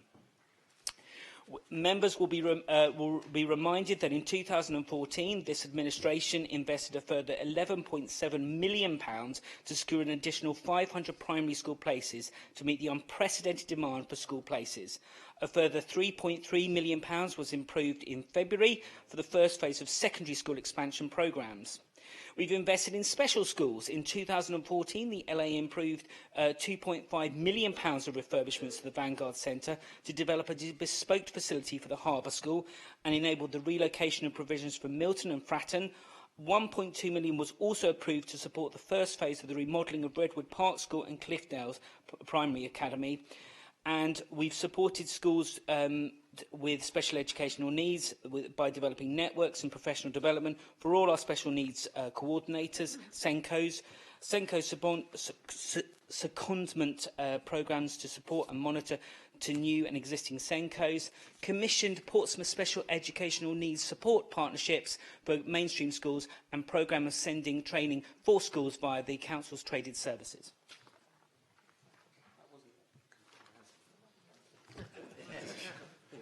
Thank you, Councillor Lung. Could the Cabinet Member explain what progress has been made to improve education standards within the last 2 years, and does he feel that this is due to the fact that the current administration has made education their main priority? Definitely. Obviously, I've just talked to you about what we've done, but now let's look at what the results were. So, school inspections. When I took over 2 years ago, we had 60% of our schools were considered good or outstanding. That figure is now at 86% of schools inspected in Portsmouth are currently good or outstanding. And I would just like to make special mention to St Edmund's School, which is our first outstanding secondary school in 7 years in this city, which is fantastic.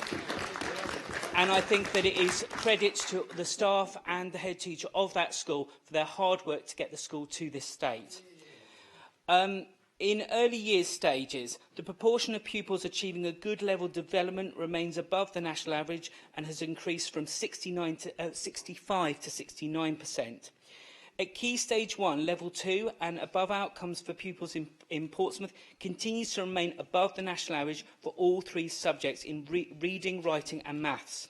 In Key Stage 2, outcomes have improved and the gap between Portsmouth and the national average has narrowed to 2 percentage points. The proportion of pupils achieving a Level 4+ in reading, writing and maths combined has increased from 75 to 78%. In Key Stage 4, the proportion of pupils achieving 5 A to C grades, including English and Maths, has remained static, which is disappointing, but the proportion of pupils making 3 levels of progress in English and Maths between 2014 and 2015 has increased from 65% to 66% and from 60 to 62% respectively. I would say that there is more to do and we are on a journey to improve education standards at Key Stage 4. Post-16 NEETs and unknown, the proportion of 16 to 18-year-olds who are NEET has fallen from 7% to 5.6% between 2014 and 2015 and 2015-16, and the proportion who activity is unknown has fallen from 20.9% to just 4.7% over the same year. Post-16 September guarantee, the proportion of 16 and 17-year-olds made an offer of an education place under the September guarantee has increased from 91.5% in 2014 to 95% in 2015.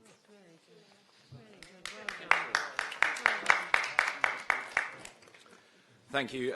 Would the Cabinet Member agree that the support of head teachers, governors and teaching staff should be commended for working in partnership with this Council to improve education for the city's young people? Definitely. I mean, none of this stuff that I've just talked about could have been done without the hard work of all our teaching staff in the city. The head teachers and all the support staff have gone above and beyond to try to improve things for children here in Portsmouth. I mean, I think it would be fair to say that the landscape of local education authorities is changing. But alongside the education team here at the City Council and head teachers, I am overwhelmed by the commitment of all the teaching staff in the city who, no matter whether they're an academy or whether an LA-maintained school, they are all committed to getting the best possible outcomes for our young people, and I think they should be commended for this. Councillor Gray. I must put 50p in the meter. There we go. One last time before I finish my duties in this chamber, just a question to Councillor Young, just to ask, how will the forcing of all schools to become academies impact upon the standards of the city? Well, I think it's too early to say how we will see that. Certainly, what we do know is that the LA is going to be, our role is going to be changing. We have seen some of our academies seen great improvements, Charter as an example, where we have seen improvements in education standards, but we will need to see. Councillor Horton, please. Councillor Gray sort of stole my thunder a little bit, but I was going to ask how the administration will continue to support schools to the same degree of success in the light of last week's white paper. But particularly, does he think there will be any tensions between the diminishing role of the local authority, but maintaining the statutory responsibilities for providing that education, especially that St Edmunds is actually not an academy? Right. There's several questions within that question, so let me try and answer them one at a time. We have written to all our LA maintained schools, and we will be arranging a meeting in due course to meet with all of them following the announcement. The white paper was published last week, and I've been through some of it, but it is 121 pages. And so we're working through what exactly it will mean for us as a local authority. However, what I would say is that the schools that we have who've already become an academy sign a academy protocol, which means that they will work in partnership. In our secondary schools, we have about 60% of our secondary schools are already academies, and we are still working with all of the academy head teachers, because they are committed and they recognise that we need all to work together to support our young people. Councillor Hugh Mason. My question was the same as Councillor. Thank you. Councillor Winnington. Thank you, my Lord Mayor. It's on academies again, but this is a slightly different question. What are the relationships between the council and the academy chains as opposed to the schools themselves? And how do you think that dealing with the chains in particular, when all schools are academies, will have an impact on how we as a council interact with our schools? I think that will be done through the Regional Schools Commissioner. We have very good links with the Regional Schools Commissioner. I was with him last week. We had very good conversation. I think that that will be the way that we have our dialogue. We do have direct dialogue with academy chains where we are concerned about something to do with a particular school, but actually, if we have grave concerns, then the right course of action is to go through the Regional Schools Commissioner. Councillor Vernon Jackson, please. Thank you, my Lord Mayor. As the head teacher of St Edmunds is very clear that he doesn't wish his school to become an academy and views the support of the local authority as being really a very important part of how he's progressed that school, how will forcing schools, when they don't want to be academies, to become academies, help drive educational standards in the city, particularly when academies don't have to abide by the national curriculum, and where we know that 2,500 academies in the country are refusing to give healthy school meals to children and therefore fueling the obesity crisis in this country. Right, okay. I think that that's something which we will be examining with, as I said earlier, we are meeting with the LA maintained schools to discuss some of this moving forward. We understand that there are lots of conversations going on around how to develop academy partnerships, and obviously schools that are outstanding can become a converter academy in their own right. Councillor Jones. Does the Cabinet for Education agree with me that that there is a great possibility that the Catholic schools in the city and those outside of the city, such as Oaklands and Holy Cross, as well as Corpus Christi and St Edmunds may well merge together to create an academy that would look after the Catholic faith schools? And does he agree with me that the visit that the Minister for Portsmouth went on to St Edmunds School last Thursday to congratulate the headmaster, and I'll note that the headmaster didn't raise this once with either me or the Minister, and we were there for nearly 2 hours, by the way, was a good visit? Oh, I think it was, and I think that we had a very, very good conversation with him and with all the secondary heads last week when he came. And the leader is right that the head teacher at St Edmunds hasn't raised any concerns. He's very bullish. He wants to sustain his outstanding Ofsted registration. And yes, I understand that there are conversations within the Catholic diocese to form an academy chain. Thank you. Item 14. Start time of the annual council meeting. The council is simply asked to note that the annual council meeting on the 17th of May this year will, as in recent years, commence at 10 a.m. Before you all run away, that concludes today's council meeting. Oh. And? If I may have a couple of minutes to make a few comments, please. This is the last meeting for 3 of our councillors and for you as Lord Mayor. And as Leader of the City Council, I'd like to place on record my thanks to Councillor Sandra Stockdale, Councillor Aidan Gray, Councillor Phil Smith. We do hope that at some point you will possibly consider rejoining us back here in the chamber, and also to place on record our thanks to Councillor Kevin Ferret, who maybe did the sensible thing and decided that he just simply had enough and hung up his boots. All elected in 2012. I think they've given great service to the city over the last 4 years, representing St Thomas Ward, Cosham Ward, Nelson Ward and Central Southsea Ward, and also to you, Lord Mayor. Thank you very much for chairing these very difficult meetings over the last 12 months.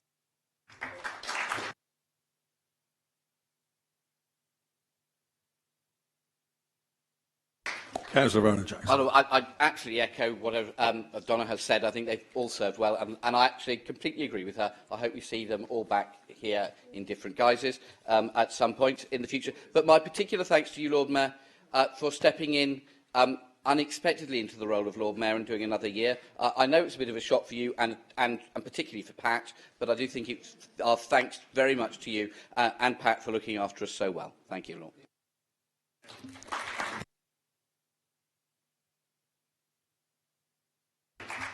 Thank you very much for those touching tributes. I would like to make a little few comments. As you know, this is the last council meeting before the local elections, so I thank colleagues for their support during the year, and it's not been easy sometimes. For those members not seeking re-election, best wishes to you for the future in your non-council life. I know you'll miss it, and thank you for the excellent service you've given to the council.